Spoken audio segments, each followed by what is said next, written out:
Chapter 301, Attack on Radiant Moon. Green was initially very clean, it got contaminated by love. Damn, the dude upstairs sure is cultured. Forest triangle hat, green, only 3 left, those who are interested better act quick, only 3 left. I'll buy, but let it be clear, it's for my troops, not for me. Troop, I'm, really grateful for you. Anyone interested in this pretty good-looking comb-around silver dining knife? Its handle is adorned with intricate floral engravings. I'm looking to trade it for 5 soul crystals. Are you out of your mind, mate?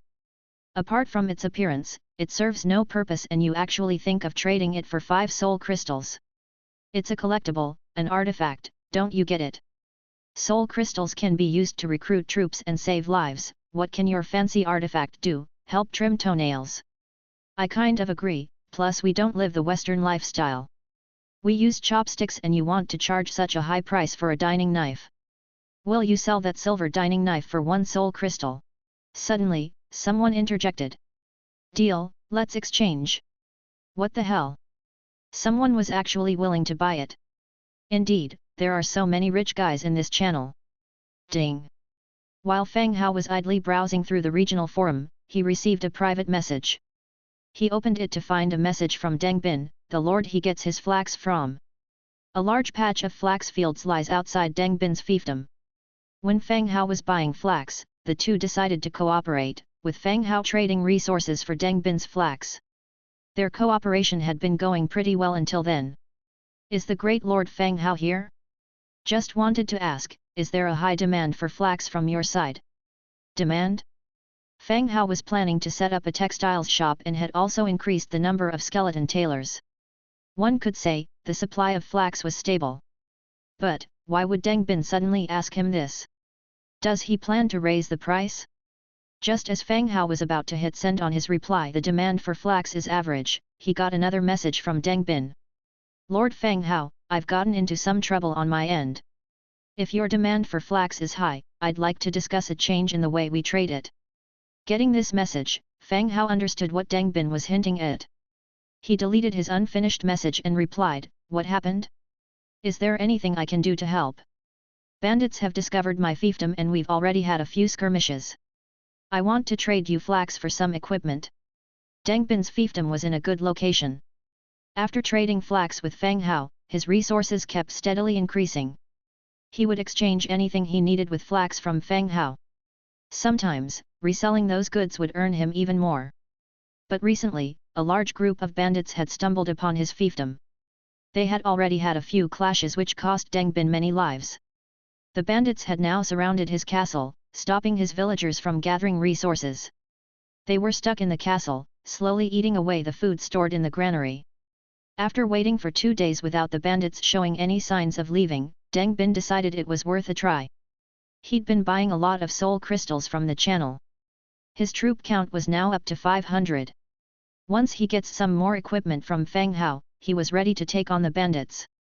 If he wins, he loses nothing and could even try to occupy the bandit camp. If he lost, he'd be done for anyway, and the equipment and fiefdom wouldn't matter anymore. What's wrong with the equipment in the channel? Asked Fang Hao. There were tens of thousands of pieces of equipment listed by Fang Hao in the regional channel. These were either his troops' old gear or repaired loot. Wasn't that enough for Deng Bin? Lord Fang Hao, that's what I wanted to talk about. I don't have many troops, so I absolutely need to have an advantage in equipment. So, I'm looking to exchange flax for 500 high-quality pieces of equipment. I promise to sell you flax at half the previous price from now on, what do you think? Maybe it was because they'd chatted a lot. Deng Bin's this message was quite long. But he explained everything clearly. Since the bandits outnumbered him, in order to win, Deng Bin needed to have better equipment. That's why he couldn't make use of the white and green equipment available in the channel. So, he thought of this method to try his luck with Fang Hao. Fang Hao didn't reply immediately. He was considering the equal exchange, and the possibility of buying flax at half the price from now on. If they could strike up a long-term partnership, Fang Hao was willing to part with the equipment. But Fang Hao was doubtful about the truth of Deng Bin's words. It's possible that for some reason, Deng Bin no longer wanted to work with him and was trying to trick him into giving his equipment for free. I can accept your terms. But how do I know I can trust your words? Fang Hao replied bluntly. The other party fell silent. After several minutes, another message came in. Image, this is me, we're in the same area, we'll inevitably meet, if I deceive you, you can kill me when we meet next time. Fang Hao clicked on the image. It was a photograph taken from the Book of Lords. Standing beneath a torch was a person, short fair hair in a short-sleeved shirt, their exposed left arm marked with colorful tattoos. Even though they were dressed neutrally, one could still tell it was a woman. It seemed that she was not someone one could mess with even before crossing the worlds. Tell me what kind of equipment you need, in detail, so that I can send it to you. The other party stated that they could be killed if they were dishonest. What else could he say? All right, thank you, boss, I'll remember this favor. 500 sets of armor, 300 spears, bows and arrows. As Deng Bin spoke, Fang Hao set up an offer trade with the equipment she required. The transaction was completed quickly, and Fang Hao received a lot of flax. As agreed, the price of any flax sold by Deng Bin in the future would decrease by 50%. Provided she survived. To Fang Hao, it was a favorable deal. The next day, finishing his morning workout, Fang Hao saw that it was already past 8 a.m. Pulling Angia from under the covers in the bedroom, they went downstairs for breakfast. Having finished breakfast, he took Angia and headed towards the Frostwind Mountains. The Bone Dragon landed in Frostwind City. Lord! The skeleton hero, Skull Crusher, and the orc shaman, Clyde, came out to greet them. Skull Crusher, take me around the mines. Fang Hao was still sitting atop the Bone Dragon. The purpose of Fang Hao's visit to the Frostwind Mountains today was to replace some equipment in the various mines.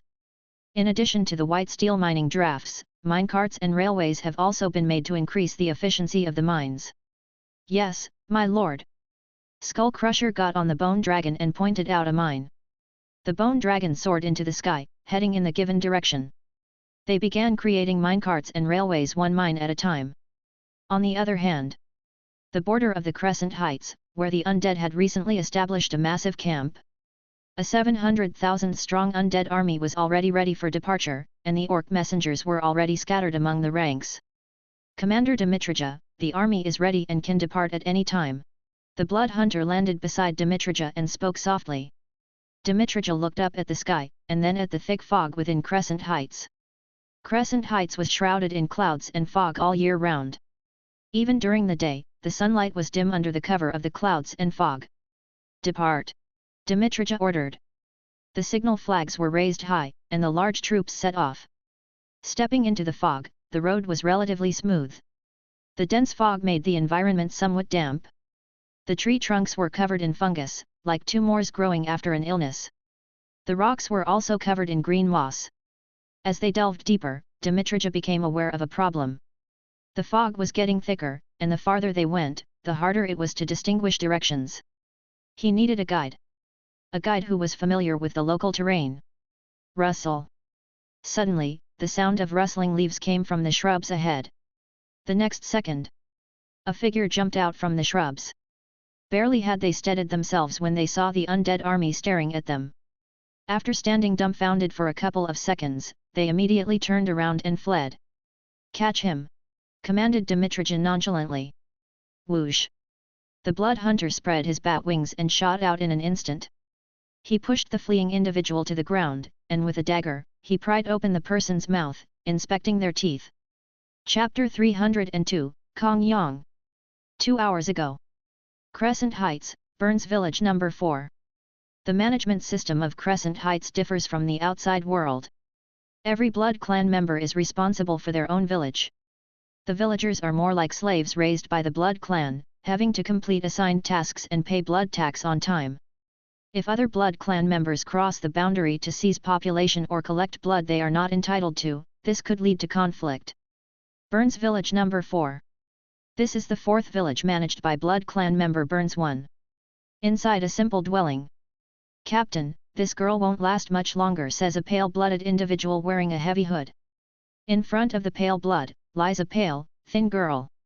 She is in a deep coma due to excessive bleeding. But the pale blood continues to draw blood, letting fresh red blood fill the containers. The pale blood referred to as the captain looks up at the unconscious girl. He then glances to the side where two withered corpses lie. These were the girl's parents, who had also had their blood forcibly drained until they died. The captain just looks at them, and calmly says, "Since she's like this anyway, just drain her until she dies. The castle needs corpses. We can send her there when the time comes." "All right, we'll do as the captain says the pale blood, as he continues to draw blood from the girl. Bang! Just then, the door is forcefully swung open, and a young man bursts in.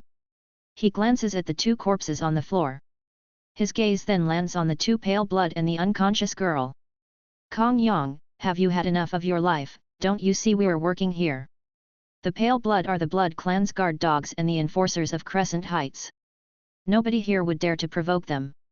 "Sir, if we keep drawing, she will die. I will make up for whatever is missing," says Kong Yang, rolling up his sleeve. "Get lost. Your turn will come soon." The pale blood curses, before resuming his work. At the sound of the curse, Kong Yang's gaze narrows. He gives a signal to one of his remaining militia members while silently drawing the silver dinner knife concealed at his waist. The dinner knife had been sharpened to a sharp point, razor-edged. In the next second, he leaps at the captain, covering his mouth. The dinner knife pierces his neck. The silver dinner knife cuts through the skin, causing the pale blood's neck to swell and rupture. Kong Yang stabs again and again, turning the pale blood captain's neck into a bloody mess. On the side, the militiaman is already engaged in a brawl with another pale blood. Kong Yang quickly steps forward. He stabs the dinner knife into the pale blood's heart. Both pale bloods are dead, the room reeking of thick blood.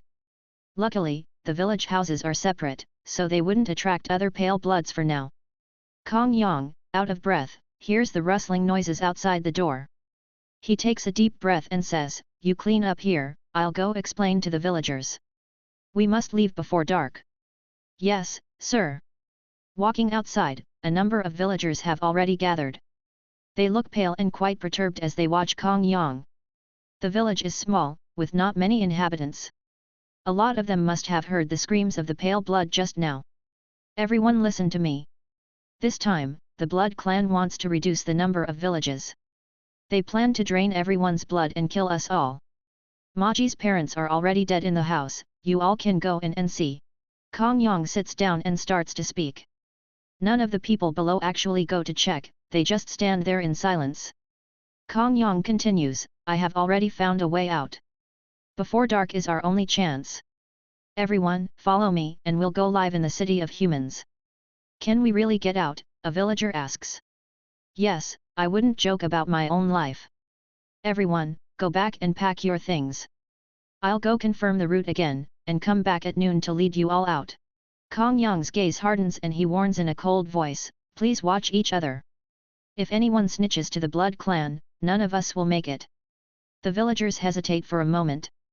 But he still didn't have any other options, so he could only agree and nod his head. Kong Yang slung his backpack over his shoulders, opened the large map in the Book of Lords and started walking towards the border. He pressed onward. He could feel the mist becoming increasingly thin. He should be nearing the edge now.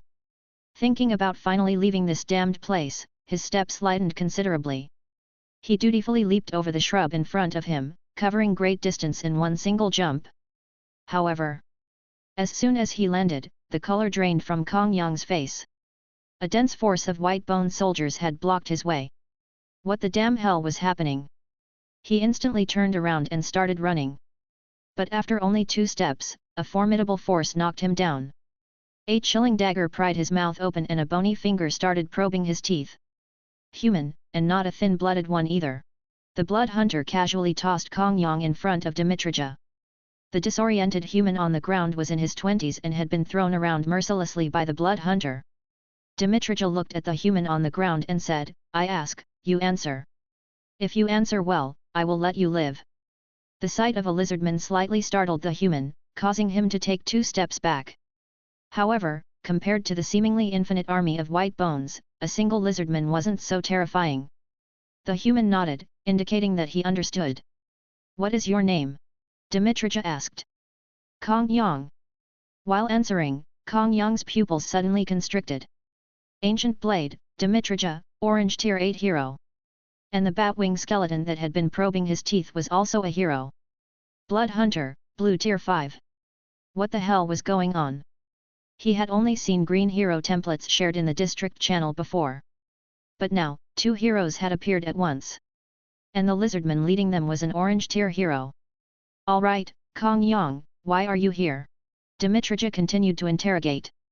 Kong Yang carefully assessed his chances of escaping, before honestly answering, I am trying to escape this mist. So, you live here? Yes, I live in a nearby village.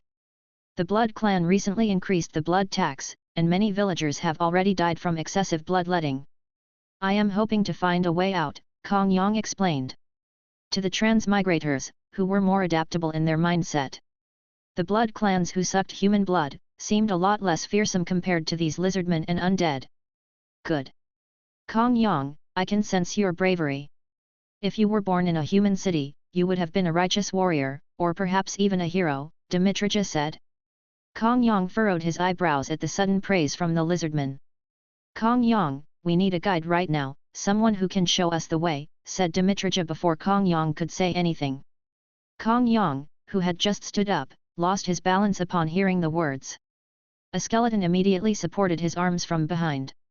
So, what do you think? Swallowing his saliva, Kong Yang asked quietly, are you looking to cause trouble for the Blood Clan? Yes, a lot of trouble. Kong Yang remained silent for a moment before raising his head, fine. I can guide you. But first, help me rescue the villagers. Once darkness falls, the Blood Clan will kill them. That's acceptable. With you here, we can distinguish between villagers and blood slaves. After glancing around, Kong Yang hesitated before asking, could I have a sword, just for self-defense? Dmitrija handed him a gleaming silver one-handed sword. The continuous bloodletting had kept Kong Yang weak for a long time. The weight of the sword felt like a burden in his hand. Alright, Kong Yang, now show me where your village is and where the Blood Clan is located. Kong Yang nodded and pointed in the direction. Chapter 303, Flourishing Branches and Leavesel. With Kong Yang as the guide, they quickly bypassed dangerous terrain, accelerating their journey. About 10 minutes later, the army halted in the woods on the west side of the village. My lord, that is the village I told you about. The ancient castle behind it is the residence of the Blood Clan's Burns, it's guarded by the Dompiers, Kong Yang explained. Ahead was a small village. And beyond the village, a castle's silhouette could be seen through the fog. If the Blood Hunter still retained memories from the past, he would find this castle identical to his own Shadowwind castle in its architectural style. The situation in the village was dire. Someone had leaked information to the Dompiers. Now all villagers had been gathered at the central area of the village. On the ground, 2 bodies lay.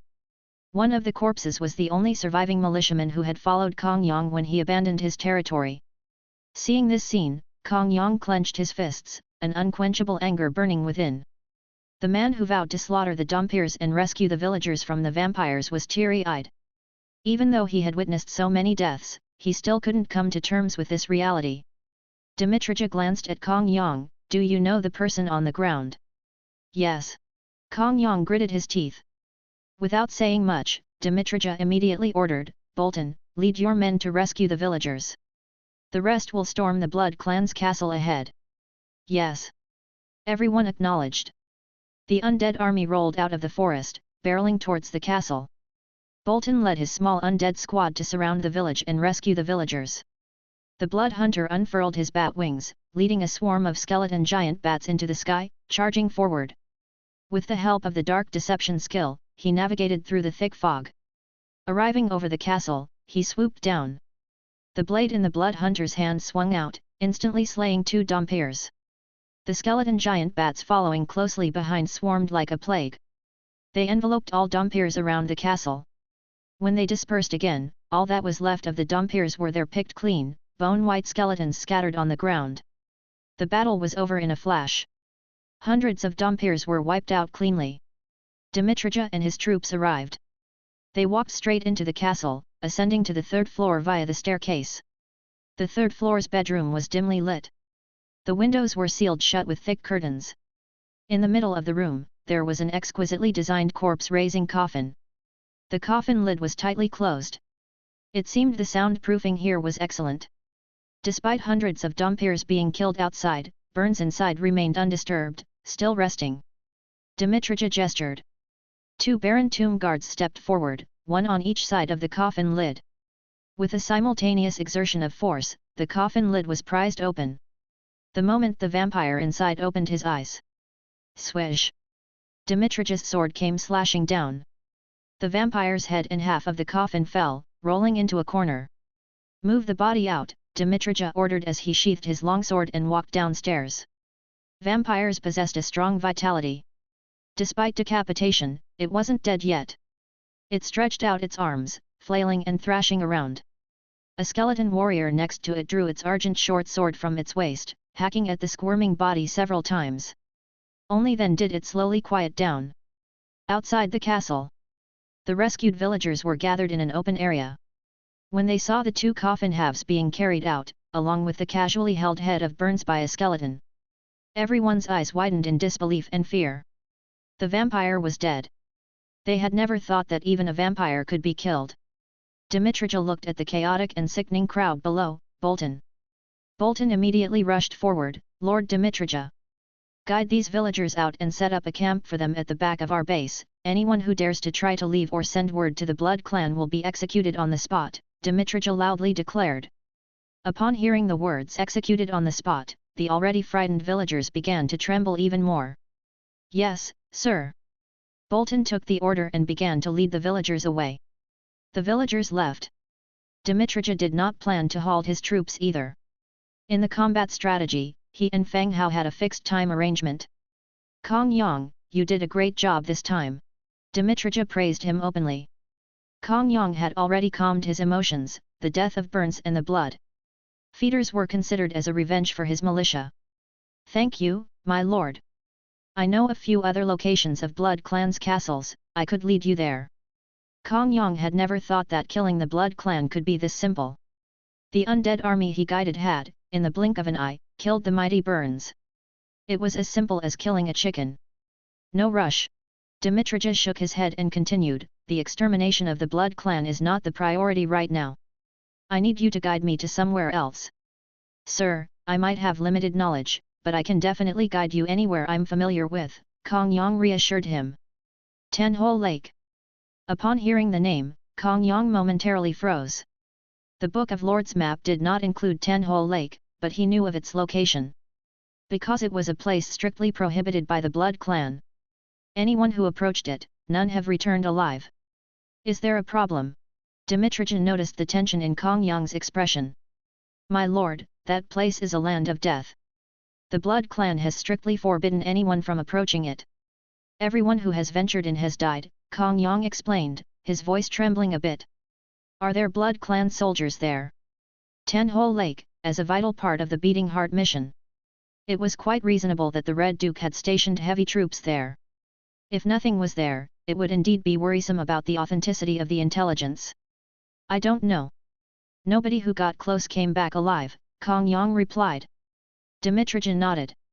He firmly said, show me the way. When we get there, you can stay at the back of the troop. Kong Yang took a deep breath and pointed out a direction. The undead army continued to march forward. The undead army steamrolled everything in their path. The ancient castles they encountered along the way were conveniently raided by the undead, eliminating all the Blood Clan and the blood feeders inside. After approximately 20 minutes of travel, the army finally arrived at their designated location. The fog was growing thicker, and the dampness in the air had started causing the accompanying orcs to cough violently.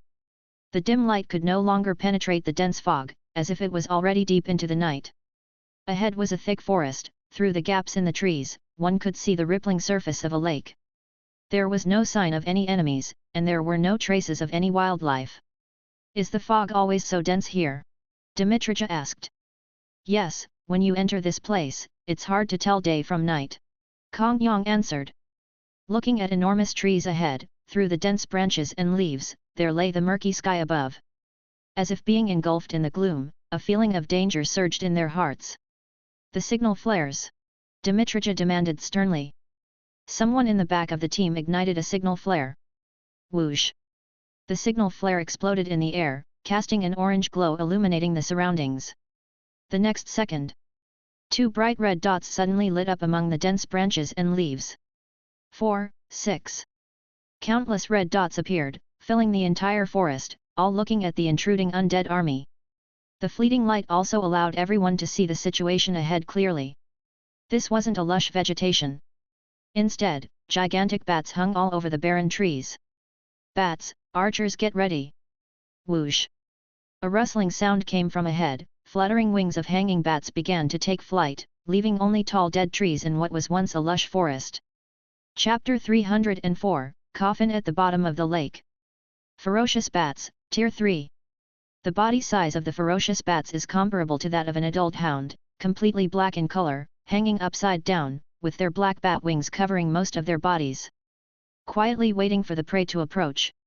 In the eyes of the Blood Clan, these specially bred ferocious bats are more useful than the falcons tamed by human aristocrats. Once their bloodthirsty nature is aroused, they will plunge into the enemy's lines without hesitation. Fang Hao and Dimitrija also made a simple guess about Tenhole Lake. Considering the character of the Red Duke, a lot of forces would be deployed here.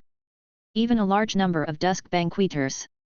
However, they didn't expect that what would greet them would be tens of thousands of giant bats. Upon further thought, Fang Hao and Dimitrija realized they had fallen into a misconception. This place was the territory of the Blood Clan. To enter Tenhole Lake, it is necessary to go through a series of the Blood Clan's castles. The Blood Clan and the Thin Bloods in these castles are, implicitly, the guards of Tenhole Lake. Ferocious bats obscured the sky, swooping down in groups towards the undead army.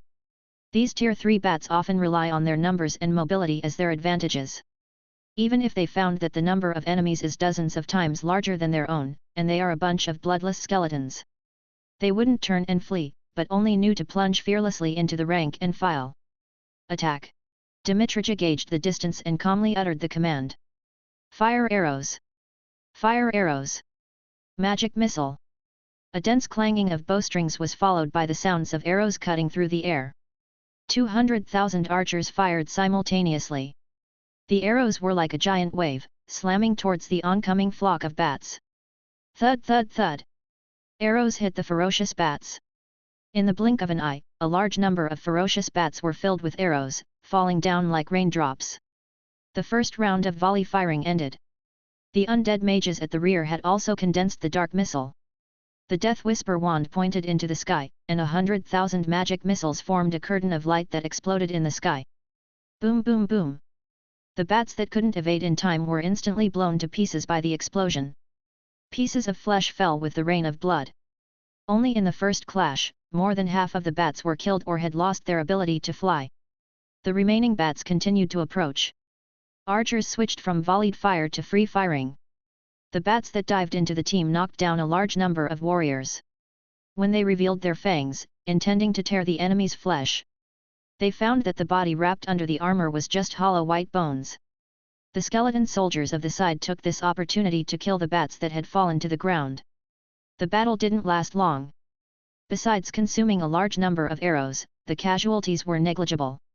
Dimitrija took another look at the silent deadwood forest and ordered, maintain the formation, advance, and collect the arrows along the way. It was still uncertain whether there was danger ahead, so they needed to maintain their vigilance.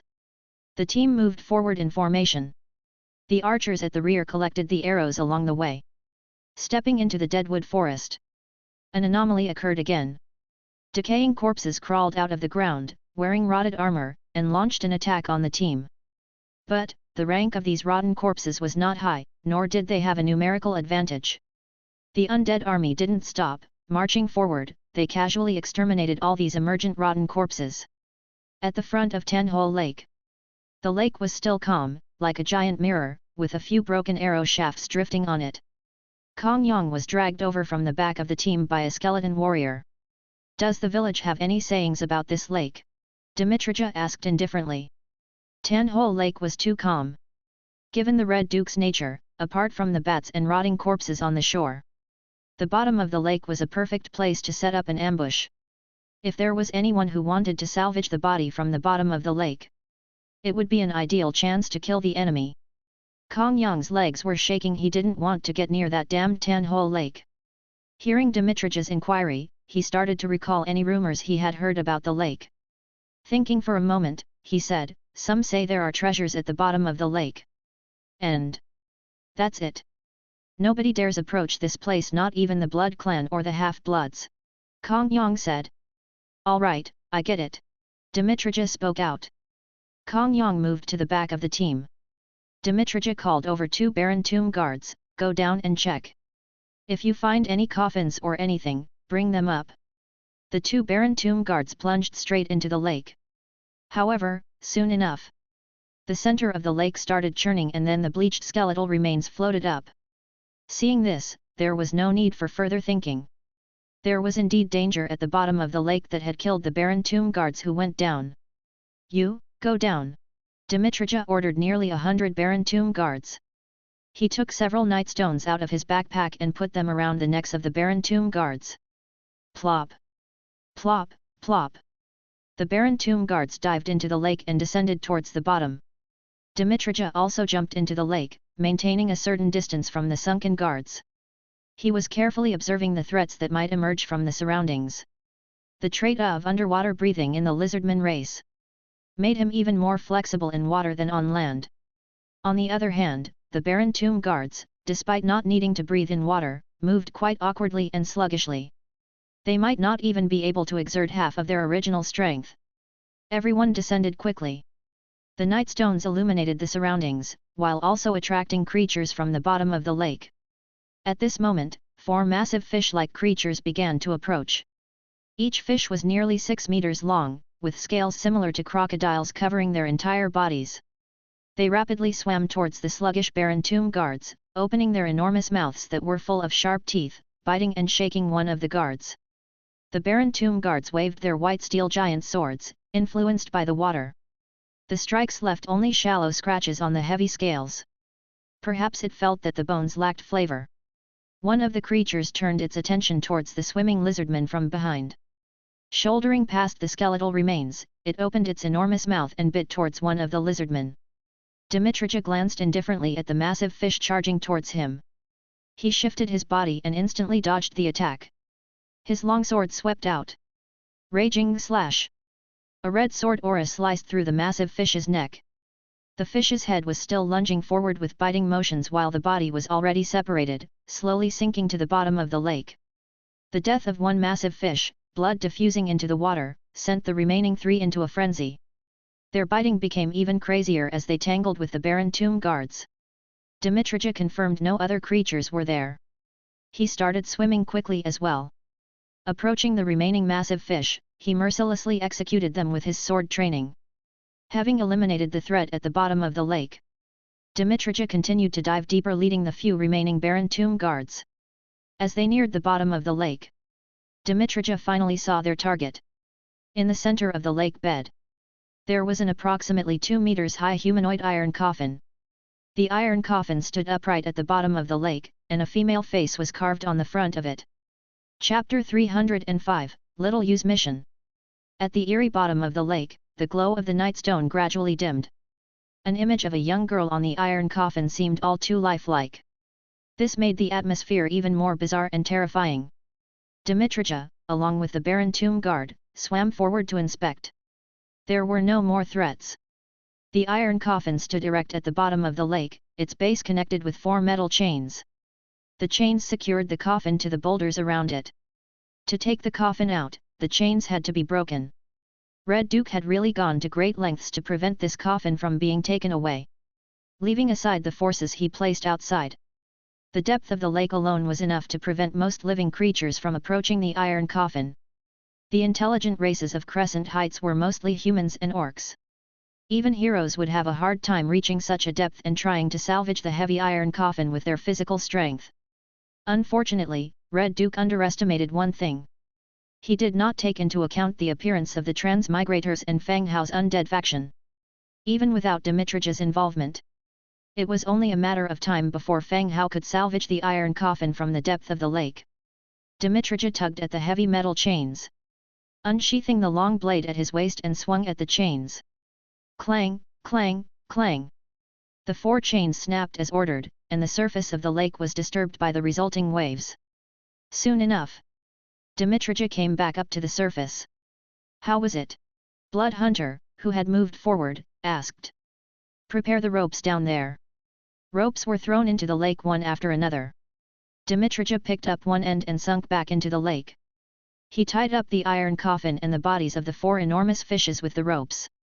On the lakeshore, dozens of ropes penetrated the surface of the lake, with skeleton warriors waiting for the final signal.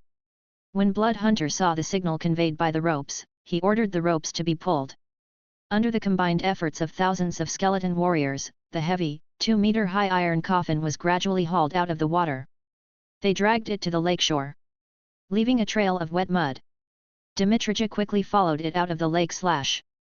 He glanced at the scene and ordered, "Fall in, return to camp." The skeletons lifted the iron coffin and the 4 huge fish, and the army began to retreat the same way they came. On the way, the corpses of the dead bats were collected. And all the corpses and valuable items in the looted castles were taken away.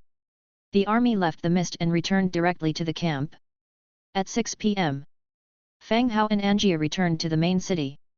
They had spent the entire day in the Frostwind Mountains, creating production tools for the various mines.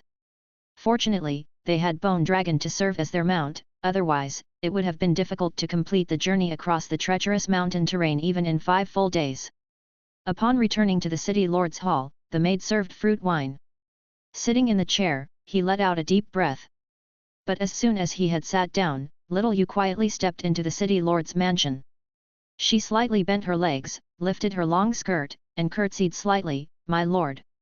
2 days ago, when Fang Hao got the Absolution Curve sword, he went to give it to Little Yu but found that she was not in her room. So, he left the curved sword on the tea table in her living room. It seemed that she had come back and found the curved sword. As expected, the disaster song Hilda, Green Tier 4 hero. Little Yu's rank had indeed risen from level 2 to Tier 4. For other heroes, leveling up is quite difficult, but for Little Yu, it's as simple as drinking water. As long as she acquires a weapon from the Absolution series, she can level up. This method of leveling up, however, seems somewhat unscientific. I didn't see you the day before yesterday," Fang Hao asked with a smile. Little Yu rarely leaves her room on usual days. Fang Hao always thought she was hiding in her room and didn't want to come out. It wasn't until the day before yesterday that he found out that Little Yu was actually not at home. "My lord, I had gone to a few orc villages in the north. It was nice there, and I made a few friends," Little Yu sat down and answered nonchalantly. Little Yu's image has become very close to that of a living creature. A pretty girl, especially in her manners and behavior, she resembles an elegant noblewoman. Her property is, however, still marked as undead. It seems her recent trips to the orc villages have been successful. She even made a few friends. Although the undead lack emotions, her willingness to make friends and interact with others is not a bad thing in Fang Hao's eyes. Especially since Fang Hao had previously advised her to go out more and not to stay cooped up in her room all day. After thinking for a while, Fang Hao continued, "Since you're willing to interact with humans, I'll assign you a task." "Sure," Little Yu's eyes lit up. In the past few operations, Little Yu had taken the initiative to find Fang Hao. She had asked why he didn't assign tasks to her. Now that Fang Hao was taking the initiative to assign her a task, she was delighted. Cruel City in the west is now a subordinate city of our territory, and I've appointed the cloth merchant Tavek as the city lord. I'm worried the Blood Clan will seek revenge on him. You go and protect him for a few days, Fang Hao briefly explained the situation. This territory isn't afraid of retaliation from the Blood Clan. Apart from the butterflies in the backyard garden, not even a bird can fly into the territory. It's like a no-fly zone. The primary target for revenge would be Tavek. The Blood Clan's invasion had put Dmitrija under pressure, which might provoke them to harm Tavek. "My lord, I don't know this city lord Tavek," Little Yu frowned in response. Little Yu's facial expressions now have no difference from humans. "I'll write a letter for you. You take it to the city lord's mansion, and Tavek will come to see you." Fang Hao thought for a while, but it seemed he was not very proficient in the script of this world. He changed his words, "Take the letter and an object. He will confirm your identity." "Okay, my lord, I will ensure the safety of the city lord," she replied. A maid brought a blank sheet of paper. Fang Hao dictated the letter and Little Yu penned it down. He returned to his study and took out the gold-tipped quill that Tavek had given him before. He handed both the letter and the quill to little Yu. You can leave tomorrow morning. I'm just worried about the Blood Clan's revenge. It was getting late now, and according to the customs of Cruel City, it seemed it would be time to close the city gates. Understood, my lord. Little Yu bowed slightly and then left directly. Little Yu left. Ira served a sumptuous dinner. Smelling the savory aroma, Angia and Lori ran in and sat down waiting for dinner. Previously, Lori used to eat with the maids. But since last time when he had dinner at the Lord's mansion, he starts coming over whenever there's a chance. He doesn't talk, just sits quietly aside, waiting for the meal. Today's dinner was still very rich, including steak, vegetable soup, and a new dish developed by Ira. It was called baked shrimp and sheep milk, which seemed easy to make and tasted quite good. Everyone started to enjoy their dinner. Halfway through the meal. Who? The Book of Lords emitted the sound of a blowing conch. Fang Hao immediately opened the storage space of the Book of Lords, and sure enough, the sound-transmitting shell had sent back a message. When he was heading towards the Cold Wind Mountain range, he was worried that he would not receive Dimitrich's message and put the sound-transmitting shell into the storage space. He would check it from time to time. Unexpectedly, the Book of Lords was able to release the notification sound of the sound-transmitting shell. He took out the sound-transmitting shell, put it to his ear, and heard Dimitrich's voice. My lord, we attacked Crescent Heights today. We killed 5 of the Blood Clan and hundreds of hematropes, rescuing nearly 2,000 villagers. As planned, we dredged up an iron coffin from Lake Tanho and have arranged for a bone dragon to send it back to your territory. After hearing Dimitrich's message, Fang Hao was delighted, slapping his thigh. Good. Chapter 306, Red Duke's Counterattack. Ouch! What are you doing? Angia was eating and she rubbed her thigh. Nothing. Just a little excited. Excited? Why are you smacking my thigh? They had a quick dinner.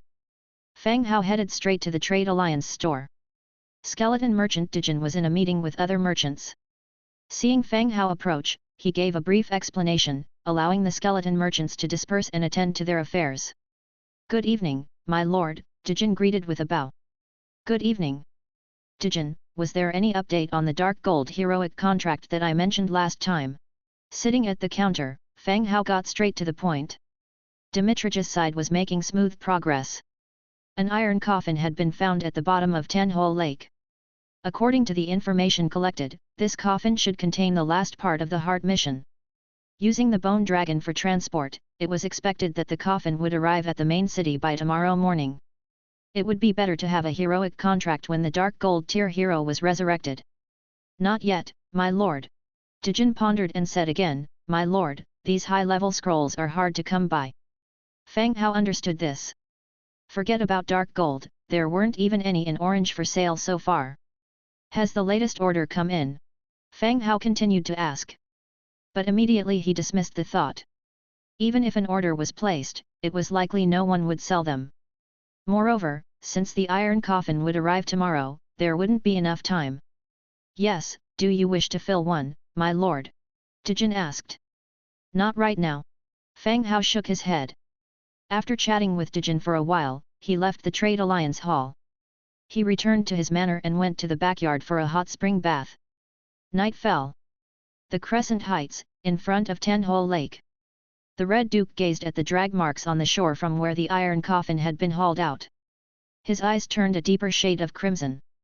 Even with the evidence right in front of him, he refused to believe that someone could so easily haul away the iron coffin at the bottom of the lake. Splash! At that moment, a member of the Blood Clan emerged, head first, from the lake. Your Grace, there is nothing on the lake bed except a few broken iron chains. The final flicker of hope in the Red Duke's mind was extinguished by these words. The iron coffin was gone. What happened exactly? The Red Duke bent over, eyes crimson as he lost his composure. In his rage, he resembled a wild beast that had lost its logic. Behind the Red Duke, all the members of the Blood Clan bowed their heads, trembling uncontrollably, not daring to speak. No one knew what had happened. Tanho Lake had been cleaned out completely. Aside the missing inhabitants, even the valuable items in the nearby castles were gone without a trace. Just as the Red Duke was about to unleash his fury and kill someone, a blood servant rushed over. "Your Grace, there's a camp beyond the mist. It's filled with undead soldiers. They must be the ones who stole the treasure from the lake," he reported. Most of the Blood Clan had no idea what lay at the bottom of the lake. They only knew that this was a treasure that the Red Duke held dear. Undead. Endless rage flared up in the Red Duke's eyes. This anger was not only towards the undead but also towards the fear that came from knowing his secret had been exposed. The fear deep in his heart. If that woman was alive, the ways she might torment him.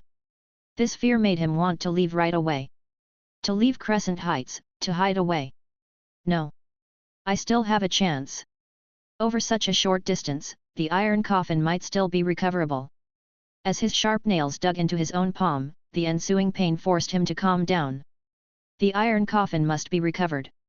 Viscous blood dripped from the palm of a hand, the smell of blood making the Blood Clan members nearby swallow hard. Cold eyes turned to the blood servant, a voice coldly asked, "How many of the undead are there?" According to the Pale Bloods, a large fog has risen from the camp, and innumerable undead can be seen outside the fog. There most likely are hundreds of thousands, but these undead don't seem to be of a high rank. The blood servant answered, head bowed, daring not look into the Duke's eyes. Hundreds of thousands. At the mention of this number, everyone present felt a wave of shock. What did this imply? At least it represented the total force of a region. Even when humans and dwarves teamed up to attack the Blood Clan in the past, the number only approached 200,000. Red Duke narrowed his eyes slightly, thought for a moment, and then looked at the Blood Clan members behind him again. "Gather all of your people and attack the undead at midnight." "Duke, the enemy's manpower is overwhelming, I fear we may fall into their trap if we attack now," a member of the Blood Clan ventured to speak softly. The enemy commanders would certainly anticipate a retaliation from the Blood Clan at night, and if they were not fools. Weren't they walking into their own deaths then? Moreover, this kind of immediate counterattack was not an intelligent strategy. Hi! No sooner had the man finished speaking, the Red Duke's figure appeared before him. His throat was gripped in one hand, while the other hand directly ripped out his tongue. Blood sprayed from his mouth. "I said attack at midnight. Did you hear me?" The Red Duke repeated slowly, stressing each word. If he was not currently short-staffed, the Red Duke would not have hesitated to kill this over-talkative person. The Blood Clan member, his tongue ripped out, nodded his head fearfully. After being thrown out, he immediately ran into the lake, looking for his tongue he had lost. The Red Duke scanned everyone present again and reminded, "At midnight, bring all your people and take over the undead's camp in one fell swoop. If we win this time, I'll offer you the opportunity to be promoted to heroes." "Yes, Your Grace." This time, no one dared to disagree, they all unanimously agreed. Midnight. Within the fog. The Red Duke held a crimson giant sword in his hands, staring coldly at the distant camp. No one would have thought that an undead army would cross Cruel City and have built such a large-scale camp in just one day. And they already led an army to kill several members of the Blood Clan, and stole the iron coffin from beneath the lake. The Red Duke possessed longer life and strength greater than normal humans. He enjoyed all that he had and did not want to lose it. Therefore, he must win this battle and recapture the iron coffin before those damned undead can proceed with their next plan. "Your Grace, the number of troops have been tallied. There are 50,000 armed peasants, 40,000 rotting corpses, 20,000 pale bloods, 10,000 ferocious bats, 3,000 bloodthirsty wolf bats, and 300 Blood Clan members," reported the blood servant, who was kneeling next to the Red Duke. The collected forces could be said to have come from Crescent Heights in full strength. Had Red Duke not been hurrying to retrieve the iron coffin, using the thick fog within the highland, they could have slowly dealt with the enemy. The former human allied army had not gained any advantage in the fog and eventually had to sign a peace agreement. "Have there been any changes in the enemy's numbers?" the Red Duke asked aloud. "No new messages have been sent yet," the blood servant answered. "All right, let's start the attack." "Attack!" the blood servant shouted loudly. Armies commissioned by Crescent Heights, under the pressure of the Blood Clan, began to move forward. Armed peasants holding distributed shields and iron swords walked up front. Behind them were Pale Bloods and the Blood Clan members, their eyes crimson red. They gradually approached the camp up ahead. "Let the ferocious bats take action," the Red Duke ordered again, Whoosh!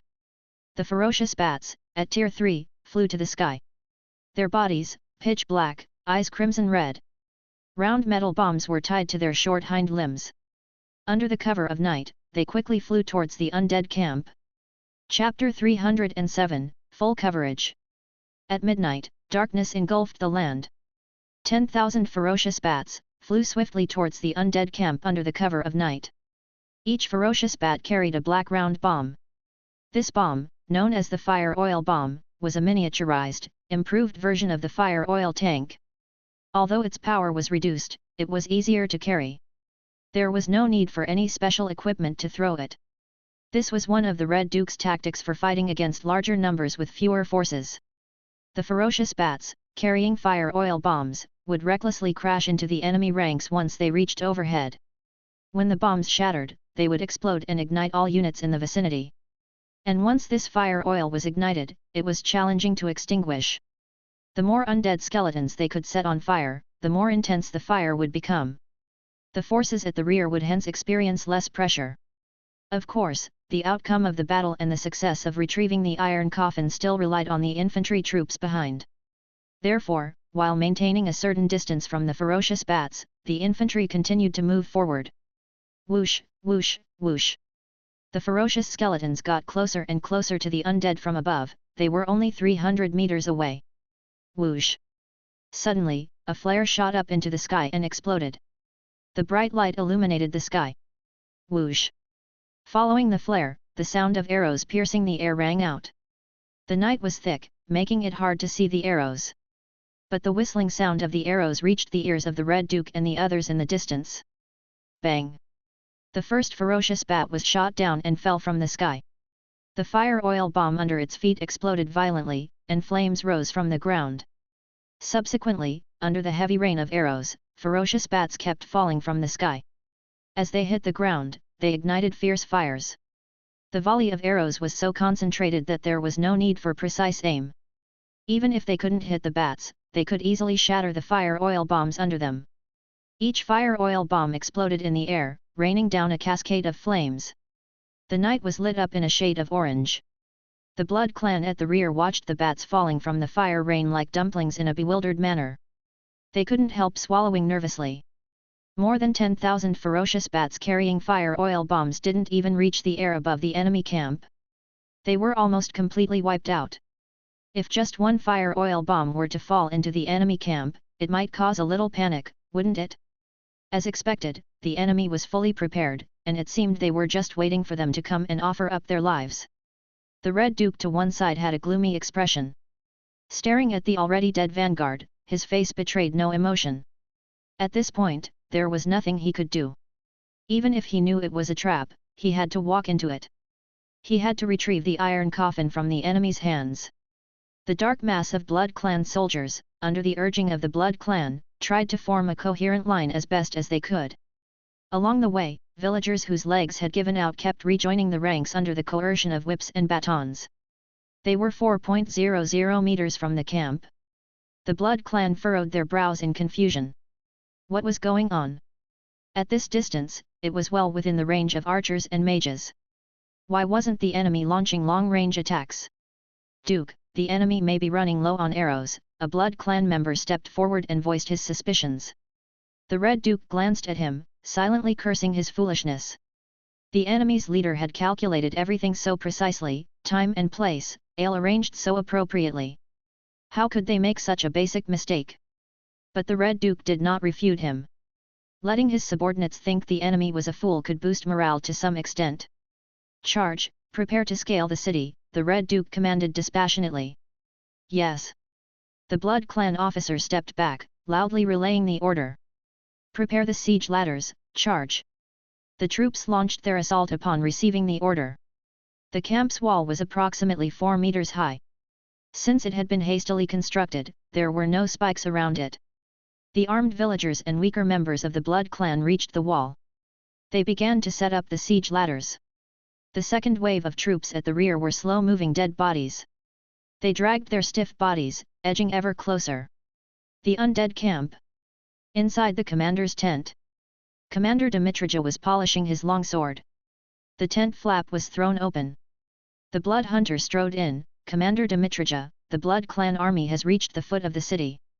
Dmitrija nodded, rose to his feet, and walked outside. Defeating the Blood Clan wasn't difficult. The real challenge was how to intercept the escaping Blood Clan after the victory. As Fang Hao intended, the Blood Clan would be completely annihilated here.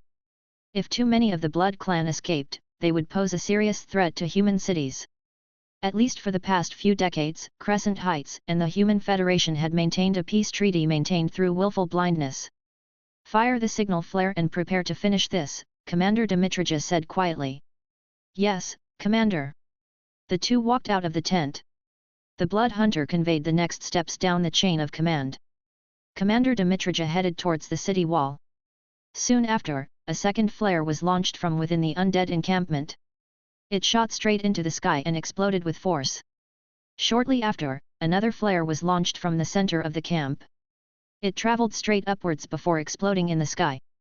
On the flanks and rear of the battlefield, dense ranks of undead soldiers were concealed in the dark forests. These undead stood as motionless as statues. When the orc within the undead ranks looked up at the sky and saw the exploding flares, they instantly rose from the ground. "Forward!" they roared. With loud commands, the orcs led the undead army toward the battlefield. At the base of the city walls, the siege ladders had already been set up against the walls. The Pale Blood members, grunting in hoarse roars, urged the armed villagers to start scaling the walls. Suddenly, a flare exploded in the air. Immediately after, a torrent of arrows and magical missiles rained down upon them, covering the battlefield like a rain of arrows. Each magic missile trailed a tail of flame through the night, exploding amidst the crowds. The already chaotic formation started to see mass casualties. Even with the Blood Clan personally urging them forward, they were unable to get anyone onto the walls. Just as their assault seemed to have wholly stalled, the closed gates of the undead encampment slowly began to open. Everyone paused, taken aback. What was happening? Why were they voluntarily opening their gates? The next moment, skeleton warriors, wearing heavy armor and carrying beast head shields, charged out in an alarming number, forming an impregnable steel shield wall at the gates, rushing directly into the Blood Clan's ranks and entering into fierce combat. Not far away, the Red Duke stood, his face cold. Although he could not guess the other party's intentions, he had the uneasy feeling of being manipulated. This feeling was very unsettling, extremely unsettling.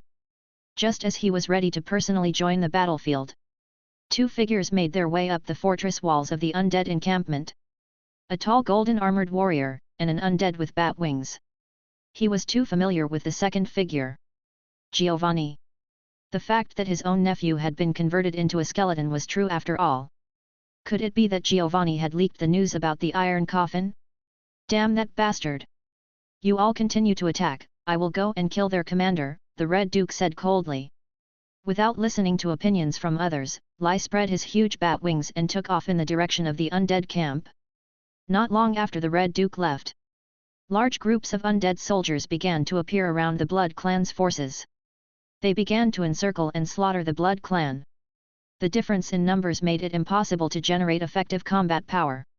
In the blink of an eye, the entire army was utterly defeated. The Red Duke flapped his large bat wings, and in an instant, he arrived above the undead camp. Just as he stopped mid-air, a torrent of arrows came whistling up from below. The Red Duke huffed coldly. His bat wings flapped with force, and before him, it was as though a sound wave had exploded. The incoming arrows exploded before him, turning to dust. After glancing at Giovanni, who had now become a skeleton, his gaze fell on the lizardman in golden armor. "Where is the iron coffin? Hand it over to me, and I can forgive the actions of today," he said. Chapter 308, The Woman in the Upright Coffin. Commander Dmitrija gazed calmly at the Red Duke above him. "The iron coffin? It's in the camp. Whether or not you can take it away depends on your ability." The Red Duke's eyes narrowed instantly. A burst of blood-colored energy surged from his body into the bloody heavy sword in his hand. As the blood-colored energy enveloped the heavy sword, he swung it down violently. "Who?" A blood-colored sword light slashed towards Dmitrija. Dmitrija quickly retreated, dodging the blow. Boom! A loud rumble. The entire city wall was shaking violently. The blood-colored sword light left a few meters long crack directly on the wall. It seems that you haven't reached the dark gold level yet. Feeling the power of the Red Duke, Dmitrija spoke calmly. Seeking death. The Red Duke's face turned even colder. He swooped down and his heavy sword once again sliced down. Dmitrija blocked with his long sword, with a reverse twist of his wrist, he stabbed out fiercely again. The two of them then started a fierce battle on top of the city wall. Blood Hunter walked down the city wall. He joined the main force below, which was finishing up. The entire battlefield had been surrounded by the well-concealed undead army. A solid barrier made up of heavy shields was gradually closing in from all sides, slowly shrinking the encirclement of the Blood Clan's troops. The enemy had no will to fight, and no chance to escape. A 10th-rank Dusk Banqueter tried to break through the defense line, only to be cut down by the flurry of sword blows in the next second. The encirclement continued to shrink, and the remaining Blood Clan soldiers were herded together. "We surrender, quickly, drop your weapons, we surrender!" A Blood Clan cried out loudly, urging his comrades to drop their weapons. As soon as this Blood Clan spoke, he immediately drew the attention of others. Some Blood Clan, loyal to the Red Duke, shouted, "The Duke orders us to fight to the death, anyone who dares to surrender knows the consequences." End of what? Look at the situation now, will that old liar have a chance to save you? Even if faced with death, are you addicted to being a dog? The Blood Clan retaliated harshly, his tongue sliding uncontrollably out of his mouth as he spoke. Upon hearing these words, everyone looked up. An endless mass of the undead. Even if the Red Duke could kill the opposing commander, it would be difficult to save them. Moreover, considering the Red Duke's personality, the most likely scenario is that he would abandon them and retreat into the mist of Crescent Heights. The two began to argue. One side proposed to surrender, but the other side believed that even if they dropped their weapons, the enemy might not spare them. At that moment, Blood Hunter came over from behind. Looking at the mixed crowd of village Blood Clan, fewer than 10,000, he said, "Kill all the enemies who have weapons." As soon as his words were spoken, the skeletons narrowing the encirclement showed no reaction. The Blood Clan, however, saw hope, dropped their weapons with a rustle, and knelt on the ground begging loudly for mercy. The undead began to bypass the surrendering enemy. Immediately, some people came up from behind and tied up all the surrendering people. The sun gradually rose. The duel between the two orange heroes on the city wall still had no victor. The Red Duke couldn't kill Dmitrija. And Dmitrija had no good solution against the flying Red Duke. The two remained in a stalemate until now. The Red Duke glanced at the sun. With some resentment, he swept his eyes over the camp and returned to the mist of Crescent Heights, filled with rage. After the Red Duke left, Dmitrija also descended the city wall. "Clean up the battlefield." The skeletons began to move and start cleaning the battlefield. "Commander Dmitrija, there are many Blood Clan and half-blooded among these people, how should we deal with them?" Blood Hunter asked. "Once the Blood Clan and the half-blooded are transformed, it's very hard for them to return to normal. Put them in confinement first, we can decide based on the Lord's intentions later." "Yes." Early morning. Fang Hao was still woken up by the sound-transmitting shell. He sat up with a stupor from the bed and held the shell close to his ear. "My lord, last night we engaged the Blood Clan in direct combat. The Red Duke escaped. We captured thousands of people. All remaining enemies were killed. We will lead the attack on Crescent Heights during the day." Hearing this news, Fang Hao's mood instantly improved. The Red Duke, an orange hero of the Blood Clan, had the advantage of flight. It was really difficult to keep him. But the fact that all the remaining Blood Clan were either captured or killed was definitely good news. The force at Crescent Heights was already scant, and now there were probably not many hands left inside. Fang Hao was in high spirits. He put on his clothes and went straight out of the room. Ira was preparing breakfast and waved hello with a smile as she left. Standing in front of the main castle, he glanced at the time. It was 6:4 in the morning. After making a round around the territory, he had just returned to the main castle when he saw a bone dragon slowly descending, carrying a huge metal vertical casket. Thud! The vertical casket hit the ground, raising a cloud of dust. The 2-meter-high casket, carved with the face of a young woman, gave off an eerie vibe. After a night's transportation, the casket was still covered in mud and water traces. Deadly Embrace, Silver Casket. Deadly Embrace, a silver casket. The casket had a name. How elegant! Moreover, this was not the iron casket that Commander Dmitrija mentioned. According to the description, it was made of silver. However, considering the properties of silver, it should also contain other metals like iron to increase its hardness. After a round of observation, there was nothing more to see. He called over a maid, "Get a couple of skeleton trolls here to carry the silver casket out of the territory." "Oh, all right, master," she said. The maid shuddered at the sight of the silver casket before quickly leaving. Fang Hao woke Angia up to ensure she would be there to protect him. Sitting on the white bone throne, he directly deployed the spell god's presence. The next second, Fang Hao's spirit descended upon a skeleton warrior patrolling outside the territory. Barely taking in the surroundings, he saw the maid instructing two tall skeleton trolls to move the silver casket outside. Fang Hao began the final part of his plan. Half an hour later, a makeshift awning had been erected above the silver casket.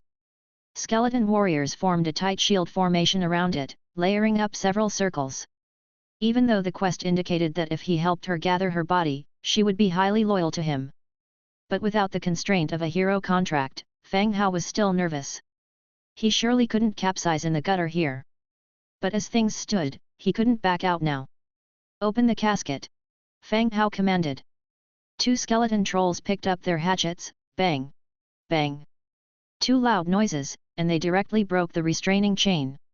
Applying a slight force to the opening. Creak! A piercing noise sounded as the silver casket slowly opened like a door. As it gradually opened, Fang Hao saw the scene inside and felt a slight tension. The inner wall of the casket was filled with protruding silver spikes, indicating when the casket was closed. These spikes would pierce the body. With the casket fully open, a woman's naked body full of bloody holes was revealed. Her skin is ghostly pale and wrinkled, just like a drowned body that had been fished out of the water. The woman appeared very youthful. She didn't look any older than her early 20s. Of course, Fang Hao knew that the Blood Clan had a long lifespan and he could not judge her age by her appearance. The woman had a slim figure, her eyes firmly shut. In addition to the numerous holes made by silver spikes all over her body, there was a fist-sized hole at her heart. "Bring that heart over here," Fang Hao commanded. The throbbing heart was then brought over. As it drew near to her body, the heart began to beat faster and louder. When Fang Hao's skeletal hand held the heart near the gaping hole at the woman's chest, the flesh of the body and the heart began to reconnect. New blood vessels and muscles were growing visibly, and finally, delicate skin began to cover the hole in her chest. At the same time, the holes in her body began to heal up. The pale skin regained its color. The woman transformed from a drowned corpse to a beautiful young woman. The next second, the woman lying on the ground suddenly opened her eyes. The moment she opened her eyes, the sky instantly turned dark, and a cloud filled the sky, blocking the sun. "Damn, don't tell me I'm going to capsize now," Fang Hao's heart tightened. Chapter 309, Crazy Woman. The moment the woman opened her eyes, a curtain of black was drawn across the sky. Dark clouds, thick like cotton wool, covered the entire sky. The soul fire dancing in Fang Hao's pupils, a sudden sense of dread rose in his heart. Before he could make further arrangements, the woman on the ground abruptly stood up. Her eyes swept over everything, finally settling on the half-open metallic vertical coffin beside her. "Ah!" She let out a roar, her hands incessantly summoning taunts of blood-red spears. She threw them at the vertical coffin. Like a beast out of control, venting her inner rage. Accompanied by piercing metallic noises, the vertical coffin was totally destroyed. Until the flat ground deep down had turned into a massive pit. Fang Hao watched the wildly raging woman. While retreating to a safe distance, he ordered his army to pull back. Fortunately, she vented all her anger on the coffin, not affecting the undead army nearby. The beauty of the lonely knight, Rolen and Tobias, dark gold 5th rank hero. Indeed a dark gold rank hero. A stunningly beautiful, mad woman of dark gold level. After a long time, the naked woman slowly calmed down. Huge bat wings detached from the territory and flew towards the woman, connecting with her pale back. The bat wings stretched out, enveloping her exposed body. Fang Hao tossed a piece of clothing to the woman from a distance. "You can vent a bit more, there's still plenty of time. The woman draped the clothing over herself, retracting her bat wings. Her cold eyes gazing at the low-ranking skeleton with a soul fire before her. Where is the human? The woman's voice was pleasing but ice-cold. Fang Hao was taken aback. He looked down to confirm his current appearance. How did she know about the human? You are talking about the human. A human, I could often sense his presence. The woman looked at the skeleton again. So, did you guys kill him? Fang Hao looked at the woman, not responding directly. The only thing he had in the realm was that pulsating heart. He had stored that heart in the Viscera Museum. He often checked on it, to prevent any changes in the heart that might endanger his domain. Could she sense his presence too? He hoped she hadn't also heard his plan to turn her heart into a viscera jar. This woman had a terrible temper. Does it make any difference whether he's dead or alive? He's just a human. Indeed it doesn't. Fang Hao continued, in accordance with our agreement, you have to help me build the realm. The woman turned around, looked at the towering city behind her, furrowed her brows slightly. Your realm. The skeleton before her seemed not of high rank. Besides having a soul, he shared no difference with the dull skeleton warriors beside him. Even their attire was the same. Since when could a low-ranking undead build a city of such scale? My realm. Fang Hao confirmed. The woman thought for a moment, finally nodding, fine, I did take that oath. But I have some personal matters to attend to. I can help you build the domain after that. Personal matters, it was clear that she wanted to take revenge on the Red Duke. Given the way the Red Duke treated her, anyone who survived would likely have vengeance as their first task. This was just as well for Fang Hao. This was exactly what he wanted to see. Due to the race barrier, it would be tough for Dami Trija to kill the Red Duke. If the woman were to take on this task and hunted the Red Duke, then his biggest problem ahead would be resolved. Alright, but I would like you to join the realm before you handle your personal matters. This should fulfill our agreement and won't take too much time, Fang Hao continued. The woman thought for a moment and found the skeleton made sense. She agreed, alright. Great, I will take you to the Lord's Hall. There will be a set of clothes for you as well. You wouldn't want to go out like this. Fang Hao led the woman through the dense undead army, into the city. The woman curiously looked around the city. She was amazed by the number of the undead army and the scale of the city. Fang Hao saw the woman curiously examining her surroundings, so he took on the role of a tour guide, giving her a brief introduction to the territory. This allowed her to quickly adapt to her new environment. They arrived directly in front of the Lord's mansion. Fang Hao withdrew his god's presence and awakened from the white bone throne. The woman stepped into the Lord's mansion. Seeing Fang Hao on the throne, her eyes narrowed instantly. In the next instant, she stepped lightly, her figure quick as lightning. Extending her sharp claws, she reached for Fang Hao's face. Bang! A dull noise resounded. In front of the white bone throne. Time seemed to stop. The woman caught a punch from a young orc girl at her side, while her teeth clenched onto a tiny sword that had been thrust from the shadows. Everything had happened too quickly. Fortunately, his two heroes were prepared. Seeing the woman take the initiative, Fang Hao's expression immediately became serious. But one thing was clear, the woman did not intend to deliver a fatal blow. Otherwise, she would have employed the magic she had used on the silver coffin. You keep your word, help me build the territory, said Fang Hao. The woman, now in close proximity, kept her gaze fixed on the young man before her. You're that skeleton. You can sit down, and we can chat. Fang Hao remained calm, but his heart began to pound furiously. The woman retreated and sat down at a position on the left side, her flaxen gown revealing a tantalizing curve. Angia stood beside Fang Hao, and Little Yu's sword retreated back into the shadows. So, you're the human who resurrected me, the woman spoke again. Yes, I caught a group of tomb robbers, and that's how I found your heart. Fang Hao explained that he found the map through tomb raiders. This explanation was easier for her to understand, and also concealed his own grave-digging activities. The woman didn't say much, and didn't carry on with this topic. You are human, leading a group of undead. The woman turned the conversation towards Fang Hao. Not only undead, but also humans, orcs, lizardmen. Fang Hao picked up a glass of wine and took a sip. Strange territory. According to our agreement, the territory now also contains the Blood Clan, doesn't it? Humph.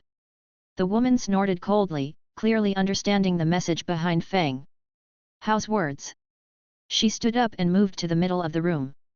Her movement instantly put everyone on high alert, and Fang Hao almost instantly activated his frost armor. I, Rolen and Tobias, am willing to serve you, my lord. The woman courteously bowed, once more baring her difficult-to-conceal body. Dark Gold-ranked hero, the beauty of the lonely night, Rolen and Tobias, pledges her loyalty to you, do you accept? Accept. Without a hero contract, it seems that heroes are added this way. Welcome to the team, Rolen, Fang Hao said with a smile. He now had a dark gold-ranked hero. However, his smile froze the next second. The beauty of the lonely night, Rolen and Tobias' current loyalty towards you is 23. Damn it! This is dangerous. Rolen returned to her seat, crossing her legs to cover the vital areas. Come here, Fang Hao called softly. A maid cautiously peeked her head out. Master. Prepare some clothes for Rolen. Yes, master. The maid swiftly glanced at the strange woman before turning and leaving. Shortly after, the maid returned with the clothes. She carefully placed them on the side and then immediately left. There's a separate room over there, you can try them on and see if they fit. Fang Hao pointed to a room on the first floor that was being used as a bathroom. Ever since they got the hot spring, the bathroom had been barely used. Rolen picked up the clothes and went into the room. Fang Hao took this opportunity to check Rolen's attributes. With the dark gold-ranked hero, he wondered if there'd be any surprises. The beauty of the lonely night, Rolen and Tobias, dark gold 5th rank hero. Chapter 310, Capture of Blood Castle. The beauty of the lonely night, Rolen and Tobias, dark gold 5th tier hero. Faction, the Blood Clan.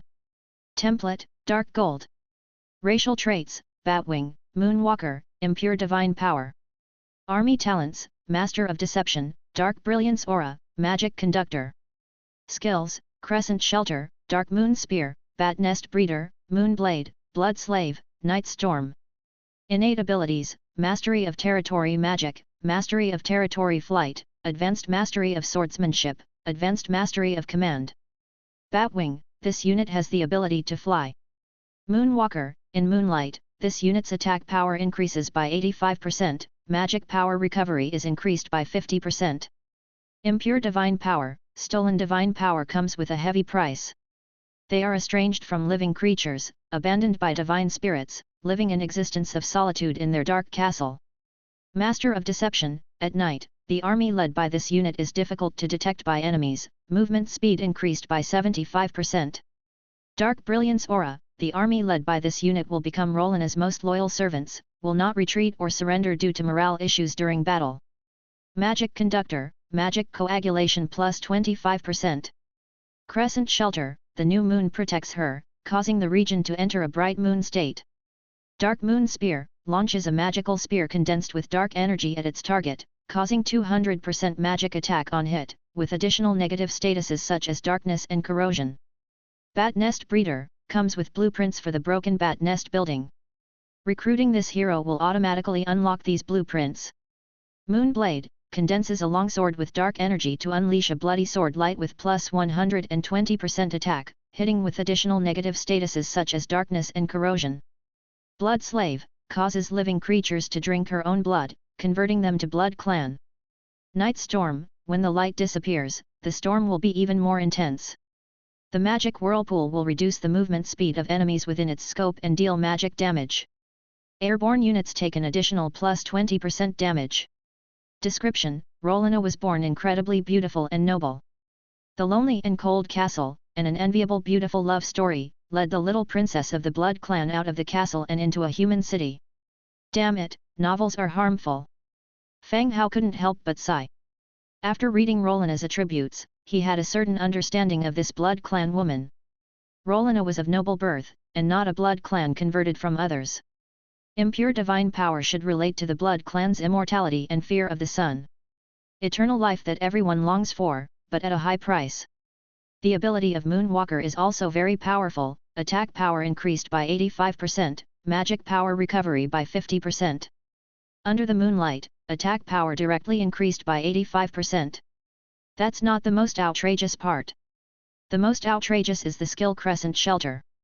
After casting, the whole region enters a bright moon state, even turning day into night.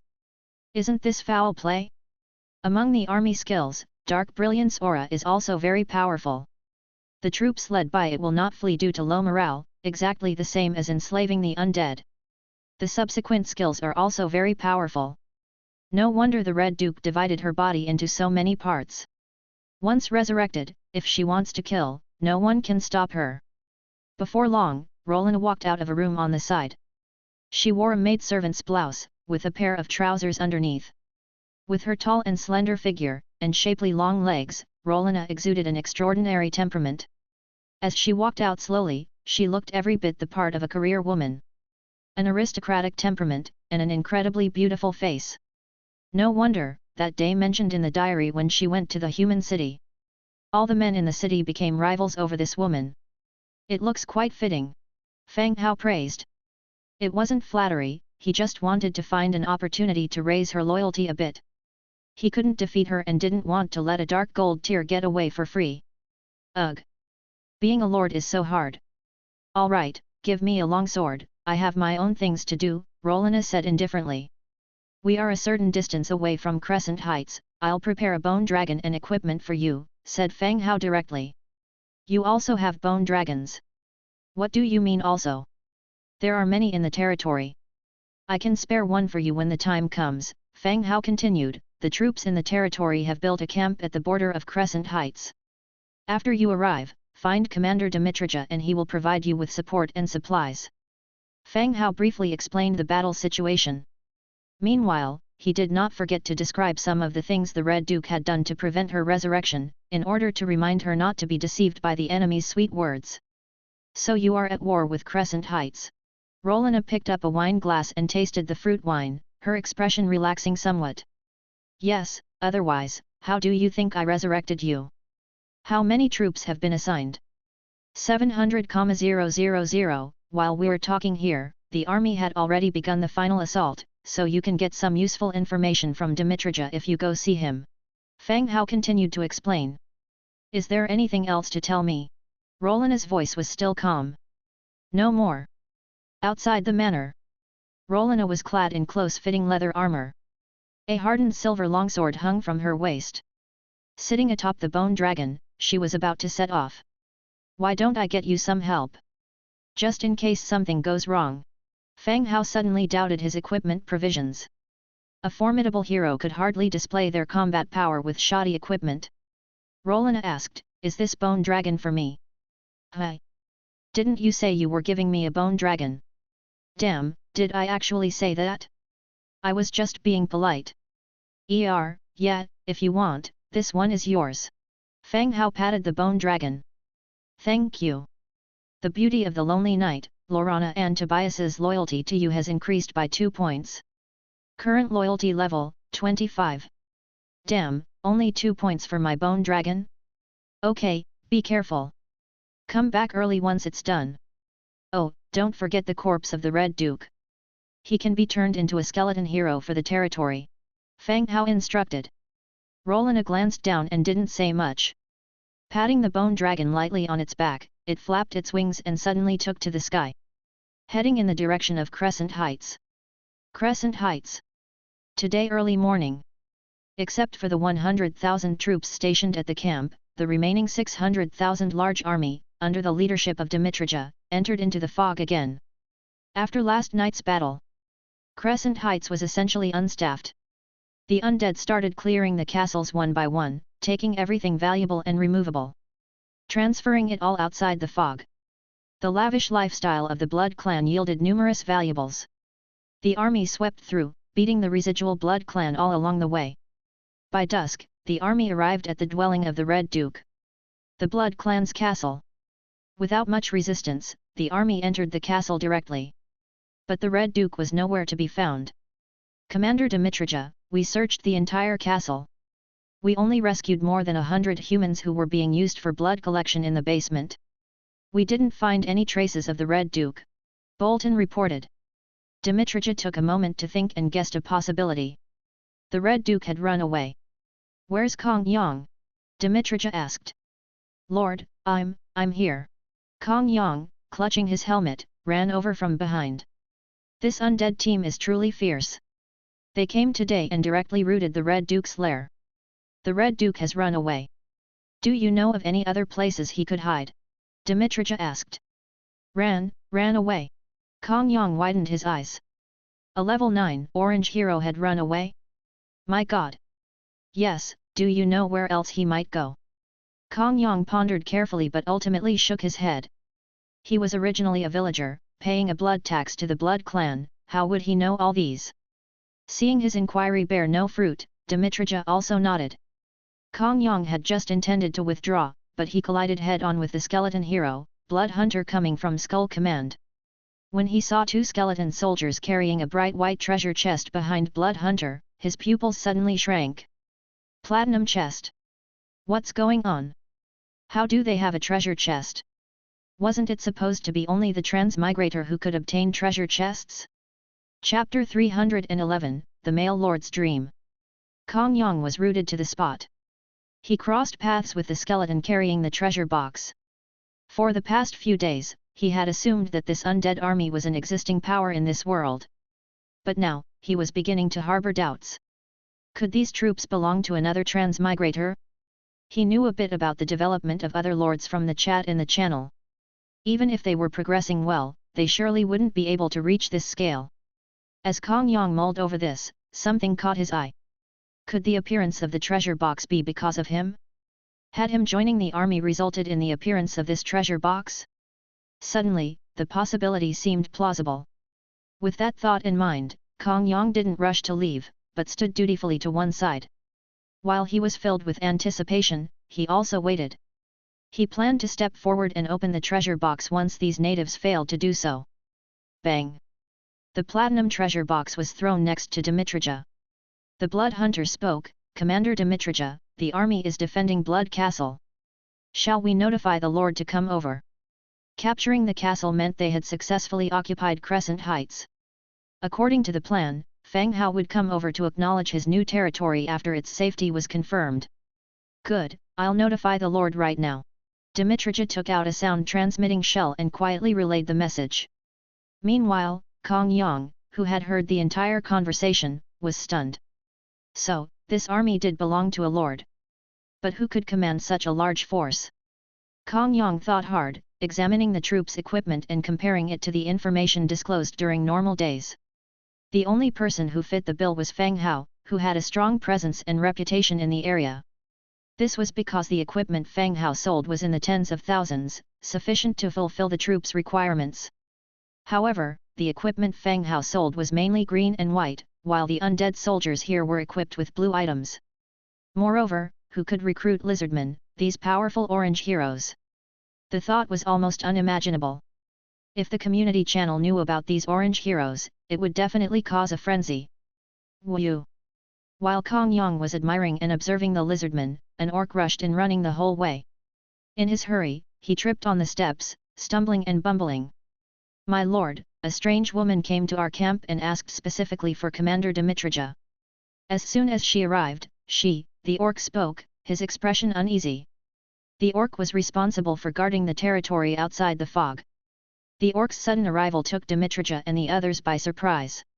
If they hadn't heard about the strange woman, they might have thought the Red Duke had brazenly invaded their base in broad daylight. What did she do?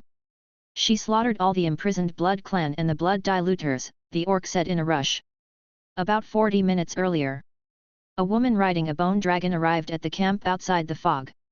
Upon her arrival, she asked for Dmitrija, and went directly to the place where the Blood Clan was detained as if she knew the way. When the Blood Clan members, who had been quiet previously, saw the woman's face, they pleaded for mercy and fear. However, the woman slaughtered all the detained Blood Clan as if she was possessed. The Dusk Banqueters of the 10th tier were easily crushed under her hands like she was killing a sparrow. It was only after her rampage that she stepped on the sticky blood and inquired about the battle situation in Crescent Heights. Noticing the unusual circumstances, the orc hurried to Blood Castle to notify Dmitrija and the others. After listening to the orc's account, Dmitrija's face turned somber. The undead army's lack of aggression towards the woman revealed their hatred for the Blood clan. "Blood Hunter, you stay here, I'll go back to the camp to check." Before he could finish, a woman's icy voice echoed from the corridor connecting to the hall. "Are you Dimitrija?" Everyone looked towards the end of the corridor where a vague female figure was visible. The next second, that figure had already arrived in the hall, sitting on the central throne. "Who are you?" Dimitrija eyed the woman warily, his hand subtly moving towards his sword. "Where's Chester?" "I hope he is not dead by your hand," the woman stated. Chester was the name he used during his human days as the Red Duke. The others weren't quite clear on this, but Dimitrija and the Blood Hunter knew about it. Dimitrija noticed the woman's leather armor and the hard silver single-handed sword strapped to her waist. Taking into account the woman's appearance at this time, he had some speculations about her identity. The Red Duke ran away, abandoned the castle and ran. As to where he ended up, we have no clues yet, Dimitrija replied calmly. "Ran away? Ha! That's just like him," the woman sneered. "We suspect he's still hiding in the fog, we are currently arranging manpower to search for him." "Leave his affairs to me, you don't need to worry about it," she shook her head. "Are there any members of the Blood clan still alive?" Dimitrija glanced at the Blood Hunter, who replied affirmatively. "There are 2 left, they led the way to the Blood Castle and are imprisoned outside." "Bring them in," the woman commanded again. The Blood Hunter turned questioningly to Dimitrija. Not to the assertive woman in front of him. Dimitrija nodded and the Blood Hunter went out to bring the remaining 2 Blood clan members up. When the 2 Blood clan members were escorted into the hall and saw the woman on the throne, their red pupils instantly contracted. They started shaking uncontrollably. They knew this woman's face all too well. With trembling voices they fell to their knees and said, "Madame Rolena, it was all Chester's doing, we are also victims." Rolena gracefully rose from her seat and walked over to the 2 men. She mildly crouched down to look into their faces. "The old town, such nostalgic memories. You 2 have lived long enough, it's time for you to die." As she got closer, a flash of her sword passed by, cutting across both men's throats. 2 heads fell to the ground with blood spurting. "You came all this way just to kill them?" Dimitrija seemed confused. "It's done. I will take care of Chester's matter." Rolena flicked the blood off her sword and spoke. "You can find him." Rolena stood up and walked towards the exit. "I can. You guys don't need to worry about this matter. Also, inform Fang Hao when the time comes." Dimitrija remained silent and followed the woman. After leaving the Blood Castle Hall, Rolena jumped off the castle wall. A bone dragon arrived with a roar, carrying the woman flying towards the south. In the Blood Castle, Kong Yang leaned against a wall, his legs shaking. Beneath him was the head of a Blood clan member, eyes filled with fear, staring dead at him. He gently kicked the severed head aside, trying to avoid the dead man's gaze. Not because he was afraid, but because of what had just happened. He admired the imposing orange lizardman hero, and then suddenly a dark gold hero appears. Her aloof persona and stunning beauty. Both aspects were what every male lord aspired to have. And before she left, the woman casually mentioned Fang Hao. He didn't think it was a coincidence. So, these heroes and armies are all Fang Hao's. Good lord, did they all transmigrate here on the same day? Is Fang Hao a favored son of heaven? Kid, why are you sitting here? Dinner is served and there won't be anything left if you wait any longer, an orc warned him, patting Kong Yang's shoulder forcefully. A forceful tap that caused him to sway a bit. "Fine, I'm on my way." Kong Yang got up and swiftly walked away. It was more important to eat than be envious of others now. The next day, at 3 in the afternoon, Fang Hao, along with Angia, flew directly to the Blood Castle on a bone dragon. Without Rolena's speed boost, they flew for half a day and overnight to reach the destination. The moment the bone dragon landed, Dimitrija and the Blood Hunter immediately came forward to greet them.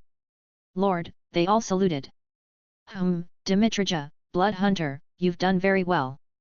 You fought a wonderful battle," Fang Hao praised. "Thank you for your compliment, Lord." Dimitrija followed Fang Hao from behind. Everyone entered the Blood Castle Hall. Fang Hao stepped on the soft carpet and sat down on the throne in the center. The system prompt appeared once more.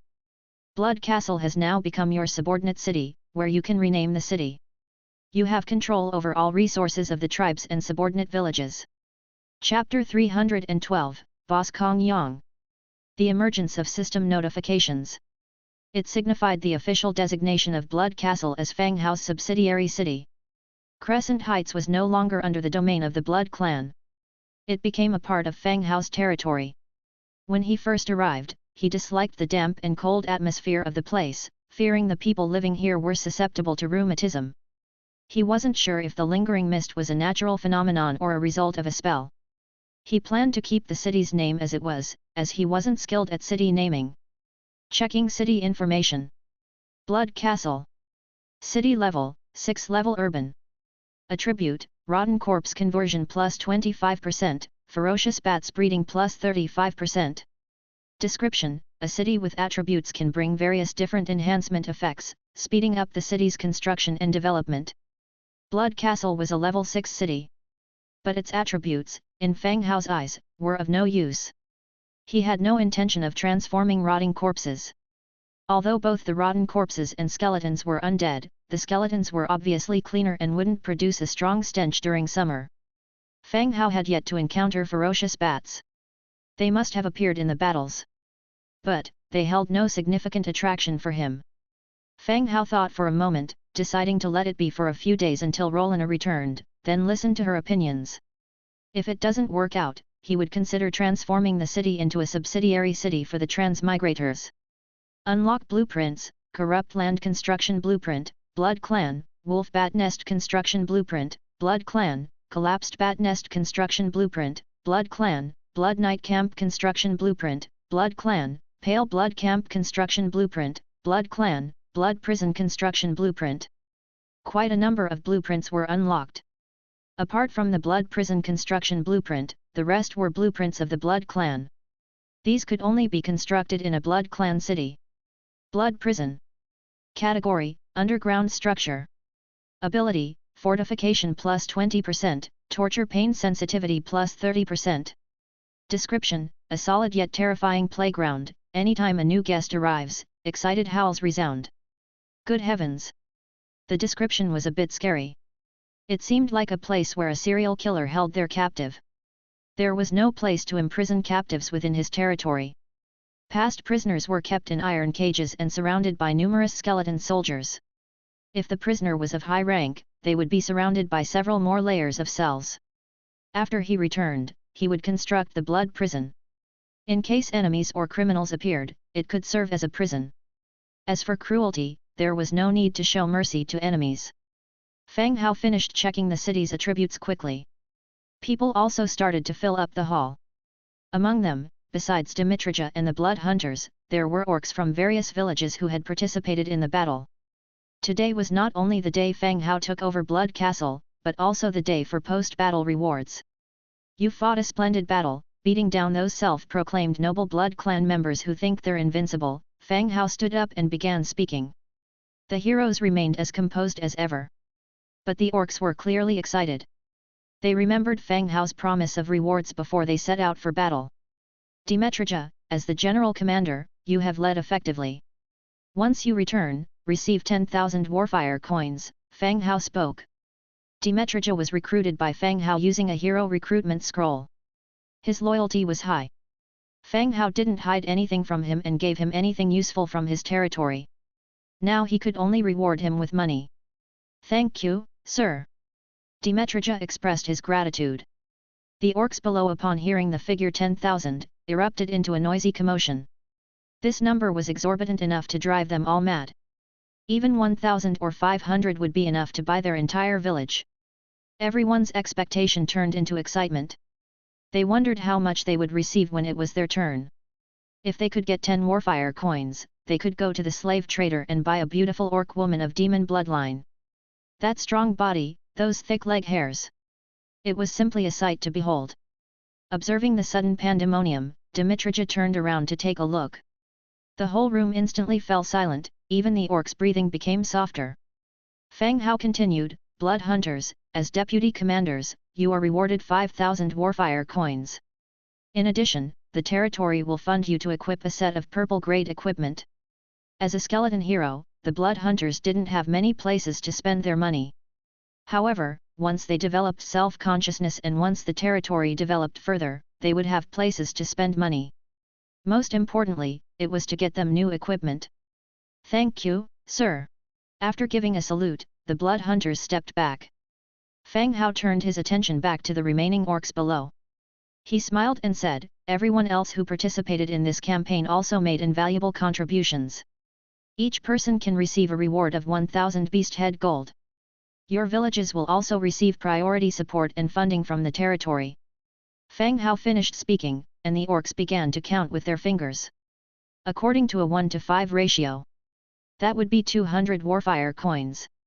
In an instant, the great hall resounded with cheers from the orcs. 1,000 beast head gold.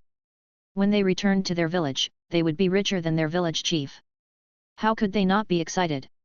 Outside the Blood Clan hall, Kong Yang was standing on an open-air terrace, leaning against the wall. Looking below, he saw the orderly undead army. After 2 days of interaction, he was no longer afraid of the undead army. Instead, he was somewhat envious of having such an army. "Ah, if only this army was mine, I could level these vampires," Kong Yang muttered. He opened the Book of Lords and focused on the densely packed, regimented army below before taking 2 pictures. He had no idea how the other lords had developed. But not one of them could have amassed an army of this scale. Selecting a picture taken from a high vantage point, giving a view suggesting absolute control, he directly sent it to the regional channel. With the caption "Picture J awaken, my faithful servants. Carry out your unending duty with your undying loyalty. Damn it, what's going on? Why are there so many undead? Oh god, I think the boss got caught and sacrificed to the undead. Is this picture real? Why are there so many undead, and based on the angle it seems like it's reviewing troops, could it be a hidden boss? Definitely, Boss Kong Yang, we are all on the same side. When the time comes and you come across my territory, please don't attack." Yeah, boss, just tell us what you want when you come. Please don't be hostile." Looking at the rolling messages, a smirk appeared on Kong Yang's face. Being called boss by others felt really good. While Kong Yang was enjoying the moment, a strong pat on his shoulder caught him off guard. Ouch! Kong Yang shuddered in fright. Turning back, he saw a tall orc. Sir, is there something?" Kong Yang asked with a slight smile. "Lord Fang has called you over, there's probably a reward for you." "Ah, thank you, I'll go right now." Kong Yang quickly headed towards the Great Hall. Beyond his excitement at receiving a reward, he was also looking forward to meeting the region's #1 player. Chapter 313, The Heavenly Tent Treasure Box. Kong Yang was following closely behind an orc. As he approached the hall, his heart began to race fiercely. Fang Hao had a high reputation in the local channel, but he was notorious. The man named Li Teng had his head chopped off by Fang Hao and posted in the channel. At that time, he himself was so scared that he had his own territory. Past the corridor was a spacious, bright hall. The hall was filled with orcs. Kong Yang's heart was pounding. He looked up to see a black-haired young man sitting on the throne in the center. So young. Judging by appearances, he was probably younger than himself. "Speak," the orc reminded him. "Oh."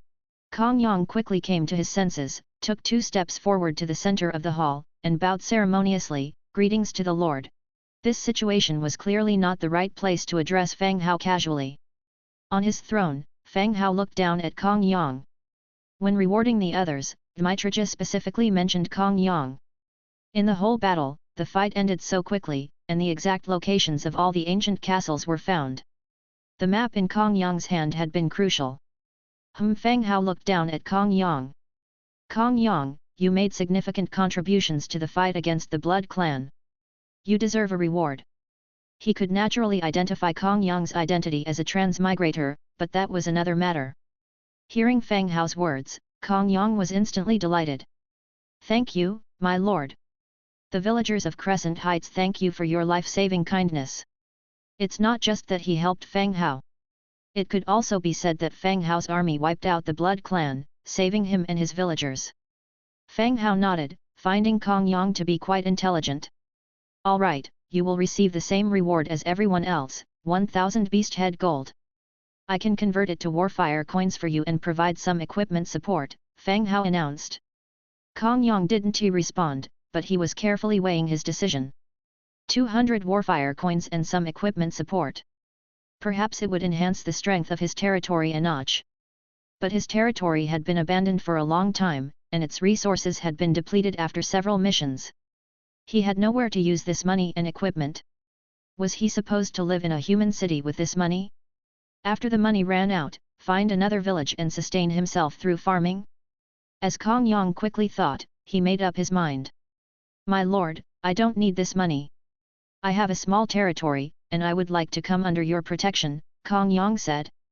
Plucking wool once was not as good as holding on to this strong thigh. With an army of tens of thousands, who could resist? If his territory could get Fang Hao's support, it could continue to develop. Fang Hao was not surprised. As long as Kong Yang wasn't foolish, he would likely make this choice. All right, I agree, Fang Hao nodded. Kong Yang's face brightened, thank you, my lord. He nonchalantly lifted the Book of the Lords and handed it up. Angia took it and handed it to Fang Hao. You can devour the Book of Lords, level 1. Kong Yang's Book of Lords turned into a light and integrated into Fang Hao's Book of Lords.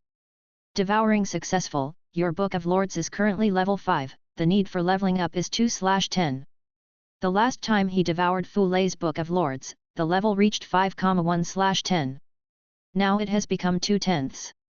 The privileges of the 5th level of the Book of Lords have not changed at all. It didn't unlock any blueprints. You have obtained the decision power of Kong Yang's territory. Occupy/abandon. Occupy will become your subordinate territory, it can continue to develop. Abandon will gain 50%-80% of the resources of this territory, and this territory will be abandoned. Occupy. You occupied the territory and it automatically became a subordinate city. You can set up deputy governors in the Book of Lords. After choosing to occupy, the location of Kong Yang's territory also appears on the map in the Book of Lords. Indeed, it is in the center of Crescent Heights. Looking at the building level, a level 3 Lord's wooden house. Just level 3. Needless to say, this territory probably doesn't have any resources left. In the position of deputy governor, he filled in Kong Yang's name, and a Book of the City Lord split directly away. At the same time, it was returned to Kong Yang. How many villagers were saved? Fang Hao asked Dmitrija. My lord, a total of more than 2,000 people. They took the battlefield during the counterattack by the Blood Clan, Dmitrija replied. Such a vast region only had slightly more than 2,000 people left over. But Fang Hao didn't say much else. The battlefield is the place that decides life or death. Kong Yang, I'm entrusting these 2,000 villagers to you. Arrange for all the villages to resume production. Can you do that? Fang Hao asked. Yes, Lin handle it. Good. I will assign these 2,000 people to you then. Don't disappoint me. I understand, my lord. I will definitely live up to your trust. Kong Yang's tone was firm. He also had his own ambitions, but unfortunately, his territory was seized by the Blood Clan as soon as it reached level 3. Now was his chance to rebuild. It wasn't only about not disappointing Fang Hao, but also about surviving better. All right, you can leave. Later, I will arrange for someone to co-defend your territory. Thank you, my lord. Kong Yang thanked him, retreated little by little and left. Before leaving, Fang Hao spoke again, by the way, don't disclose the matter of the territory casually. Some things that get revealed are not good for either of us. Kong Yang's heart tightened as he recalled the photos he had uploaded showing off earlier. Cold sweat gradually appeared on his forehead. Yes, I understand. Go. Kong Yang bowed again before leaving. According to his plan, he found those villagers. Many of the villagers from Crescent Heights were familiar to him. This time, leading them to rebuild their homeland, he was full of confidence. He could finally be a lord again. No, the term now would be city lord. With Kong Yang gone, the commendation ceremony was over.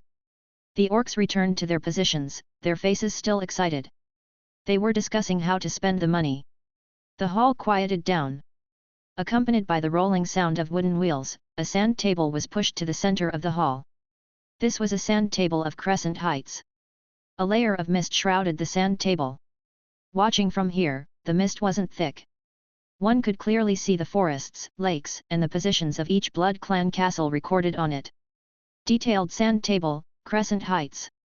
Crescent Heights sand table recorded. Can check the overall map of Crescent Heights on the Book of Lords map page. Once the Book of Lords was opened again, the overall map of Crescent Heights could be checked. And it was the high-definition version without mist.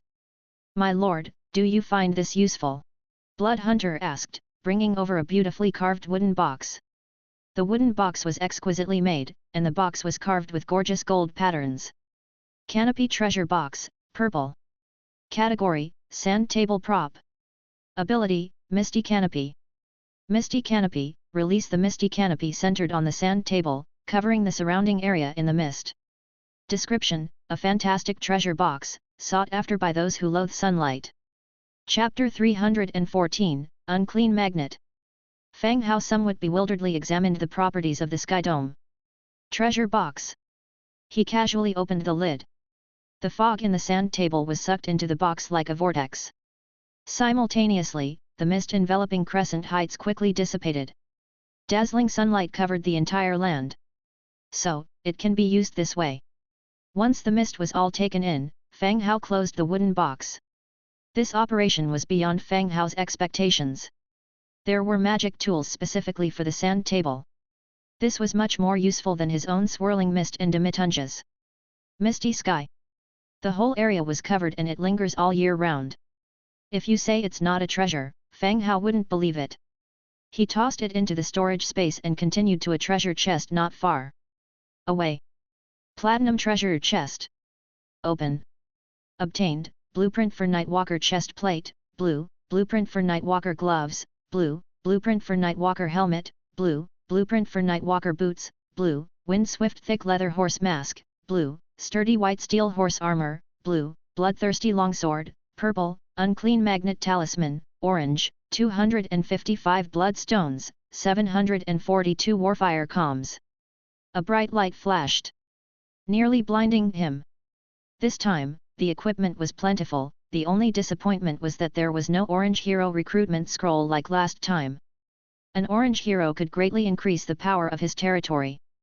But it was still good, the quality of the platinum treasure chest was guaranteed. He checked the blueprints and equipment he'd gotten. Nightwalker chest plate, blue. Category, chest plate. Defense, level 3 defense.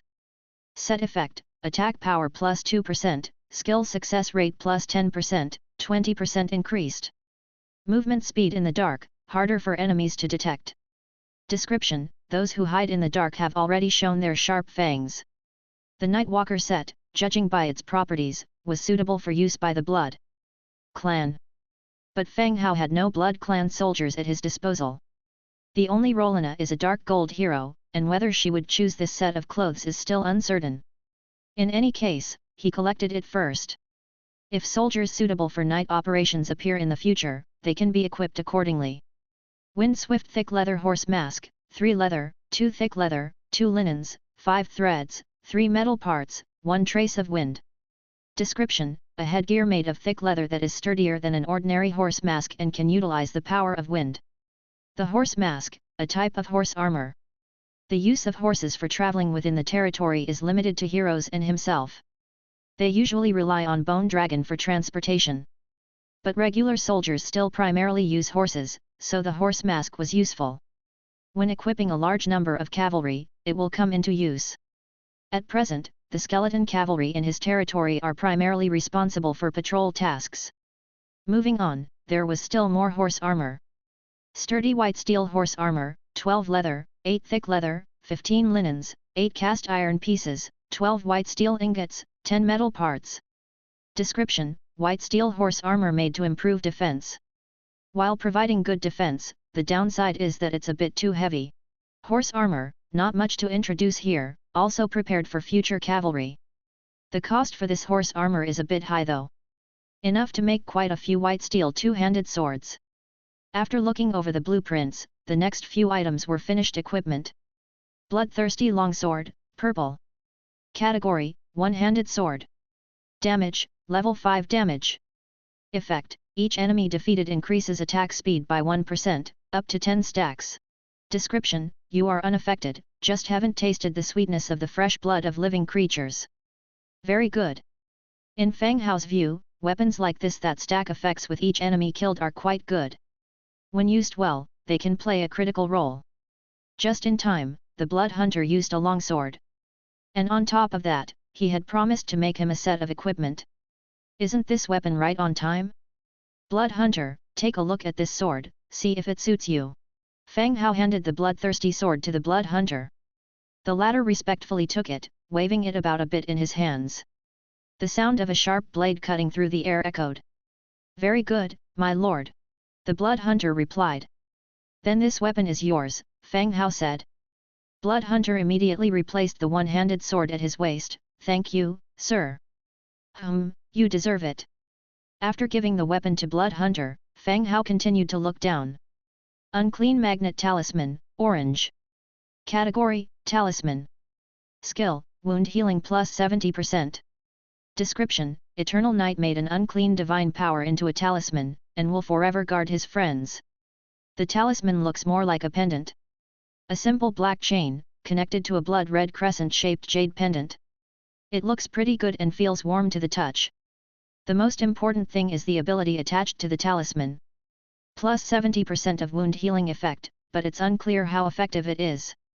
He hung the necklace around his neck, and put the original mindful necklace into the storage space. Of course, the attributes of the mindful necklace are still good, allowing him to use God's presence. He plans to wear these two interchangeably, wearing the talisman when going out and wearing the mindful necklace when using God's presence. The bloodstones and warfire coins behind, Fang Hao also put directly into the storage space. Fang Hao finished looking at the spoils. Angia also came back with a box. Fang Hao looked at the box. In addition to the warfire coins and gold coins, there were many gold and silverware, gemstones, and some jewelry. This batch of Blood Clan led by the Red Duke was originally an aristocracy among the human clan. They are particularly fond of luxurious items. Naturally, there are many good things. I think the decorations here are good, why don't we take them all back? Angia looked at the gorgeous chandelier overhead and was eager to try. It was good that Lori didn't come along. Otherwise, if she discussed with Angia, they might just have dismantled it on the spot. Fang Hao thought for a while and shook his head. It's enough to rake in these money, leave these alone. This place is probably where Rolen lives. In the future, she is likely still to live here. If everything is moved out, if her loyalty drops, it will be difficult to handle. Alright, Angia didn't say much. There were too many things scavenged within the territory. Maids' rooms are equipped with chandeliers, and many are stored in the warehouse without a place to use. Moving these back won't be of much use. Fang Hao saw that all matters were handled. He continued to give instructions. Dimitrija, Blood Hunter. Sir. The two responded. Blood Hunter, you will garrison here for a few days and be responsible for the transportation of spoils. Dimitrija, you go back with me. Fang Hao thought for a while and gave instructions. Bats and corpses of the Blood Clan, along with furniture moved out from those Blood Clan castles, all need to be returned. This would take some time. With Rolen's addition, Fang Hao not only increased the strength of his territory but also had an additional sense of crisis. After all, the loyalty is not high and there are no restrictions on the hero's covenant. Who knows if she will freak out and leave him? Having Dimitrija nearby could also increase a certain sense of security. Yes, sir, the two answered in unison. Afterwards, Fang Hao continued to wander around the Blood Castle. After delegating all the tasks, he returned to the territory with Angia and Dimitrija. He didn't stay in Crescent Heights for long, most of the time was wasted on the road. When the three of them returned to the territory, it was already the afternoon of the next day. After dinner, Fang Hao ran a comfortable hot spring bath, then went straight back to the room to rest. He slept straight through until the next morning. After washing up, he came outside to breathe in the fresh air. After stretching his body, Fang Hao started his morning run around the territory. He was too busy these 2 days, even the morning workout was delayed. He felt his physical strength was declining more and more. When he jogged down to the wall of the Lord's mansion, he saw 2 bunny maids, bending over and peering into the crevices of the wall. The hem of the maid's dress hung down, outlining the round contour of their buttocks. Fang Hao was also curious about what they were looking at. He stopped and came behind them, and heard a shorter bunny maid whispering, "I don't know who is so perverted to build a wall here." "Yes, I didn't see anything when I came here last night," said the taller maid. Chapter 315, Slaying the Master. "No worries, I brought tools. I'll dig a hole right here," hee, chuckled the dwarf rabbit. "Dig one for me too, but don't make it too big.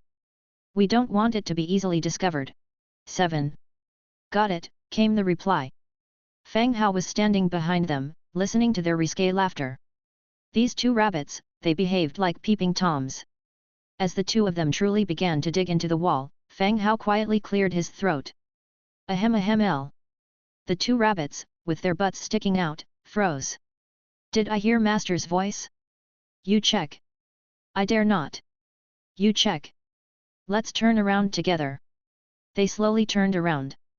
Upon seeing Fang Hao, indeed, standing behind them, they flushed and stood straight up. Their tools were quickly hidden behind their backs. Fang Hao recognized the two rabbit women. One of them had left a deep impression on him. She was around 1.5 meters tall, with a baby face and white floppy ears. Most notably, her exaggerated chest size was unforgettable. The other rabbit woman was tall and slender with handsome features. "What are you two doing here?" asked Fang Hao sternly. "Ah? Oh, nothing, just strolling," responded the large-chested rabbit woman. "Right, we're just taking a walk, Master," echoed the other woman. Fang Hao looked at the two with resignation. They had learned to lie. He lightly tapped each of them on the head. "Focus on leveling up, don't spend all your time playing." "Okay, Master," they both responded as they hurriedly left. After the two women left, Fang Hao resumed his morning workout.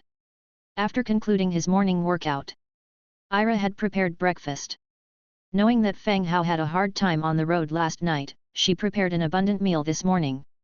There were 5 dishes, and some ingredients that were good for the body. Ding! Suddenly, the Book of Lords sounded off with a private chat notification. Upon checking, Fang Hao saw it was from Deng Bin, who had traded equipment with him a few days prior. A band of bandits had invaded Deng Bin's territory, and after several encounters, she had suffered significant losses. To combat the bandits, Deng Bin swapped a batch of equipment from Fang Hao, offering flax as the bargaining chip. It's been 2 days since their trade, it seemed that Deng Bin was victorious. "Thanks for your support with the equipment, everything is resolved now. We can continue our flax trade," said Deng Bin. It seemed that eliminating the bandits greatly improved her mood. "I'm glad to hear that. Now that the threat is over, you may want to consider expanding your flax growing." "I plan to increase my purchases in the future," replied Fang Hao. Deng Bin was a reliable person.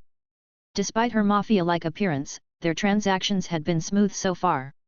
Fang Hao was more than willing to cooperate with her, it was a stable deal without much hassle. Additionally, Fang Hao's demand for flax was increasing. Besides the typical flax clothing, flax fabric began to feature among other equipment crafting materials. For instance, the horse mask and armor he acquired yesterday required flax linen and spun thread. Fang Hao speculated that future item crafting would possibly involve a large quantity of flax linen and spun thread. Therefore, he planned to increase his flax purchase significantly. Moreover, according to their agreement, future flax prices would be halved.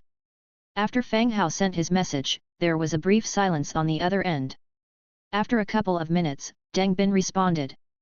"Big brother, if you promise to buy all my flax, I can arrange for a large-scale planting." Deng Bin's idea was quite simple. She could plant the crops, but Fang Hao had to buy all the produce. She didn't want to be stuck with an unsaleable surplus. "Sure, arrange for the planting. I'll buy everything," Fang Hao agreed. While others might worry about an excess of flax, Fang Hao certainly did not. Forget about his hundreds of skeleton tailors. Flax products were very marketable in the channels and orc areas. For the moment, his worry was more about not having enough flax, rather than having too much. "Great, big brother, I trust you. I'll arrange for planting right away." Cooperating with Fang Hao had been nothing but beneficial for Deng Bin. She could even gather the resources she needed through her flax trades. "Yeah, go ahead. Don't forget to develop your armed forces," advised Fang Hao. Okay, thanks big brother. Deng Bin expressed her sincere gratitude. Meanwhile, the villagers and soldiers around Deng Bin erupted into cheers upon hearing word of the flax planting agreement. In the future, flax crops would provide them with better livelihoods. After ending the chat with Deng Bin, Fang Hao grabbed breakfast and glanced at the regional channel. The atmosphere in today's channel was a little tense. After observing for a while, he finally understood what everybody was discussing. Apparently, a lord had posted in the channel last night saying that the loyalty of his militiamen had dropped to 32 points. He mentioned that the atmosphere in his territory had become quite strange, and he felt like his subordinates might kill him. Today, however, people noticed his absence. Someone added the lord as a friend and confirmed that his private chat had disappeared. When they searched for the lord, they received the message that this person did not exist. It was basically confirmed that this lord had died the previous night. This news caused quite a stir. Everyone knew that low loyalty could lead to the negligence and defection of subjects. However, this was the first time there was actual evidence of subjects killing their lord due to low loyalty. What the lord did to make loyalty drop to 32 points was no longer important, because he was dead. He had become a negative example to others, highlighting the importance of subject loyalty. In other words, if loyalty drops too low, one must be prepared for the worst. Watching everyone's discussion in the regional channel, Fang Hao felt a slight tremble in his hand that was holding the wine glass. He rushed to the page that displayed the loyalty level. The beauty of the lonely night, Lorana and Tobias, current loyalty towards you, 25. It was indeed still 25 points. Someone else was killed at 32 points, and his was only 25. Fang Hao began to question whether recruiting this dark gold hero was a wise decision after all. Though he had no reason to provoke her. However, her past was somewhat tumultuous. What would he do if she was mentally unstable or had mood swings? Seems like he needed to be a little more careful. After breakfast, Fang Hao stepped out of the lord's mansion. The warm sunlight brought comfort to his entire body. The sun was definitely more pleasant. He wondered how humans survived in Crescent Heights. After stretching his body, Fang Hao made his way to the undead building area. He opened the Book of Lords and found the blueprint for the Blood Prison. The Blood Prison was a blueprint unlocked after capturing the Blood Castle. It was just perfect as there was no place to imprison criminals in his territory. He selected an appropriate spot on the vacant land to the east for the prison. Location was crucial for imprisoning criminals. The Blood Prison was positioned right within the undead region. Even if any prisoner escaped, they would face an onslaught from the undead army. Level 1 Blood Prison, 2,500 wood, 3,000 stone, 350 iron, 200 cast iron blocks, 150 metal parts, 1 trace of violence. Description: a sturdy and chilling playground. Every time a new guest arrives, excited wails echo from within. Chapter 316, Domina arrives. Commence construction. Light surged up in an instant. After 10 minutes, the light dispersed, and a semi-underground dungeon appeared in front of Fang Hao. The construction itself was built underground. The top protruded 10 centimeters above the ground, with 2 narrow windows at the front and back. These windows allowed for ventilation and brief exposure to sunlight. Construction completed. Fang Hao went down the stairs into it. The dim corridor was lined with individual cells, 4 in total. Constructed from stone walls and metal iron bars, it looked very robust. Escape would be extraordinarily difficult with guards posted. In each cell, various torture instruments were hung. There were iron shackles, whips, and some tools with uses that Fang Hao knew, even though he didn't know their names. Though the Blood Prison was only level 1. There were no actual prisoners in his territory, so there was no rush to upgrade it. Upgrades would be made when necessary. After a quick inspection, Fang Hao left the Blood Prison. After arriving back at the castle, the sky overhead abruptly darkened. A giant bone dragon arrived over the territory and dove straight down. With a gust of wind, it landed in front of the castle. Following that, the massive spider body, the spider Fate Weaver, Domina, climbed down from its back. Domina was a demon spider, and her body was quite sizable. The upper half of her body resembled a woman, while the giant spider form of her lower half was still dreadfully unsettling. Lord, Domina stumbled as she staggered forward. Her sharp spider legs clacked against the stone pavement. The normally flat, solid ground was left with pockmarks and cracks as if it had been punctured by a sharp sword. "Domina, have you been drinking?" Fang Hao curiously asked. "No, it's my first time riding a bone dragon. I'm a bit dizzy," Domina replied. Her massive body then lay directly on the ground. It seemed she was experiencing the after effects of flying on the bone dragon. Fang Hao and his mates had experienced similar sensations of weakness in their limbs during their first ride on the bone dragon. "You should take a moment to recover." After a brief rest, Domina was back to normal. She got up again and moved around slowly in a clacking manner. She controlled her strength carefully so she wouldn't fracture the pavement. It was like she was wearing high heels and walking across a floor. "Master, I have brought a gift for you." Domina removed a giant white silk cocoon from the back of the bone dragon. The white cocoon was elongated and oval, wrapped in cobweb silk. Fang Hao frowned slightly at the sight of the cocoon. Had they captured a person along the way and brought him here like this? The person inside must be suffocating. Before Fang Hao could ask, Domina cut open the silk with her sharp legs. A crashing sound rang out. Along with the torn silk, a large pile of gold coins and gemstones fell onto the ground. "What is this?" Fang Hao relieved when he realized there wasn't a person inside. He hadn't expected Domina and her group to use this method to transport money. "Master, we've had some deals with nearby villages and saved some gold coins," Domina said, looking at Fang Hao with hopeful eyes. Fang Hao glanced at the coins on the ground, then back at Domina. He understood what she was thinking. He nodded, "All right, I'll accept it. You won't need to worry about the hero test either. I have it all planned out." He turned his head to look in the distance. The mates were hiding behind the door, curiously peeking over here. They were filled with fascination and wariness at the sight of this giant spider woman. "Move the money into the castle," Fang Hao directed. "Oh, all right," one of the mates responded. They proceeded to transport the cocoon money bag, teeming with coins and gemstones, together. Fang Hao turned back to Domina, asking, "Do you want to rest a bit or start the hero test right away?" "If possible, I'd like to take the hero test," she answered. "All right, come with me."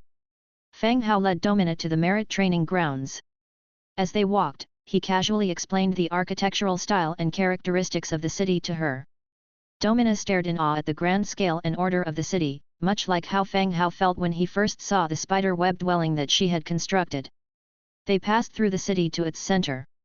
Various statues, the merit training ground, and hero altar had been erected here. They stood in front of the merit training ground. Domina was at tier 10, and if she passed the hero test, she would officially become a hero. "Are you ready?" Fang Hao took out a hero heart and 100 warfire coins from his inventory. The merit training ground was designed for hero tests and upgrades. Since its establishment, Fang Hao had learned quite a bit about it. The training ground was only for heroes, weapons and armor couldn't be brought in. This rule prevented people from getting ahead by relying on their equipment. Domina's face reddened slightly, whether from nervousness or excitement, Fang Hao couldn't tell. "I'm ready, Master." "All right, let's begin." "Stay calm," Fang Hao advised, as he took 2 steps back. "Yes, Master." Domina stepped into the training ground. A gentle light enveloped her, and in the next second, her entire body disappeared from Fang Hao's sight. At the same time, Fang Hao received a system notification. The merit training ground in the main territory is conducting a hero test. Another notification arrived. However, there were no options or further instructions. It seemed the notification was merely informative. Time ticked away. Fang Hao checked his watch, 12 minutes had passed. He couldn't help but worry. Would she fail? According to Domina, she had been at tier 10 for some time and had fought a few battles with the gnolls. She shouldn't fail. After another 5 to 6 minutes, another announcement came. Military Unit The Spider Fate Weaver has successfully completed the hero test and has been promoted to Hero Unit Fate Weaver, Domina. Slave Contract has been automatically upgraded to Hero Contract. Seeing these notifications, Fang Hao let out a sigh of relief. Domina had succeeded. A green light appeared from the altar again. Domina's figure reappeared in front of Fang Hao, but this time, she wasn't a massive spider but a tall woman standing 2 meters tall. Her long, slender legs and buttocks were wrapped in black, chitinous armor that extended up to her upper body, covering her rather voluptuous chest. On her smooth back were 4 pairs of black spider legs. They were slim, glossy, and sharp as a sword at their ends. Master, I successfully ascended to be a hero and didn't let down your expectations, Domina, now kneeling on one knee, said with a joyful face. This was not only because she had met Fang Hao's expectations, but she had also fulfilled her long-held ambition. Loyalty of Fate Weaver, Domina towards you increased by 5 points, current loyalty, 78. Upon successfully becoming a hero, her loyalty also rose by 5 points. Loyalty was incredibly important, even though a hero contract was already in effect. Fate Weaver, Domina, Green Tier 7 Hero. Chapter 317, Strange Hobby. Fate Weaver Domina, Green Level 7 Hero. Faction, SPID Erling Goblin. Racial traits, Living Creature, Sunlight Sensitivity, Spider Magic, Chitin, Dual Form. Legion Talent, Shaman Commander, Spider God Devotee. Skills, Multiple Attacks, Longsword Legs, Deadly Toxin, Webbing, Venom Spray, Curse. Innate Skills, Advanced Combat Mastery, Advanced Stealth Mastery, Advanced Magic Mastery, Advanced Action Mastery. Sun Sensitivity, in the sunlight, this unit is at a disadvantage, with all attributes reduced. Spider Magic, this unit is a natural spellcaster, capable of casting spells like Venom Spray and Curse without needing to learn or master them, and possesses a strong ability to learn magic. Chitin, this unit has innate Chitin, hastening the dispersion of negative effects and enhancing its own magic resistance. Dual Form, this unit can freely transform between a human form and an arthropod form. Shaman Commander, this unit, leading a goblin army, gets all attributes plus 15%, magic resistance plus 5%. Spider God Devotee, every time a unit of this unit's army dies, it automatically transforms into 2 giant spider hatchlings, which continue to fight alongside it. Multiple Attacks, human form causes multiple physical damages, goblin form causes multiple physical damages, with additional toxin damage. Longsword Legs, sturdy legs tough enough to compare with sharp longswords, inflict piercing damage on the target unit. Deadly Toxin, the damage caused by the goblin state attack will be unable to be healed by potions and healing spells for a certain period. Webbing, the goblin state can release a magic spider web, causing slowing and binding effects on units along the way. Venom Spray, release venomous foam to inflict venom damage on frontal units. Curse, targets up to 5 creatures, releasing Curse, making them vulnerable and causing an extra 20% damage when attacked. Description, they were rejected by living creatures and were driven into the depths of the dark territory, becoming hermits and hunters, wandering alone or leading giant spiders lurking near their lairs. Domina's attribute has not changed significantly. The most notable points are the added Legion skills and dual status. Transformed from a SPID Erling Goblin, it can take on a human shape. When in between human and spider goblin, the effects of the skills are slightly different. So far, it seems that the skills are a bit stronger when in spider form. By then, it'll be up to Domina how to use them. How do you feel? Fang Hao asked with a smile. Pretty good. I feel stronger than before. Domina also revealed a smile. It seems the most significant changes are in her attributes, besides her skills. A rank 10 soldier can't be compared to a hero anyway. Let's go, rest in the Lord's mansion. I have had some clothes prepared for you. Fang Hao continued. Domina nodded. She kind of liked the splendid clothes that the maids wore. Now that Fang Hao mentioned giving her some, she naturally accepted. He led Domina back to the Lord's Hall. A maid immediately brought in some fruit wine. Fang Hao told the maid, prepare 2 sets of clothes for her. Yes, master. The maid evaluated Domina and quickly departed. The territory has been getting stranger recently, with a woman who always seemed to be under a cloud coming the day before yesterday, and a spider person arriving today. When the maid left, Fang Hao spoke again. How's the mine? Are those gnolls behaving? Domina was holding the fruit wine, her back legs gently tapping on the rough clay cup. She didn't understand how it was made and why it could hold water. Oh, they were not very obedient before, but after I fed some of the troublemakers to the queen giant spider, they've become much more disciplined. Domina casually responded. Well, she fed the gnolls directly to the spiders. What about the leader of the gnolls? Didn't you sign a slave contract with him? Fang Hao asked further. She had directly let her sign a contract with the Gnoll leader at that time. They should be able to keep those Gnolls in check. After signing the contract, that guy's authority dropped considerably. Now he serves more like a supervisor, Domina quietly answered. In other words, after the Gnoll leader signed the slave contract, his prestige plummeted.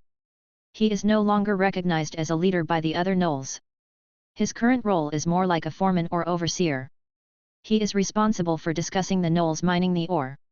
Is the mining operation stable now? Domina nodded. Yes, it's steady now, my lord. Good, that's what I wanted. The mines near the Webweaver camp are very important to Fang Hao. Mithril that can be mined there is a very scarce material.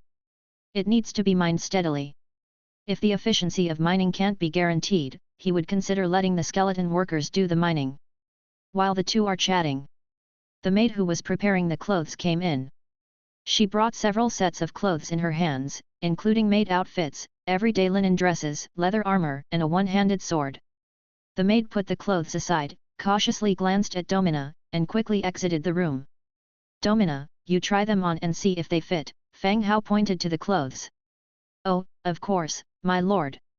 Domina agreed, picked up a beige linen dress, and started to put it on.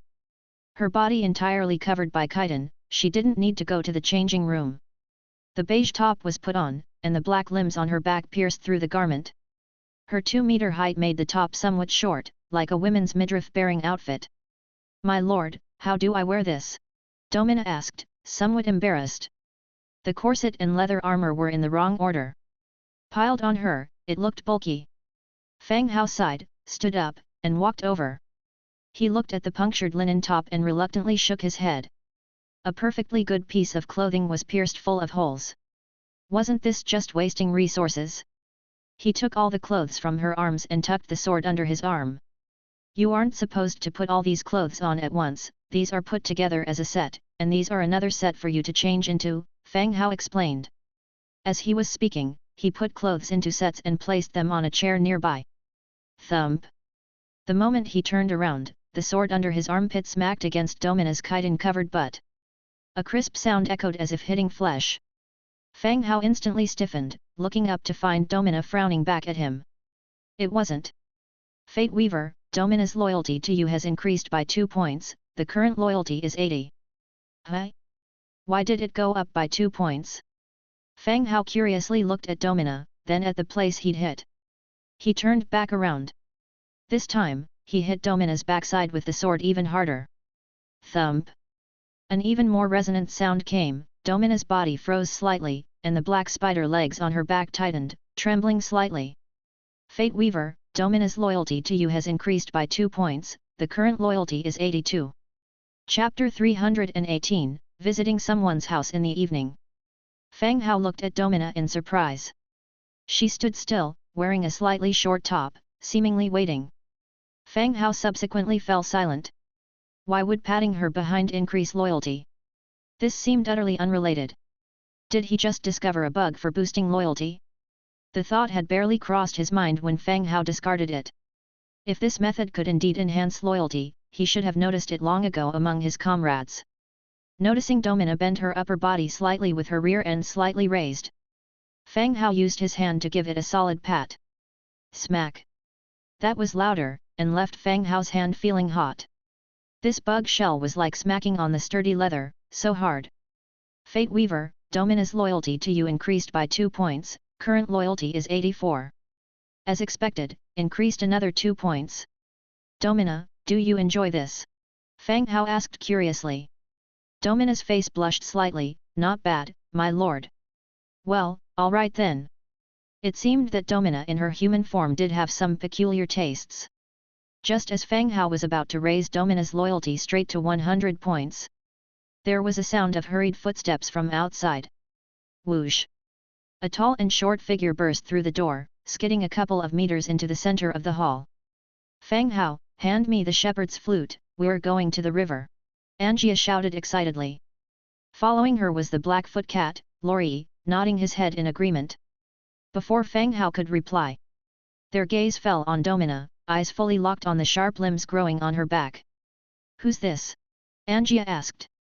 This is Domina, the one you met last time, Fang Hao explained. Who's that? Before Fang Hao could reply, Domina introduced herself. Miss Angia, we met at the webweaver camp. You even complimented that my house looked pretty. Oh, so it's you. Angia realized. Why did you transform into this? Those things on your back look cool. Thank you, Miss Angia. Angia glanced at their strange stance and asked curiously, what are you two doing? Fang Hao put the short sword aside and said, Domina just learned how to transform into human form. You could show her how to wear these clothes. Oh, all right. Angia took on this task, and she and Lori began helping Domina put on her clothes. In no time, Domina was dressed. However, the back of the dress required holes for her limbs. All right, it's on. Now give me the shepherd's flute, Angia demanded, extending her hand. Where are you two going to play in the river? Are you nuts? Isn't the hot spring enough for you both? Fang Hao said sternly. Oh come on, it's just the river to the north of our territory. It's not that deep. Fang Hao handed her the shepherd's flute with a word of caution. Be careful and don't be reckless, especially you, Lori. Be more cautious, stop coming back covered in injuries every time. Hee. Angia grabbed the shepherd's flute and rushed out with Lori. The hall was once again left with only Fang Hao and Domina. Domina was now wearing a maid's dress. The long black skirt matched the black bug shell on her legs, looking like she was wearing a pair of leather pants. Given Domina's attributes, the long skirt was quite suitable for her ability to switch between two forms. If she wore pants and then transformed into a spider, it would ruin the pants, but a skirt doesn't present such a problem. Fang Hao glanced at Domina, thought for a moment, and then picked up the iron sword next to him. Upon seeing this, Domina made the first move and leaned on the table in front of her. In the afternoon, Domina, holding a large package, mounted the bone dragon.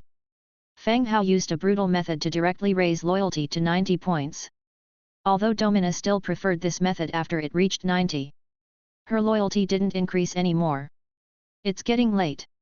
Domina returned to the webweaver camp, finishing this game after a few hours' journey. As for whether Domina has other quick ways to improve loyalty, it can only be studied next time. After Domina left, the maids' topics were still about the Spider Woman.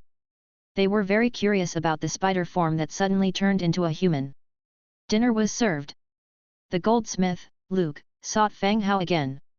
He held several pieces of jewelry that he had made previously for Rebecca, the wife of the city lord of Lyss City. The craftsmanship of the goldsmith is even more complicated. 101 goldsmiths, after such a long time of work, had only just produced trial samples. The two had a simple exchange and Fang Hao remembered what Luke had sought to advise him. The next day, early in the morning, as the sky was beginning to light up and night was slowly fading away, Fang Hao opened his eyes and began to wash. According to the plan he had made with Luke the previous night, he would take the goldsmith's trial samples to Lyss City for Rebecca to try on. Ira had already started preparing breakfast. Fang Hao went to Angia's room, woke her up, and once again confirmed that slapping her bottom was not a bug to raise loyalty. After a simple breakfast, Fang Hao, together with Angia and Dimitrija, mounted the bone dragon. The bone dragon's legs powered and headed towards Grey Bear Stronghold. By 10 o'clock in the morning, the three arrived at Grey Bear Stronghold. They switched to the swift purple-scaled horse, and arrived at Lyss City by dusk. The location of Lyss City was enjoyable hot pot restaurant. My lord, Winnie, the lady boss, and the bandit Grey Bear, both bowed in unison. They were somewhat surprised by Fang Hao's sudden arrival. When can it be the opening? Fang Hao sat down on a chair nearby. This house was originally a tavern. After being purchased by Fang Hao, it was planned to be turned into a hot pot restaurant. Winnie had been renovating this place for several days. According to her own promised time, it should be about time for opening. The sign can be hung up tomorrow. As long as the ingredients and staff are in place, we can open for business, Winnie answered. Good, arrange it as soon as possible. I will inform others to collaborate with you, Fang Hao nodded. Understood, my lord, Winnie also revealed a smile. This shop was much bigger than her tavern. And Lyss City was even larger, with a greater population. It was enough for her to showcase her skills. After dinner, Fang Hao washed up again and put on a set of prepared formal attire. He went directly to the Lord's house. This time, Rebecca didn't attend any dances. He followed a maid and stopped in front of a room. The maid knocked lightly on the door. "Madam, Mr. Fang Hao is here. Let him come in." The door opened, and Fang Hao walked in. This was a study room, a desk in the middle of the room, and 4 bookshelves against the wall, filled with a variety of books. There were also several exquisite paintings on display. Rebecca, wearing a casual long dress in light blue, was writing something at the desk. When Fang Hao came in, she merely briefly glanced up. "Do you always like to visit other people's homes at night?" Chapter 319, 5 Corpses. Rebecca spoke with a slight hint of resentment, and there was a hint of fatigue in her face. Fang Hao didn't care about her blame. "Ah! There's nothing I can do, the client won't provide board and lodging, I am leaving first thing tomorrow and can only save 1 day's food and lodging costs." A slight smile appeared on Rebecca's face at Fang Hao's teasing. She rolled her eyes at him. He made it sound as if she had mistreated him, and was saddling her with the matter. "Okay, you're not just here to complain about the food and lodging fees today, are you?" Rebecca asked about Fang Hao's intentions. Fang Hao didn't want to waste too much time. He opened his backpack directly and took out all the jewelry inside. During the journey, these items were stored in a storage space. Here, in order not to cause trouble, they were put into the backpack. "The accessories for the dress are ready, I came here today to let you try them on, once we confirm they're good, I'll then proceed with the final production." "So soon?" Rebecca said with some surprise. Jewelry is different from clothing. Jewelry making, metal melting, and engraving are all very time-consuming tasks. One piece of jewelry worn by nobles is invaluable, not just for craftsmanship and materials. It also includes the time consumed by the process. I have many craftsmen working for me, so the piecework production is a bit quicker. Fang Hao explained indifferently. There are 101 gold carvers in his territory.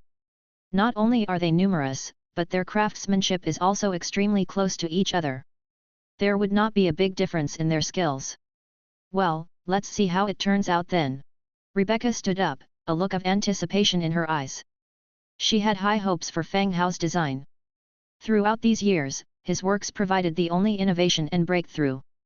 She ordered a maid to bring a full-length mirror. Rebecca emerged from behind her desk and stood in front of the mirror. Seeing that the maid had no intentions of helping her, Fang Hao stood up, picked up the jewelry on the side, and stood behind her. As soon as he approached her, he could smell the faint fragrance from Rebecca. Her light blue leisure dress could not hide her graceful figure, the collar of her dress was a deep V, revealing her enticing cleavage.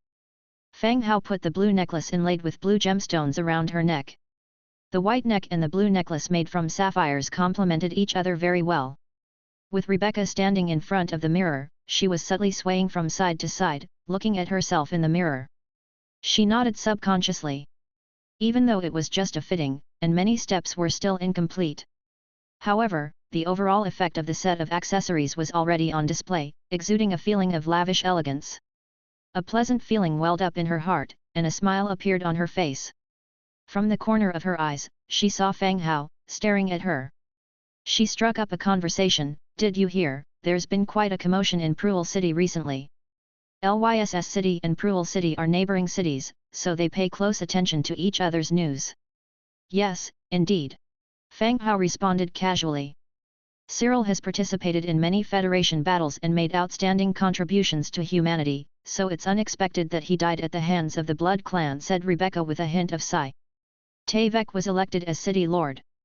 He had reported the situation of Cruel City to the Federation. He attributed the death of Cyril to an attack by the Blood Clan and provided some evidence. It seems that Rebecca had also received the news, otherwise, she would not have mentioned Cyril. Rebecca continued to put on her bracelets and earrings, her smile becoming more radiant. "How beautiful!" She couldn't help but exclaim in her mind. "Will humans go to war with the Blood Clan?" Fang Hao continued to ask. If humans started a war directly with Crescent Heights over this matter, it would indeed be troublesome. Then humans would directly attack Crescent Heights, wouldn't that mean his stationed army would have to fight? It's difficult. Even though there is a formal agreement between humans and the Blood Clan, some blood clan can't control themselves and frequent attacks on humans still happen. Rebecca gave Fang Hao a glance. The murderer has already been executed by Tavek. The Federation should issue a warning to the blood clan. The likelihood of war is small. Fang Hao nodded but didn't say anything. It would be better if there was no war. When the warning arrived at Crescent Heights, he would have his people accept it and it would pass. That would save him a lot of trouble afterward. Now that all the accessories were fitted, they made Rebecca look even more regal and dignified. I really like them, these accessories are very creative and beautiful. Rebecca happily nodded. She wished she could wear the custom-made dress alongside the set of jewelry right now. I'm glad you like them, so when I get back, I'll arrange for the final pieces to be made, said Fang Hao. Okay, start making them. Rebecca removed the jewelry with a bit of reluctance. Fang Hao took the jewelry from her and packed them all away. After the jewelry fitting session was over, Fang Hao was just about to leave. Thump, thump, thump. Just as he was about to say goodbye to Rebecca, hurried knocking sounds were heard from outside the door. The door opened. A guard dressed as a warrior walked in and gave Fang Hao a wary look. Madam, the guard team is back and they have brought back several corpses, they're asking if you would like to take a look. On hearing the guard's words, Rebecca's expression turned serious instantly. Let's go, let's take a look. Then, she completely forgot about Fang Hao as she briskly followed the guard out of the room. Fang Hao stood awkwardly in place. He couldn't stay here, so he had no choice but to follow them out. Walking down the long corridor together. In his mind, he thought that after leaving the Lord's mansion, he would say goodbye to Rebecca and then head back to where he was staying. However, after hearing what the guard reported back, Fang Hao developed an interest in the case. Despite the guard speaking in a low voice, he still heard about the abduction of a special group of people. As he left the Lord's mansion and was planning on continuing to follow them, he was stopped by the guards. Without saying much, Fang Hao simply nodded and went straight out of the Lord's mansion courtyard. He glanced in the direction Rebecca left and went straight back to the inn where he was staying. After leaving the Lord's mansion, Fang Hao went back to the inn with Angia. He gave Angia a simple explanation before lying down on the bed. The skull ash sparrow beside him, after the soul fire lit in its pupils, flapped its wings and flew out the window under the cover of darkness. Using the night as cover, it flew back to the sky above the Lord's mansion. The Lord's mansion had a tight defense. In addition to the guards on duty, there were also many hidden sentries. Using the direction Rebecca left, Fang Hao began to search. Soon, he found a brightly lit, large building. Entering through a narrow vertical window at the top, he spotted Rebecca. She was standing below, surrounded by guards. When Fang Hao's gaze found 5 corpses laid out on the ground, his heart pounded fiercely.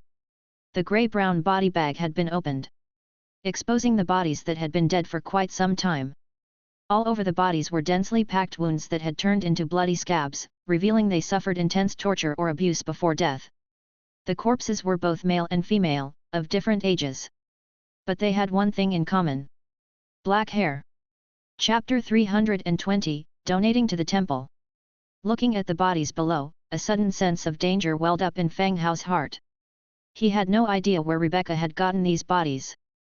But the physical features of the bodies told him that they were all transmigrators like himself. Damn it! Fang Hao cursed inwardly. Someone was capturing transmigrators and subjecting them to some form of execution and torture. Down below, Rebecca was having a conversation with the captain of the guard. From the stern looks on their faces, it was clear they were discussing something serious. The hall was not lit by nightstones, but by lit candles. Under the dim candlelight, Fang Hao flew from the top and hid behind a flag hanging against the wall. At the same time, he overheard the conversation between the two. Did you not capture anyone? Rebecca's voice was tinged with anger. No, it seems our actions were discovered. There was nothing left when we arrived. The soldier's voice was subdued, but his suppressed anger was still detectable. Damn it! Rebecca cursed. She took a deep breath and asked, are these the only bodies? There's another person who's heavily wounded and unconscious. We've sent them to the temple, but it's uncertain if they can be saved. The guard spoke in hushed tones. Hearing that there was a survivor, Rebecca's expression improved considerably.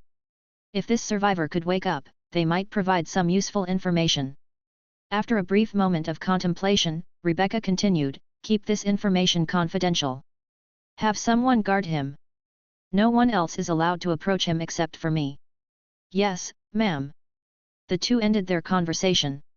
Rebecca turned to leave without giving a second glance at the 5 bodies on the ground. Fang Hao lingered behind the flag for a while. Seeing no other leads, he controlled the skeletal sparrow to fly back to the window he had entered from.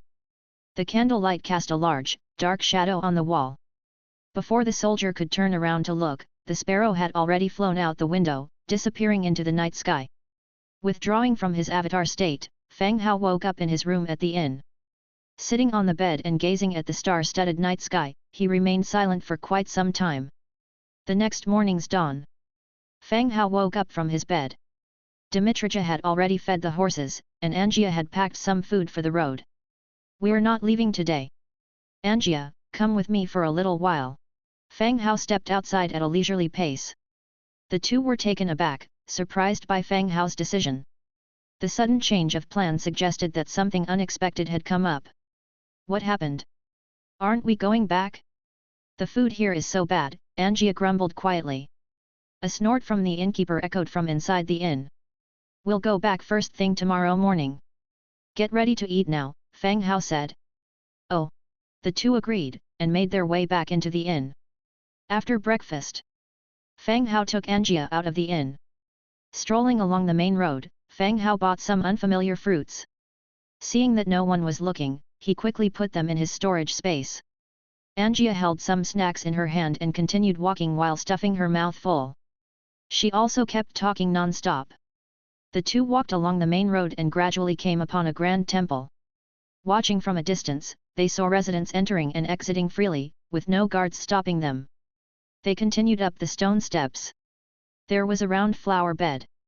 Acolytes wearing religious robes were busily doing their work. Acolytes were believers from various human cities. They came to the temple to act as messengers of God, receiving donations and faith from believers. But whether the gods would hear the voices of the people was debatable. Perhaps if your prayers weren't answered, your faith wasn't devout enough. The temple housed 2 statues of gods. The god of light and the goddess of harvest. It seemed that most living creatures of different species had a significant number of believers in the goddess of harvest. Sir, how may I assist you? A young woman wearing an acolyte's robe approached. Fang Hao examined her attributes. Just an ordinary person, with the attributes of a Tier 1 farmer. The acolytes are non-clergy personnel who assist with various tasks within the temple. Most of these acolytes are women who possess knowledge related to midwifery and healing skills. I'm a new cloth trader from Lyss City. Fang Hao slowly walked forward with the woman acolyte curiously following behind him. About me, well, I have a peculiar, he began. Oh, are you here for treatment, said the woman acolyte, realizing his point. My peculiar thing is that I have money, and I plan to donate to the temple to affirm my faith. Fang Hao finished his talk in one go. Hearing about the temple's donation, the acolyte's eyes lit up instantly. People like Fang Hao are most welcomed at the temple. Having faith is important, but the best part is their willingness to donate money. That's wonderful. Please come in, I'll immediately call our high priest, the acolyte hurriedly said. She led Fang Hao into a building next to the temple. It was a clean and tidy corridor with individual rooms on both sides. In one of them, there were 4 guards standing by the door. Is there some important person here? Fang Hao asked. The acolyte glanced at the guards and whispered, the person brought in last night appears to be from a significant family. I heard that their injury is quite severe.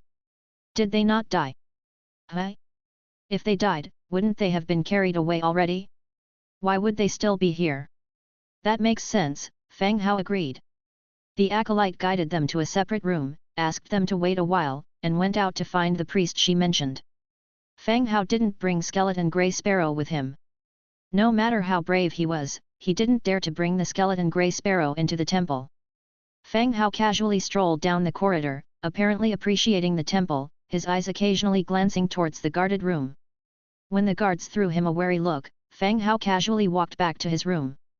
After a while, the door opened, and an elderly crone came in. Leaning on her tree root cane, she seated herself across from Fang Hao. Sir, I heard that you intend to donate to the temple, the old woman asked. Temple priest, Tier 10. Fang Hao's eyes slightly narrowed. Surprisingly, she was tier 10. Do you have the final say here? Fang Hao curiously asked. I've been in charge here for a long time, so naturally, my word carries weight, the old woman nodded. Despite her age, her voice didn't hold any fluctuations. Fang Hao nodded. It seemed a tier 10 priest was the strongest force in this temple.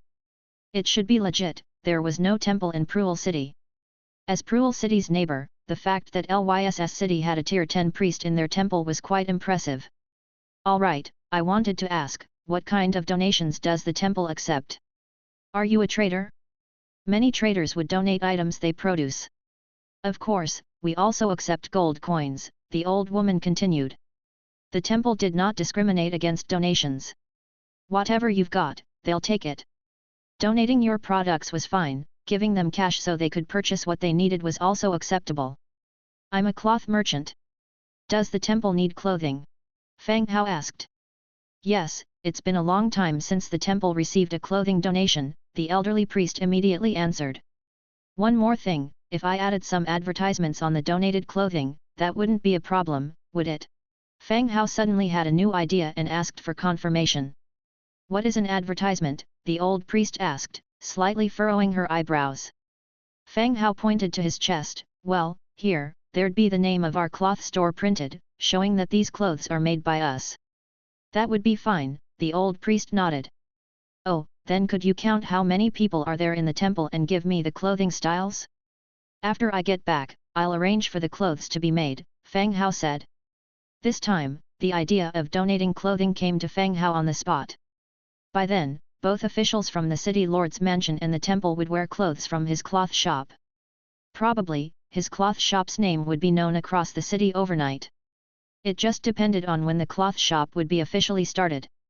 Okay, wait a moment, please. There are not many people in the temple, so it won't take long to count, the old priest said with a hint of a smile visible on her weathered face. Can I take a tour around the temple? Of course, you can. The two of them went out together. Just as they stepped into the corridor. Suddenly, a terrified wail came from ahead. I don't know, I've told you all already, let me out, let me out. Following that, a person dashed out, shoving aside the guards. He charged out of the room towards them. Chapter 321, Cunning Gambler. A young man barreled past the guard in front of him and dashed out of the room.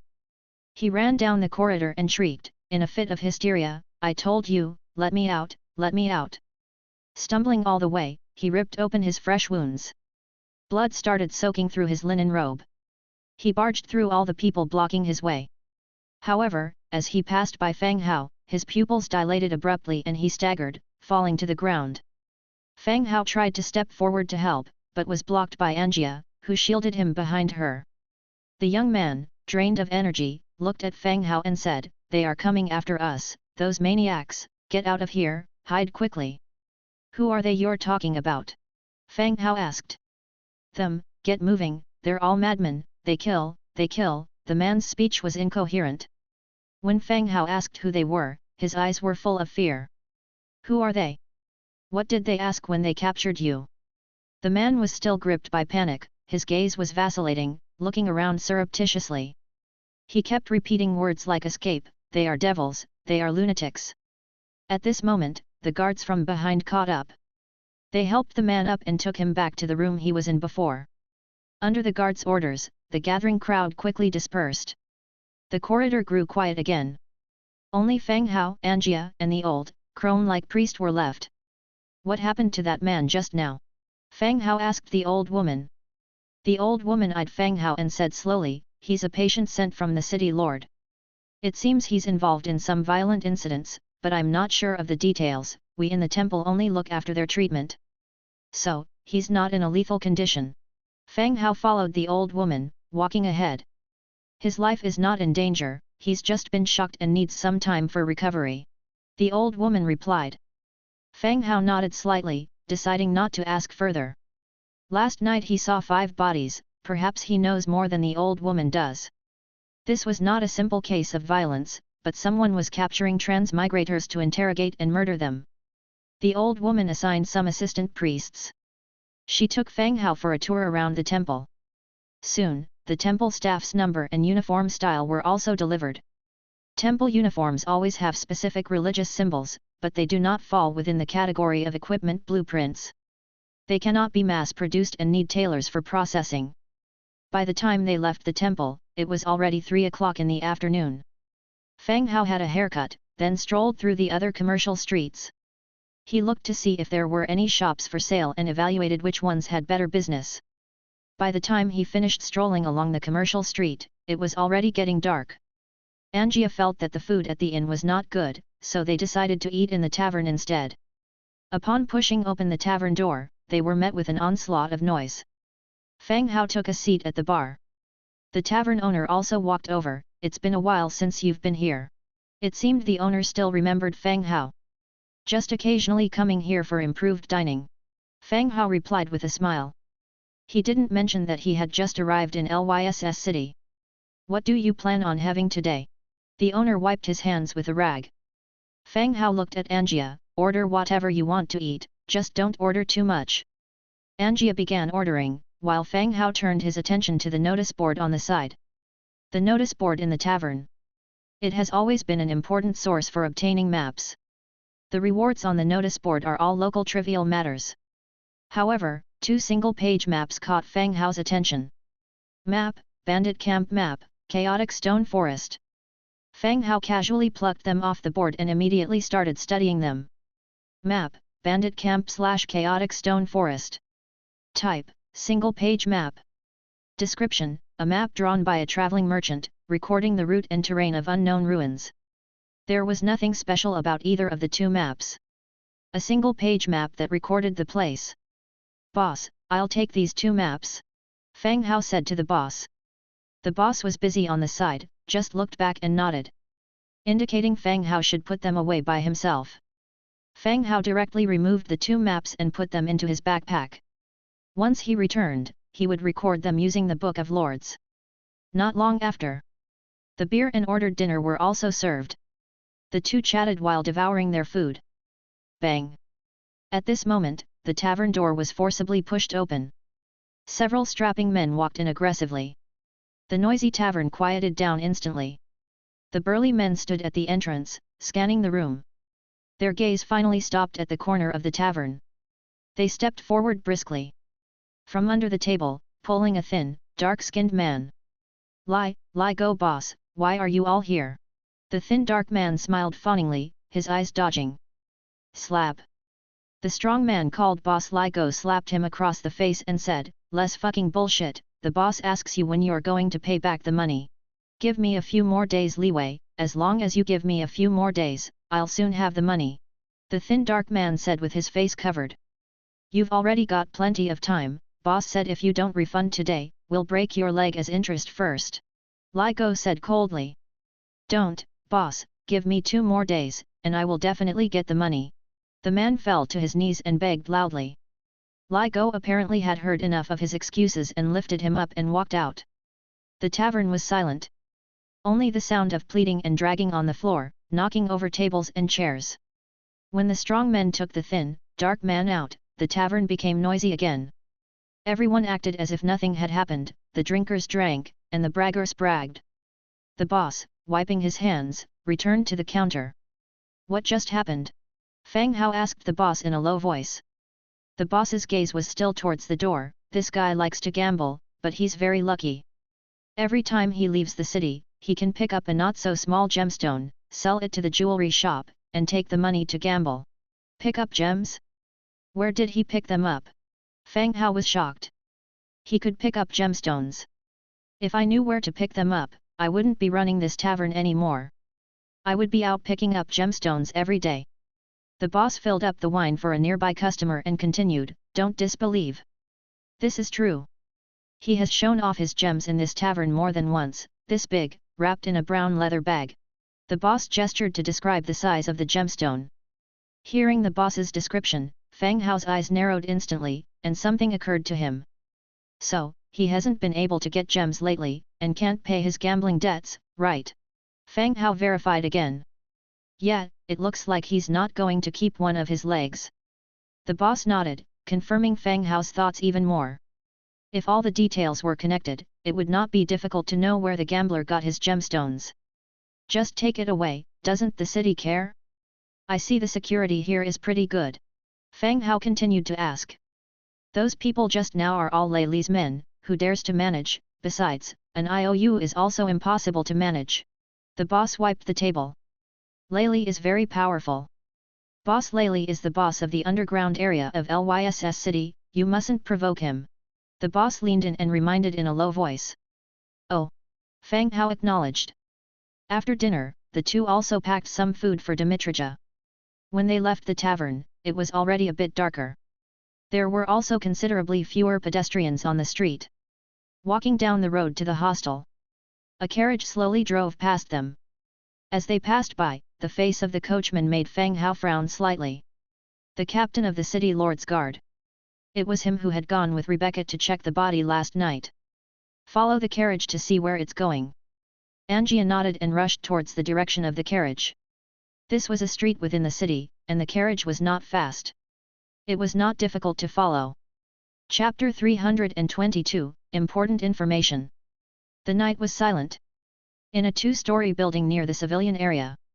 The room was still brightly lit. A young man lay on the bed, looking haggard. From time to time repeating. Let me go, let me go. Squeak. The door was opened, and Rebecca, flanked by guards, walked in. With a slight frown, she looked at the man in front of her. In a softened tone, she said, You are safe now, tell me who abducted you. Hearing Rebecca's voice, the man in the sickbed abruptly stopped his repetition. His gaze was fixed intently on the several people in the room, howling, What the hell do you lunatics want to know?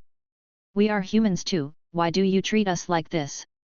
Faced with the man's howling, Rebecca frowned and looked at the guard beside her. The latter gently shook his head, indicating that he hadn't done anything to this man. I saved you. Now, I need you to tell me what happened so we can apprehend those people, Rebecca continued. Perhaps Rebecca's words were effective. The man's emotions gradually stabilized. You saved me. Yes, I am Rebecca, the wife of the city lord of Lyss City.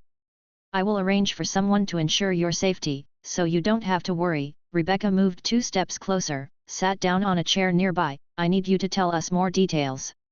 After a moment of silence, the man slowly began to speak. Some people are capturing us. You? You mean your team? Yes, we come from the same place. Those people captured us and forced us to reveal everything we knew, the man said, lowering his head. Everything? Like what? How we got here, why we ended up here, what we used to do, everything was of interest to them. The man fell into memories, gradually becoming fearful. Rebecca frowned and looked at the guards behind her. She found it hard to understand why they would capture them just to ask such questions, rather than seeking out important intelligence. Even the location of a treasure or some aristocratic secrets would be more valuable than knowing where they came from or what their former jobs were. What are they doing with this information? Rebecca asked. I don't know. They would jot it down in a notebook as if they were collecting some sort of intelligence, the man continued. One last question, did you recognize any of them, or see any distinguishing features? Rebecca pressed on. I don't know any of them. The man took a covert glance at the people in the room and shook his head. All right, I understand now. Rest easy, there won't be any danger here. Rebecca stood up and walked out. When can I leave? The man suddenly asked as she was leaving. When you have recovered more, you can leave, Rebecca replied, and walked out of the room. Once the man's emotions have stabilized further, they will need to inquire further. After Rebecca left, the room fell silent again. Due to the commotion at the temple during the day, Rebecca had him moved to a new location. The night darkened, and the man gradually fell asleep. A nightmare awoke the man, who wiped the cold sweat off his forehead. But he saw a skeletal bird standing by the window. The hollow pupils, flickering with a faint blue light, were staring at him. The man shuddered violently, his mouth wide open, looking terrified. The skeleton sparrow said, Don't shout. I'm from Earth too, we've met before in the day. Burp. The next second, the man rolled his eyes and passed out. A long time passed before the man slowly came to. I told you, we've met before. Why get so worked up? The skeleton sparrow asked. The man opened his mouth wide, as if his throat was jammed, and stammered without uttering a word. So, does this mean I'm dead? The man seemed to suddenly make sense of it all. You're not dead. We met during the day at the temple, you warned me to watch out for those people, I purposely came to see if you were in any danger, Fang Hao said softly, detailing as much as possible to help the man recognize his identity. But why do you look like this? The man was in a state of confusion. It's just some minor magic tricks, you don't need to worry about them. The skeleton grey sparrow jumped onto a table nearby, continuing to inquire, who exactly captured you, and why do they want to capture us transmigrators? I'm not sure, I don't know them, but they seem to be very interested in us. They meticulously recorded all the information they managed to extract. What value do these things hold for them? I don't know, but they care about it a lot. You don't know those people, do you have any details about the group they're associated with, or any identifiable symbols, pressed Fang Hao. Rebecca only asked if there were any distinctive facial features of the person. It seemed that she knew some of the intelligence, but was just not aware of the specific identities of the group. Fang Hao had no choice but to ask more detailed questions. The kidnapping of transmigrators hung over his heart like an ominous sword. Humankind persecuting its own kind, everyone could potentially be the culprit, enhancing the sense of danger. After a moment of contemplation, the man suddenly perked up and said, I recall the wax seal they used for passing messages, it seemed to resemble two intersecting scythe blades. It's very familiar, it's reminiscent of a game logo I once played. Fang Hao was stunned on the spot, his heart slightly shocked, two intersecting scythes, when looked at from the front, does it looks like a hood. The no-face's hut. This symbol was the identifier of the no-face. That said, there were two possible interpretations. Someone may have posted a task through the no-face's hut, with the intention to collect information about transmigrators. Alternatively, the no-face themselves might be thinking that transmigrators have information worth mining, hence they're gathering it. Yes, indeed, do you know them? Are you familiar with them? The man appeared somewhat thrilled.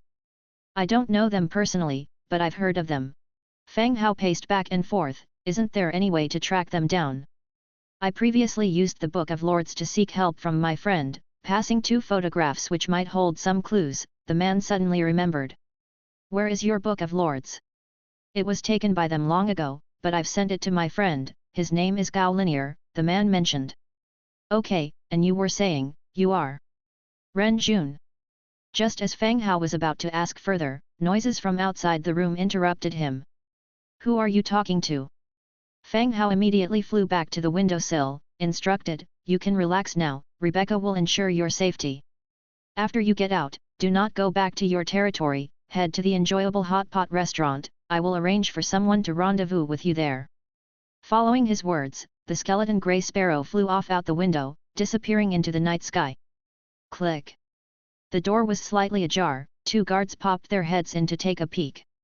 Who were you talking to? The guards entered the room, igniting the candle that was off to one side.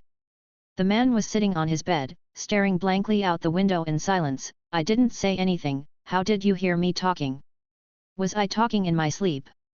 Once the guards had completed a full scan of the room without discovering any sign of others, one of them muttered to himself, haunted by what had just happened.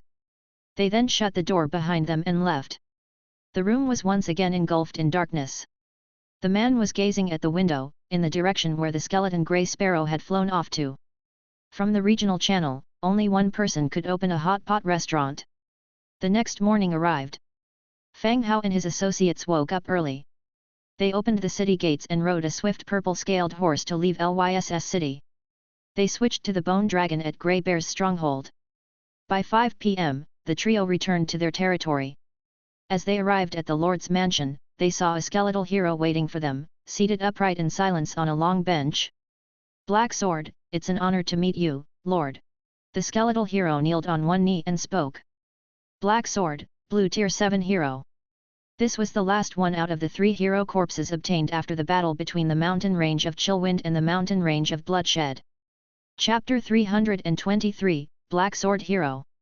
In the battle against the Frostwind tribe and Troll tribe, Fang Hao had obtained 3 hero corpses. Nelson created an orc skeleton hero Skull Crusher, purple 9th rank hero, and a troll skeleton hero Giant Wall, blue 7th rank hero. Right now, the third and the last of the three was in front of him. Black Sword, Blue 7th rank hero. Welcome to join us, Black Sword, Fang Hao said with a smile. Blackthorn and Black Sword were two generals who had previously served Skull Crusher.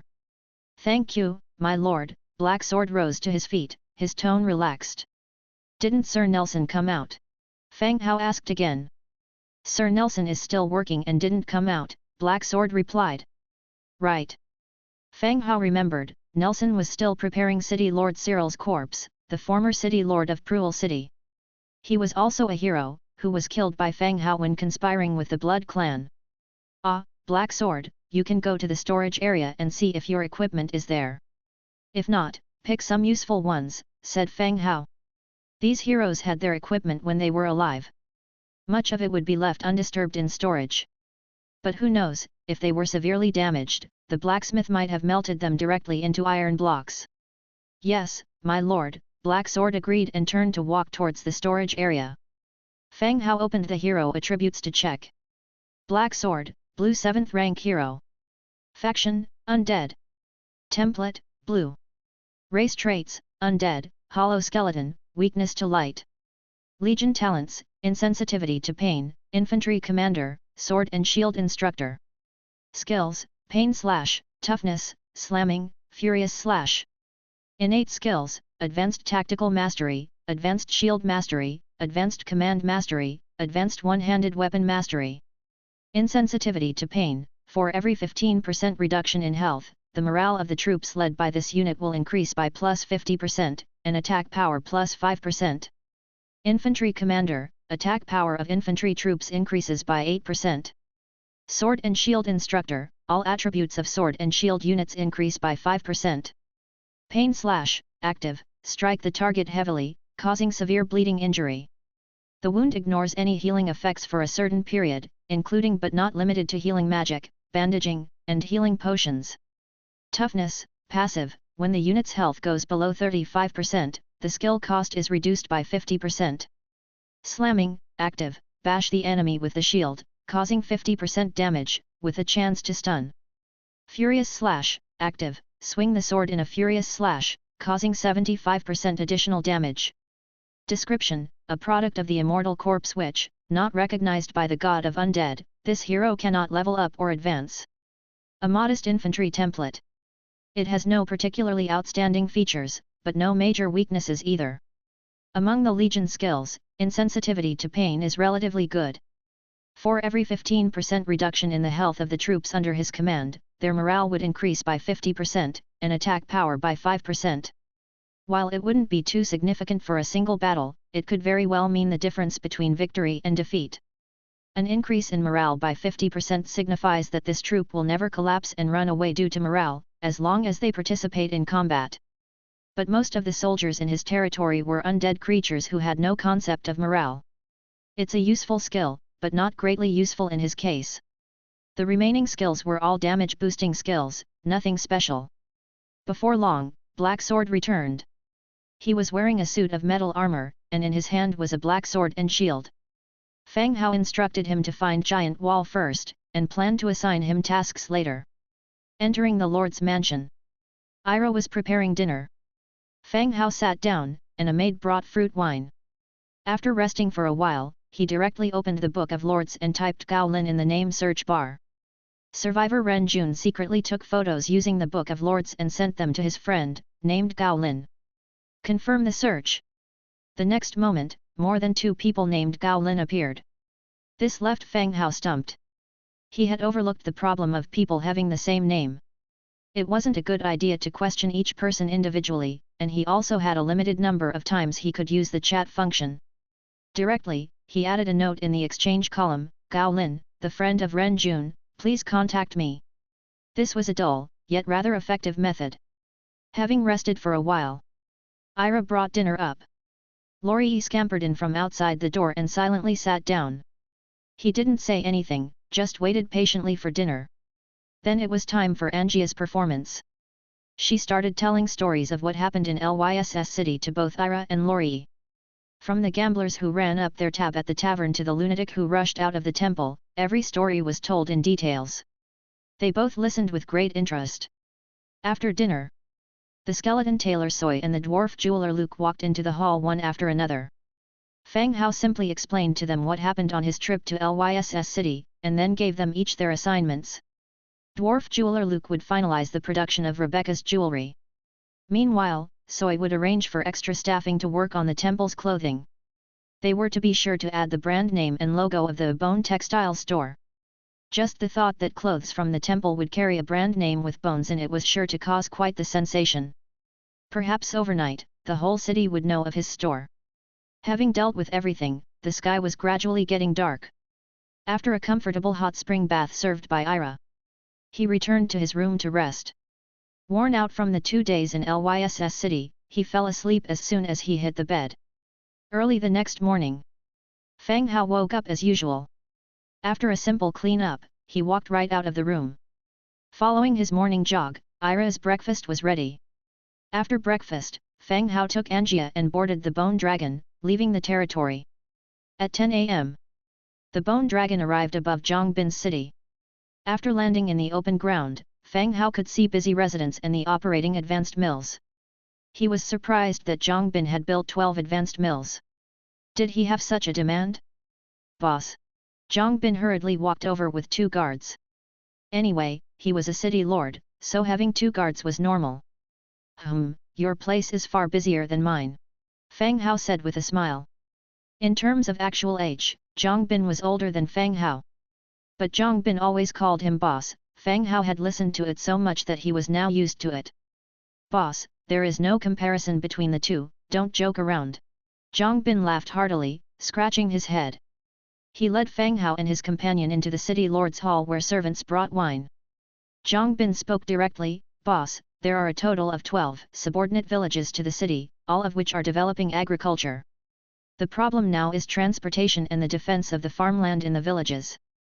Chapter 324, Photo Clues. Even under Fang Hao's protection, Zhongbin was still working hard. Back on Earth, he was a salesman. Upon arriving in this world and becoming a city lord, it was as if he had found his niche. With all the oratory skills he had acquired in his lifetime, he persistently persuaded neighboring towns and villages to become his affiliated villages. The villagers were honest and simple, and they needed someone powerful to depend on, someone who could help them get rid of the wild beasts and the bandits who often came down from the mountains. Thus, one by one, they agreed to his proposition. Zhongbin's city now had the most affiliated villages among all the cities owned by transmigrators. One day when Fang Hao came by to visit, Zhongbin opened up about the difficulties he was facing. Let's go, take me to see some of the nearby villages, Fang Hao said, standing. All right, I will arrange for our transportation immediately, Zhongbin responded. Soon enough, Zhongbin, accompanied by Fang Hao and a few soldiers, left the city on horseback. The group headed towards nearby villages. There have been incidents involving the capture of transmigrators lately. Be careful when you go out, Fang Hao said casually to Zhongbin as he held the reins. Capture transmigrators. Zhongbin was slightly taken aback. The term transmigrators was likely unheard of by the indigenous people. Yes, in Lyss City, I met a man named Ren Jun, who happened to be one of the survivors, Fang Hao began, recounting the basic events concerning Ren Jun and the Faceless Cottage. It wasn't certain whether the Faceless Cottage was the one behind it all, or whether someone had bought the information. This could have led to the Faceless Cottage capturing and torturing transmigrators. Either way, it was better to be cautious. Hearing that people had died, Zhongbin's expression immediately darkened. Living in this world was hard for everyone, and now with an intelligence organization prying into the secrets of transmigrators, it made him nervous. It seemed that even their fellow human beings were rejecting them. After more than an hour, the group arrived at a village. It was the village closest to Zhongbin's city. Ahead of them was a wooden wall surrounding the village. Outside, there were vast fields. In the fields, villagers dressed characteristically were hard at work. Lord City Master, what brings you here? An old man quickly came out from the village, looking thrilled. Just came to see how everyone is doing. Do you need anything in the village? How's life treating everyone? Zhongbin asked with a smile. Zhongbin asked these questions with a smile but didn't mention Fang Hao. This was part of their agreement. Fang Hao didn't need to be introduced. His role was just to observe. All's well, nothing lacking in particular. Lots of goodwill on your part, the village head welcomed them into the village. Turning to Zhang Bin, the village head said, my daughter isn't that young anymore. She's been talking a lot about you lately, wondering why you haven't come by. She's been down in the dumps. Oh? Well, I've been pretty busy lately. Zhang Bin's face went red immediately. He threw a quick glance at Fang Hao and laughed awkwardly. After hanging around the village for a while, they moved on. They visited 3 other villages and returned to the city in the afternoon. Fang Hao then went directly to the Heavy Sword Infantry training ground to recruit soldiers. Heavy Sword Infantry, 4 soul crystals, 20 food. Recruitment count, 20. Triggering Hundredfold Amplification, recruiting 20 Heavy Sword Infantry. A light appeared, as 2,000 hefty Heavy Sword Infantry men stood before Fang Hao. Greetings, sire, they saluted in unison. All right, you will be under City Lord Zhang Bin's command from now on, Fang Hao instructed. The Heavy Sword Infantry turned their gaze towards Zhang Bin, saluting once again, City Lord. All right, you guys go to the warehouse and get your equipment. I'll assign you your tasks later, Zhang Bin told them. Yes, sir. After the Heavy Sword Infantry left, Fang Hao continued to the archery range to recruit archers. Militia Archer, 2 soul crystals, 10 food. Recruitment count, 20. Triggering Hundredfold Amplification, recruiting 20 Militia Archers. Soon, another group of 2,000 archers appeared in front of Fang Hao.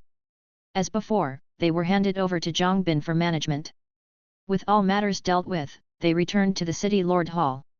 I will get the orcs to come over later to pave the roads for you, so don't worry about that, Fang Hao said. Zhang Bin's face brightened, thank you, boss. Right, when the food you've prepared is ready, arrange for it to be sent directly to the Windy Mountain Range. The demand over there is still quite big. The Windy Mountain Range used to trade the ores they mined for food and daily necessities. Fang Hao has been in control of the Windy Mountain Range for a month now.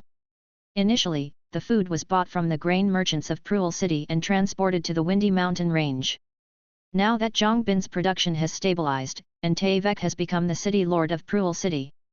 Gradually, their own production began to meet the food needs of the Windy Mountain Range. But the cooperation with the grain merchant continues. Got it, boss, Zhang Bin confirmed confidently. Also, come up with a way to make the villagers accept the undead. They can help with development. Oh, all right. I'll think of something. After chatting with Zhang Bin for a while and handling all the matters, Fang Hao returned to his territory on the Bone Dragon with Angia. After dinner, as night fell, Ira assisted him into the hot springs, and he enjoyed the enveloping warmth. Ding! At that moment, a private chat notification from the Book of Lords appeared. Opening it revealed a message sent by Gao Lin. This was already the 5th person named Gao Lin that contacted him today. The previous few were all frauds. Fang Hao, bro, I know Ren Jun. Did something happen? Ren Jun said he sent you some pictures before. Could you send them to me? Fang Hao asked, testing the waters. It still wasn't clear whether this person was the Gao Lin he was looking for. Yes, here they are, picture. Is Ren Jun still alive? Gao Lin quickly sent the pictures and asked. Fang Hao opened them one by one, revealing a dim room with a figure wearing a hooded mask. The pictures were real, but all the faces were covered, making it impossible to identify anyone. It seemed this person was authentic. He's alive, his Book of Lords was stolen, but he's fine, Fang Hao replied. Oh, thank you, brother. Sure. The two shared a couple of simple sentences before the conversation ended. Fang Hao magnified each of the 3 pictures, carefully inspecting the details. Hopefully, he could find some clue that would lead to a breakthrough. Even knowing which direction to go for further investigation would be a good start. Suddenly, Fang Hao's eyes widened as he quickly enlarged the second picture. The pixel quality of the Book of Lords was excellent. Even after enlarging it dozens of times, it remained clear. In the lower right corner of the image, there sat a man carrying items. Clad in a black robe with a mask on, what caught Fang Hao's attention was the piece of skin that peeked out between the collar and the mask as the man bent down to pick something up. The skin was twisted and knotted, likely scars or disfigurements from an injury. This reminded Fang Hao of one character. Li Go. The strong man who had stormed into the tavern in Lyss City and beaten up the gamblers. He had the same type of scars on his left face and neck. After thinking for a while, Fang Hao said to Ira, "Go and get little Yu." "Yes, master," answered Ira, and she walked out. A moment later, the shadows nearby started to squirm, and little Yu's figure gradually appeared. "Why? Master, you called for me." "Shit." Fang Hao jumped in surprise. He glared at little Yu. "Little Yu, could you maybe use the door next time?" "Oh, okay, master," little Yu replied softly, seemingly not taking the advice to heart. "Little Yu, the reason I called you is to assign you a task." Little Yu's eyes lit up. "Yes, master. Please instruct." "Go to Lyss City and capture a man for me. I want him alive." Chapter 325, Orc City Merchant. First, Fang Hao explained the situation of Lyss City to little Yu. Then he opened the Book of Lords and showed her the pictures. However, it was not possible to print photographs at the moment, otherwise he would have printed a copy for little Yu to take with her. "Sir, am I to bring this person back?" Little Yu pointed to the figure in the lower right corner of the photo. "Yes, judging from the wound around his neck, it must be Li Go." "Find a way to bring him back." Fang Hao nodded. "I understand, sir. I will definitely accomplish the task," little Yu assured him loudly. "Well, leave tomorrow and take care." "Yes, sir." Having said that, little Yu disappeared back into the shadows. After little Yu was gone, Ira came back. Kneeling at the side, she softly massaged Fang Hao's body with her gentle hands. "Master, Millie has now reached Tier 4. Ira suddenly spoke. Millie was that petite, white lop-eared rabbit maid. At just 1.5 meters tall, she had displayed an unfathomable combat prowess after taking the strength potion, which was a stark contrast to her height. Incredibly, she had reached Tier 4 in such a short period of time. Fang Hao had a deep impression of her. Just 2 days before at the thermal springs, he had caught her digging holes in the wall. Never taking her mind off playing, she was still able to improve at such a rapid rate. It seems she truly has some talent. Fang Hao was surprised. Fang Hao had asked his mates to take the strength potion not because he had hoped that they could enhance the combat power of his territory. After all, there were no shortage of troops in his territory. With millions of troops, adding 1 or 2 combat maids wouldn't have much of an effect.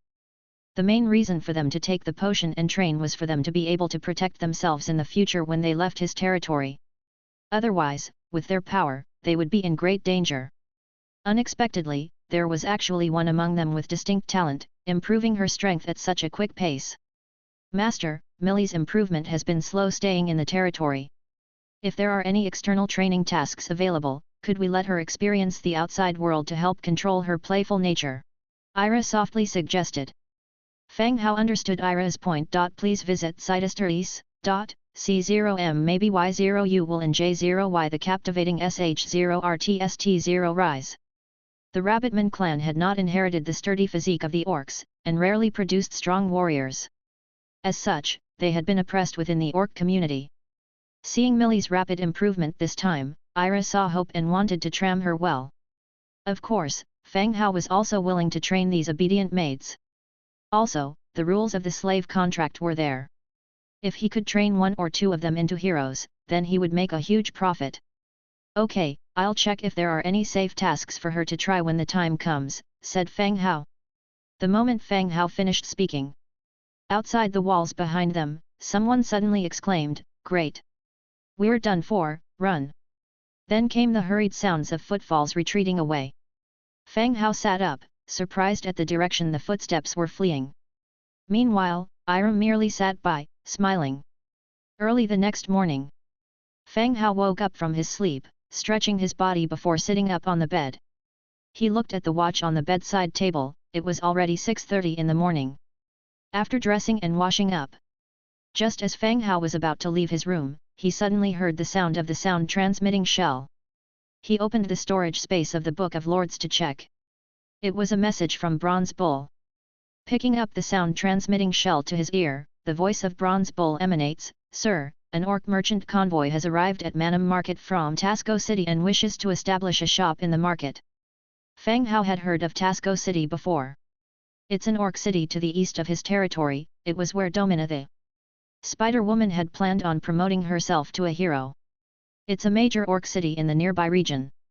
Fang Hao had also considered reaching out to the orc city, but the reckless character of the orcs had caused him to further delay his plan. Unbeknownst to him, the other party's merchant team had already arrived at Manam Market and started doing business on his territory. After storing the sound-transmitting shell back into his storage space, he left his room. He informed Ira to keep breakfast simple, then woke Angia, who was still sleeping on the second floor. After breakfast, Fang Hao, along with Angia and Dimitrija, rode on the Bone Dragon to Bronze Bowl City. From there, they changed to horses and headed straight to Mam Market. Upon arrival at the Chieftain's Hall, one could see a large carriage parked outside, pulled not by horses, but by two rhinoceros of elephantine size. The giant rhinos were quite docile and stood peacefully, while a Tauren guard was preparing fodder for them. Fang Hao took a look and walked straight into the Chieftain's Hall. Bronze Bull was sitting in the middle, and sitting by his side was a robust orc in fancy clothes and several orc guards. Seeing Fang Hao enter, Bronze Bull got up. Ahem! Mr. Fang Hao, this is Mr. Matva from Tasco City. Bronze Bull also introduced the orc merchant on the side. This is Mr. Fang Hao, our partner in running Manam Market. Telling the world Manam Market has been occupied by humans may not be beneficial. Thus, Bronze Bull announced Fang Hao as a partner to avoid any complications. Orc Matva twisted his gold thumb ring, his eyes assessing the three newly arrived strangers. Human, orc, lizardman. A peculiar combination. After listening to Bronze Bull's introduction, Matva also got up and said, "Nice to meet you, Mr. Fang Hao, I am Matva. May you be strong and wealthy." Matva followed a human custom, which was quite fitting for a businessman. "Please sit down, Mr. Matva. I heard you came here intending to open a shop in Manam Market. What kind of shop do you plan to open?" Fang Hao asked straightforwardly. "Our bar's merchantry mainly sells weapons, armor, slaves, some leather goods, and blueprints for props," Matva replied. "The Rars Mercantile is the official merchant guild of Tasco City and is quite famous." Initially, orcs had no interest in trading, even believing that trading was just accumulating wealth for others and thought plundering was quicker. However, the Rars merchantry gradually changed the orcs' mindset. Having Tasco City as its backing, it quickly rose by accumulating vast wealth. The Rars merchantry had set its sights on Manam Market. Because Manam Market's growth had been too rapid. Even the villages around Tasco Orc City sent people to Manam from a great distance for trade. This is what Rars merchantry valued, otherwise, they wouldn't go to such lengths to set up a shop in this remote place. "Oh, but Manam Market has its own weapon shop," Fang Hao looked at Bronze Bull. The latter also nodded slightly. "Yes, Manam has its own weapon shop. If Rars merchantry opens a shop here, there might be a conflict." The weapon shop in Manam Market sold equipment made by Fang Hao. It mainly sold white and green equipment, which was easy for Fang Hao to make and was a good way to accumulate wealth quickly. Just from the sales of weapons, nearly 10,000 Warfire coins were credited to his account every week. "Haha! You don't have to worry about that. I have seen the scale of the weapon shop here. There's not much variety. I don't think we will have a conflict," Matva said. Chapter 326, Lure him out of the city. The current weapon shops in Manam have limited types of goods on sale. This is because Fang Hao doesn't have many equipment blueprints, but the quantity he produces is plentiful. No matter if you're buying a single item or bulk buying, it's always in stock. What Matva meant was that the type and quality of the equipment sold in both shops were different, and catered to different kinds of customers. Therefore, there would be no conflict. Mr. Matva does make a good point," Fang Hao nodded. Fang Hao was well aware that the establishment of weapon and armor shops by the Rails Commerce Guild would inevitably affect his sales. But this was something he could not prevent. Manam Market had developed so rapidly and had gained the trust of the Orc tribe because of the improved conditions and the military's protection of the trade routes. Most importantly, trade was free and unrestricted. Therefore, they couldn't stop the Rails Commerce Guild from opening a shop. "Haha, of course," Matva laughed heartily. His gaze towards Fang Hao now carried a touch of disdain. To be young and inexperienced, easily swayed by a few simple words of his.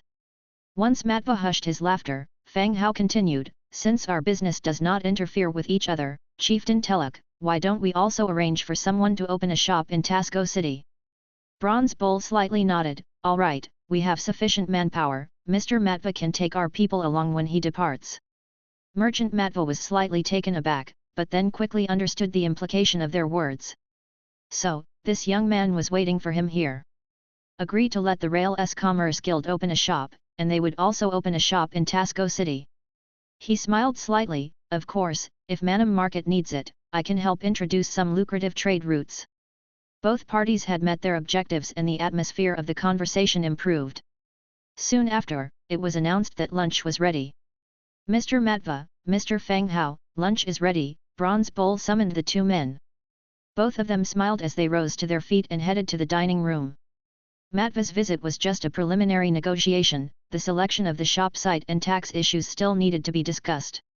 When Matva left Manam, Bronze Bull arranged for manpower to accompany him to Tasco City to familiarize themselves with the route and check out the situation in the city.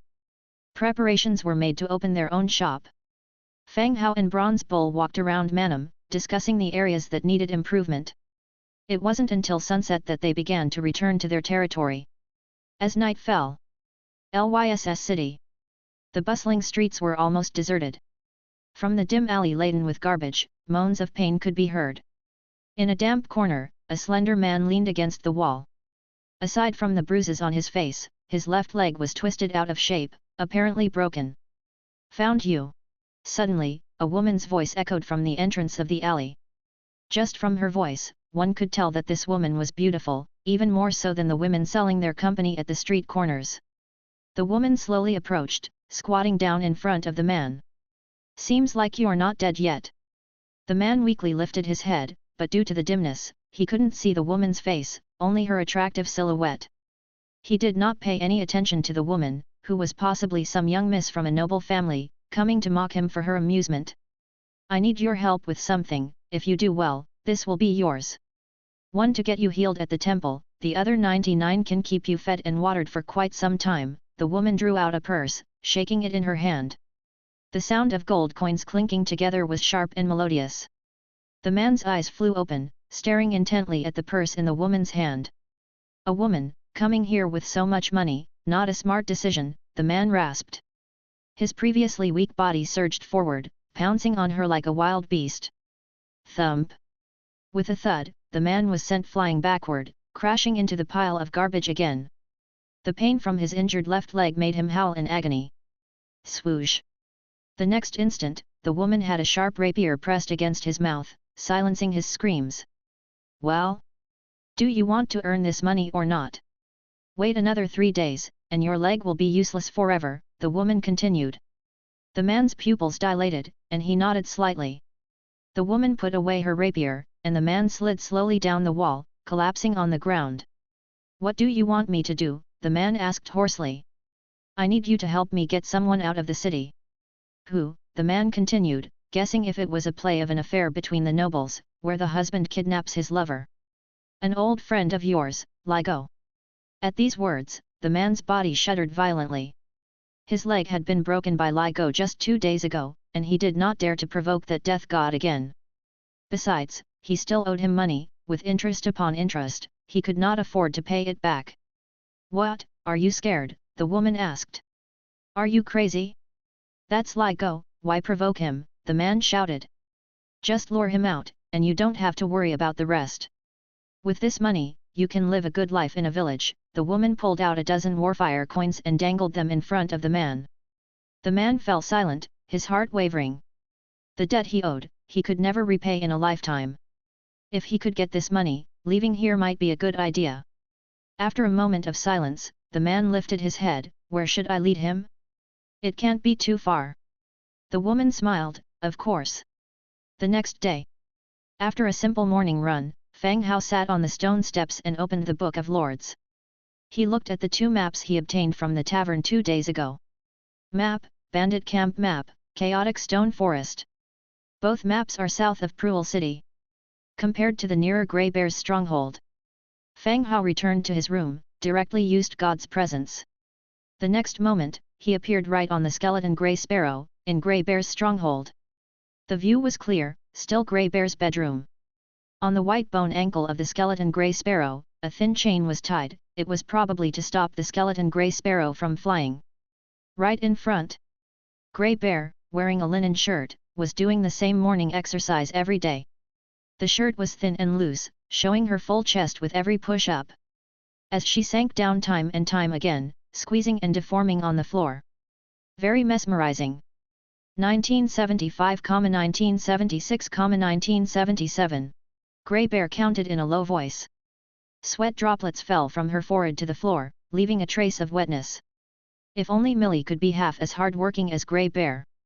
Grey Bear, Fang Hao called out. The gaze of Grey Bear hardened, and she looked up towards the skeleton Grey Sparrow on the bedside. Lord Fang Hao, is it you? Grey Bear sat up. Skeleton Grey Sparrow nodded, and continued to say, get ready, I will bring some soldiers over later. Is there a mission? Grey Bear inquired. To the southeast of your stronghold, there is a chaotic stone forest and a bandit camp, do you know these two places? Fang Hao asked. Grey Bear frowned in thought for a moment, then shook her head, Lord, it is very chaotic around here. The original camps are eradicated by the Lyss City Army. I'm not sure who owns the new ones, and I have never heard of the chaotic stone forest before. I can arrange for someone to investigate right away. No need for that, just get ready, I'll bring people over later. Fang Hao instructed before the soul fire in skeleton Grey Sparrow's pupils extinguished. Grey Bear stood up, wiping the sweat oozing from her wheat-colored skin. Taking off her loose shirt, she used a strip of cloth to bind her breasts tightly. The corner of her mouth couldn't help but form a smile, someone's about to be unlucky. She didn't know which group the bandit camp belonged to. But if Fang Hao had his sights on it, they were in for a bad time. After dressing and putting on her armor, she walked out of the room. Chapter 327, Human Face Stone Statue. 10 o'clock in the morning. 10 bone dragons, loaded with skeleton soldiers, landed in the territory of the Grey Bear. The Grey Bear led the backbone of the camp to welcome them. Curiously peering at the back of the bone dragon, Fang Hao and the lizardman did not appear. Instead, on the dragon's back, were Angia and a skeleton hero holding a black sword and shield. Miss Angia, are you leading the team this time? The Grey Bear said respectfully. Angia supported herself with one hand and jumped down from the back of the bone dragon. Fang Hao is in command, he just didn't come. Ah? Oh. The Grey Bear responded subconsciously. How can someone who didn't come command us? Immediately after, Angia opened her backpack. A skeleton sparrow engulfed in blue soul fire flew to Angia's shoulder. It looked at the Grey Bear. How are the preparations? The skeleton sparrow spoke up. The Grey Bear immediately understood what she meant by command. He immediately replied, Sir, everything is ready, we can set off at any time. Outside the stronghold, torches, ropes, and handcarts were ready, along with close to 100 of his men, ready to set off at any time. Fang Hao nodded. The Grey Bear, a former bandit, was efficient in his actions.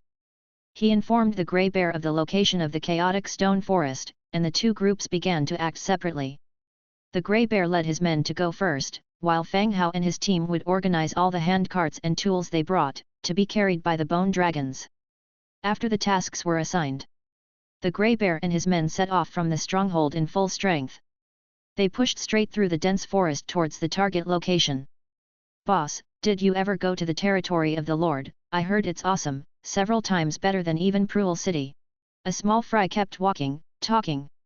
The Grey Bear gave him a look. Who told you that? I heard it when Miss Winnie was talking to the bartender. She said the living conditions are good, the environment is good, there are even hot springs that can whiten skin, everything over there just sounds perfect. The small fry replied. A few days ago, the Grey Bear and his men escorted Winnie and others to Lyss City. Although they traveled together, there was virtually no interaction between them. Grey Bear and Winnie, apart from work needs, basically stayed with their own teams. I haven't been there, but the place is full of undead, how could the environment possibly be good? The Grey Bear stated his speculation. The boss has a point, it's full of undead, how could the environment be good? Another one chimed in. What's wrong with undead, it's not like you have to sleep with them. What does it have to do with the environment? How could the environment where the undead live be the same as where humans live? Who told you that the Lord lives with the undead? Humans can live in the city while undead live in caves, right? The two pushed forward, their words getting increasingly heated. It seemed like they were on the verge of coming to blows. Whoosh! Suddenly, an arrow precisely hit the ground at the grey bear's feet. The arrow impacted the ground, its shaft trembling. Everyone instantly stopped, scattered around, and hid behind the massive trees. I don't know who's ahead, but I'm Grey Bear passing by, please let us pass. Grey Bear leaned against the large tree and said loudly. At the same time, he peeked from behind the tree towards what lied ahead. He could see 3 archers in the trees. There were also some people in the bushes below. So it's Grey Bear, look at this, it seems like family doesn't recognize family. A boisterous laughter sounded as a man, clad in iron armor and leather boots stepped out. From the looks of his attire, he was similar to a bandit or a robber, wearing a hodgepodge of equipment. A few more fully equipped men followed the man. Who are you? Grey Bear didn't come out, but asked vigilantly. Lam Momo. Our stronghold has been destroyed, and I have formed a group with some of the brothers who were left without a place to go, said Momo loudly, thumping his chest as he spoke. That's the way with bandits. If they're wiped out, they regroup. If one boss falls today, a new one will spring up tomorrow. As long as they can recruit a dozen or so followers, they dare to declare themselves boss. Grey Bear eyed Momo up and down, not showing much concern for him. She said bluntly, now that we are acquainted, I'm in a hurry, so boss Momo let us pass. She did not want to stay and tussle with Momo here. If things were delayed, Fang Hao would indeed settle accounts with her. Ah, it's not really convenient today, guys, don't you agree? Momo shouted out. Yes. From behind the bushes came a chorus of voices, seemingly from over 100 men. The look on Grey Bear's face turned grim. Momo, we're just passing through. Let us go, and you can continue to ambush your next prey. It's that simple. It's not simple. You, Grey Bear, seem to have a particular destination in mind. Why not take us along? We might get a share of the loot too, Momo replied. Grey Bear's face turned even darker. Normally, she wouldn't give Momo a second thought. But if she fought him now, not only was he prepared, but she also couldn't afford to waste much time. Just as she hesitated. Whoosh whoosh. A massive shadow swept over them. Right after that, the sound of rapidly approaching footsteps came from behind. There was the Black Sword, holding a dark shield, rushing over quickly with his skeleton soldiers. Seeing Grey Bear standing still, Black Sword looked baffled. Grey Bear, why are you stopped here? Lord Black Sword, these people are blocking the way, demanding a toll. Grey Bear eyed Momo and his men not far away. Black Sword glanced at Momo, who was slowly backing off. Splash! The skeleton soldiers had already encircled the bandits. No, it's nothing, Grey Bear, you can go. The road doesn't belong to anyone, anyone can pass. Momo's legs started to tremble and he spoke hurriedly. Undead, near 3 meters tall, holding magic wands, Momo knew they were beyond his reach. He wasn't sure why Grey Bear was addressing the undead as Lord, but he did know that his recently regrouped group was no match for these creatures. Moreover, those whooshing past in the sky seemed to be of the undead as well. Looking at Momo and his men in the distance, with his hollow pupils, Black Sword casually uttered, "Kill them!" Roar! The skeleton troll charged directly into the crowd, swinging its weapon at the bandits. These men were just a bunch of fugitive bandits gathered together with little to no coordination, thus they barely posed a threat. When they heard the undead were about to strike, some turned and ran. Those who stayed behind had no combat power at all. Amid painful cries, the battle ended in about 5 minutes. Keep moving, Black Sword ordered. Okay. Grey Bear nodded. Without giving the dead bodies a second glance, she led her people onward. After another half-hour's journey. By the time Grey Bear and Black Sword arrived, Fang Hao and the others were already waiting at the entrance of the chaotic stone forest. Ahead was a stone path leading to the mountain wall. The hard path was lined with randomly placed human-shaped stone pillars. They varied in design and stood about 2 meters tall. Some stood alone while others were clustered together. It reminded Fang Hao of the human-faced stone statues on Resurrection Island that he had once seen on television. Chapter 328, Rolling Stone Sphere. The stone statues were about 2 meters tall, with large heads and short, stout bodies. The limbs and body were clearly distinguishable. Fang Hao stared at these stone statues without being able to discern any information from them.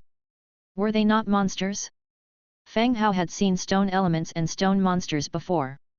He had encountered the speckled toad that could camouflage itself as a rock, but he had never seen these stone creatures with large heads and short, stout bodies. Even though he could not probe their attributes now, Fang Hao did not think these were mere ordinary rocks. He did not rule out the possibility that this might be a disguise. When the speckled toad disguised itself as a rock, he also could not probe its attributes. Only when it moved or attacked, could he identify it. Just at this moment, Grey Bear and Black Sword, leading their troops, arrived from not too far away. The undead troops were in okay condition.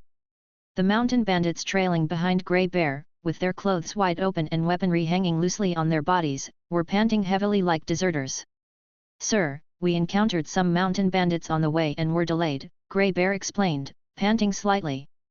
Fang Hao, standing on Angia's shoulders, nodded slightly. "You can rest a while," Fang Hao told Grey Bear. "Thank you, sir." Grey Bear thanked him, then turned to his men and ordered, "Rest on the spot, stay alert." Afterwards, he also returned to his ranks. Fang Hao then turned to Black Sword and asked softly, "Black Sword, have you ever seen these stone creatures?" Black Sword glanced at the stone statues ahead and shook his head, "Sir, I've never seen similar stone creatures." Neither Angia nor Black Sword had seen them before. It seemed that they were either not monsters, or they were some rarely seen ones. "All right, form up. We'll go in and check soon," Fang Hao ordered. "Yes, sir." This time, they brought along 10 bone dragons and 67 undead soldiers. Among them, 20 were skeleton warriors, 27 skeleton trolls, 10 skeleton archers, and 10 undead mages. For such outdoor enemies, in fact, just 10 bone dragons were more than enough for clearance. Unless it was like last time in the troop hiding cave, where they needed to infiltrate deeper into the cave, and the dragon breath of the bone dragons could not reach the enemy. Only then would the subsequent troops need to fight. Black Sword began directing the undead soldiers, and they quickly formed into ranks. Without any need for Fang Hao to remind him, Grey Bear also urged his men to put on their armor properly and try to form into neat rows. "Advance!" Black Sword gave the order, and the undead soldiers began to move forward. Into the valley, the iron boots trampling on the hard ground echoed with a rhythmic clatter. When they were about 5 meters away from the stone creatures, the whole team came to a halt without stepping into the stone forest. "Did those stone creatures just move?" Angia suddenly asked. Simultaneously, a clamor arose from the mountain bandits at the back of the team. Some said they saw the stone creatures turn their heads. Fang Hao looked in the direction pointed out by Angia and also noticed something amiss. Previously, the stone creatures, with varying appearances, now each had their faces turned towards his direction, as if observing his party. It seemed like there was something wrong with these stone creatures after all. Bone dragons, dragon breath. 5 meters away was just within the range of the death breath attack. Hearing Fang Hao's command, 10 bone dragons formed a fan shape facing the stone creatures. Their slim necks stretched forward, starting to condense the death breath. Roar! 10 black pillars of light swept directly toward the assembled stone creatures. Bang, bang, bang! The stone creatures in front instantly exploded into tiny fragments. And the stone creatures behind, while they did not explode, began to vibrate. Their white stone eyes moved up and down, revealing pitch-black pupils. Then, their bodies began to move. Each one curled up into a huge stone ball and began to roll towards their ranks. "Form shield wall," Black Sword ordered loudly. The skeleton warriors erected their beast-head heavy shields in front of them. Shield overlapped shield, forming a formidable iron wall. Bang, bang, bang! Dozens of stone balls rolled swiftly down the mountain path, overturning the sturdy shield formation. Bursting into the ranks behind, they transformed again into large-headed stone men, swinging their stone fists and smashing at the undead soldiers. Grey Stone Man, Rank 8. Grey Stone Man, Rank 7. At this point, Fang Hao could also see the properties of these stone men. According to their size, they are basically at the level of rank 7 and 8. The hands and feet of the grey stone men can be used as weapons, continuously smashing at the surrounding targets. In an instant, a few archers and mages were injured and killed. Archers and mages, fall back. Skeleton trolls, surround them. Fang Hao commanded loudly. The skeleton archers and undead mages, upon receiving the command, began to run backwards, pulling up a considerable distance to continue attacking. The skeleton trolls, following Fang Hao's instructions, 3 or 4 surrounded and attacked one grey stone man. In their hands, the axes and wolf fang clubs they held caused sparks to fly upon contact with the body of the grey stone men. Fang Hao roughly counted. The number of grey stone men was 74, and the stone forest under the cliff had already been emptied. "Angia, go help them," Fang Hao said softly. "Okay." Angia agreed, and instantly darted out. Coming in front of a grey stone man, she punched out. Bang! A dull sound rang out, and a powerful force exploded. Spiderweb-like cracks appeared on the grey stone man's abdomen, sinking in directly. The grey stone giant glanced at his abdomen, raised his fist, and smashed towards Angia. The sound of the wind breaking whistled through the air. Angia squatted, skillfully dodged a strike by using her nimble body. Leaping up from the ground, she kicked out her right leg, like a heavy iron whip, hitting a stone man's head directly. Boom! The next second, the stone man's entire head exploded in an instant, and its body turned into rubble. Having wiped out the stone man in front, Angia didn't pause at all. She continued darting towards the next stone man. The fond of fighting attribute excites Angia, causing her to wear an excited smile. Upon reaching the next stone man, her fists rained down like a storm. Bang, bang, bang! The stone man's body quickly exploded, forming pits. A sweeping kick severed the stone man's legs, causing the body to lean forward and fall. Angia seized the opportunity, quickly turning her body around with an elbow strike, shattering the stone man's head once again. Again, she rushed towards another enemy. The grey bear and others stood far away, watching stupefied as Angia rapidly moved on the battlefield, shattering the stone with her fists. They could not help but swallow. In their opinion, among the guards by Fang Hao, this orc girl should be the weakest. But to their surprise, she now exhibited a combat power far beyond their expectations. And she seemed a little crazy. Even the black sword skeleton hero didn't demonstrate the combat level and rhythm that Angia was showing. "Boss, can a fist also hit stone?" one of the followers asked in a low voice. The axes and wolf fang clubs made clanging sounds when they hit the stone man. But they had never seen someone smash dents into stone with their fists. "Stop talking nonsense," Grey Bear glared at his followers, then redirected his attention to the battle. Bang! With the stomp of the bone dragon, he crushed the last active grey stone man. The sight immediately fell silent. These stone men were more difficult to deal with than ordinary creatures. After they had turned into stone balls, like bowling balls, they knocked down all targets along the way. If these stone balls could be recruited, that would be a good way to break through the enemy formations. "Clean up the battlefield," Black Sword ordered, and the undead soldiers began to act. They collected the items dropped by the grey stone men and the equipment of their fallen comrades. Chapter 329, Shapeshifter Monster. "My lord, these are the items dropped by the stone people." Black Sword respectfully brought them over. Trace of the Earth 22, Trace of Combat 15, Essence of Destruction 5, Abyss Essence 3. The grey stone man and the stone element are similar. After death, they drop some rare materials. The value of these materials is much higher than ordinary equipment. "Is Angia okay?" Fang Hao looked at Angia. "I'm fine." Angia shook her fists. Fang Hao nodded and glanced at the tiger's claw in Angia's hand. When there is a chance, he should also switch Angia's equipment to better ones. "Grey Bear, how's the situation on your side?" Fang Hao shouted towards the back of the team. There were casualties among Grey Bear's people, and they were treating their wounds. "My lord, it's not a big problem, a few people are injured," Grey Bear said loudly. The main combat was done by the undead troops and Angia, so these bandits only assisted. Therefore, they only had minor injuries, and no one was killed. "All right, you guys stay here as guards, and notify us if something happens," Fang Hao said directly. Taking Grey Bear and his people was not meant to let them participate in combat. These bandits could hardly unleash any combat power. If the next map bandit camp was not on the way, Grey Bear and his people wouldn't have been included. Oh, okay, my lord. Grey Bear nodded repeatedly. He was somewhat glad that they were not asked to go in, and they wouldn't have to fight later. Having given instructions to Grey Bear, Fang Hao ordered to move on.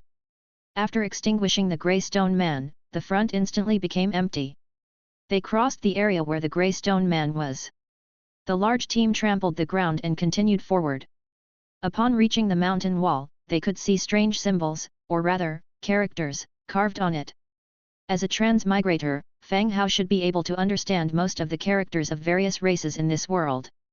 But he couldn't recognize any characters on the wall. It might be just some special symbols, or these characters may not belong here. Walking along the mountain wall, the symbols gradually transformed into bas-reliefs depicting some kind of ceremony, even if some places had been worn out and even become indistinguishable. From what was preserved, it was still recognizable that living creatures were offering tributes and conducting some grand ceremony. The last scene of the bas-relief was that the ceremony was successful. A god with large wings was summoned. The bas-relief was a bit rough, only a humanoid figure with large wings could be identified. Fang Hao, if those stone people turned into stone balls and rolled down here, wouldn't they knock us all over? Angia looked at the narrowing path and imagined. Whose side are you on? Fang Hao said unhappily. This was regretting that the stone people hadn't utilized their potential, right? Hee, those stone people are a bit dumb, but they're quite cute. You fought the hardest against them, but you still say they're cute. Fang Hao and Angia chatted low. The team continued to move forward. At the end of the bas-relief, there was no more path to go forward, instead, a square hole neatly chiseled appeared. It looked like a door frame, or the entrance to a tomb passage. You wait outside, and I'll take 2 people in to check, Fang Hao said directly. He chose a few skeleton warriors and was about to enter the cave. As soon as one foot stepped in, a shout came from behind. Fang Hao, something happened behind. Everyone turned around and saw Grey Bear was walking over quickly. He said to the black sword next to him, Fang Hao, more of those stone people have appeared behind, you go and check. Hearing Grey Bear's words, everyone was stunned.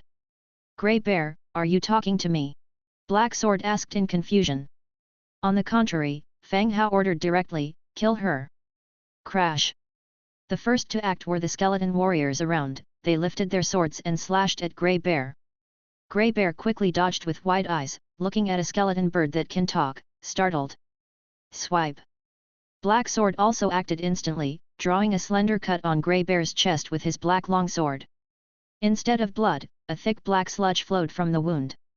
Seeing that blood didn't flow from the wound, everyone was even more certain that the person in front of them was not Grey Bear. Kill her, quickly. Fang Hao urged again. The skeletons surrounded Grey Bear and started attacking.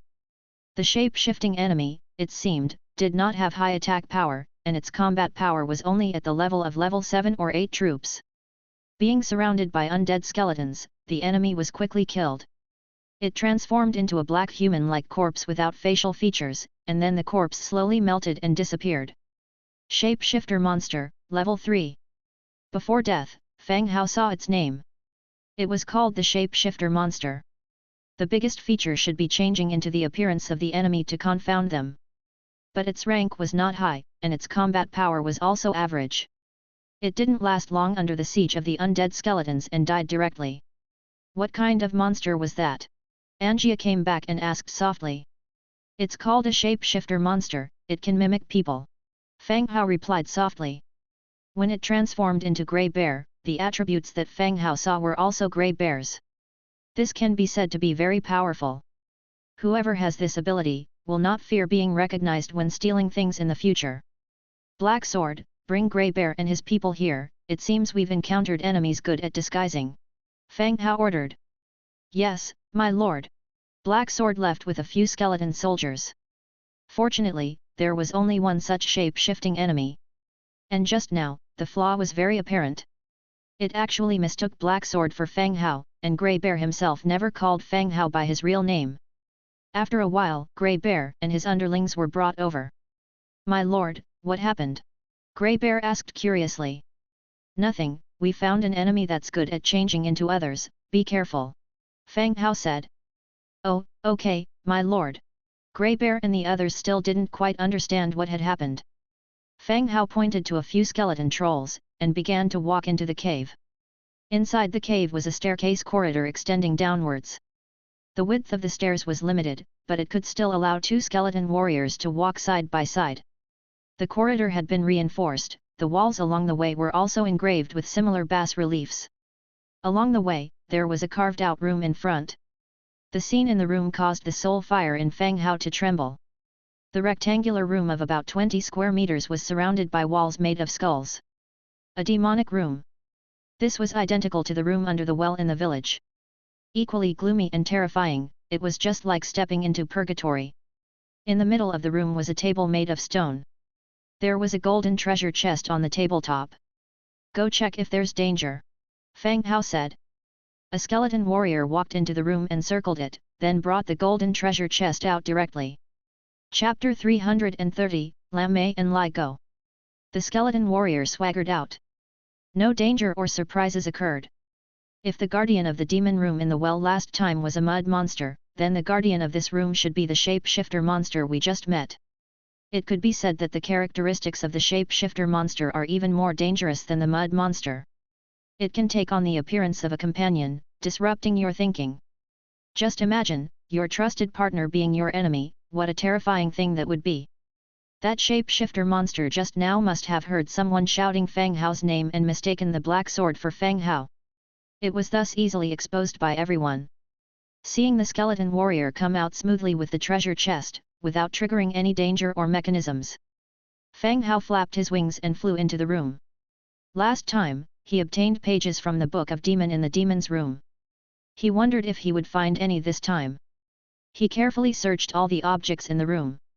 Apart from some rusted metallic utensils in his eyes, there were no valuable items.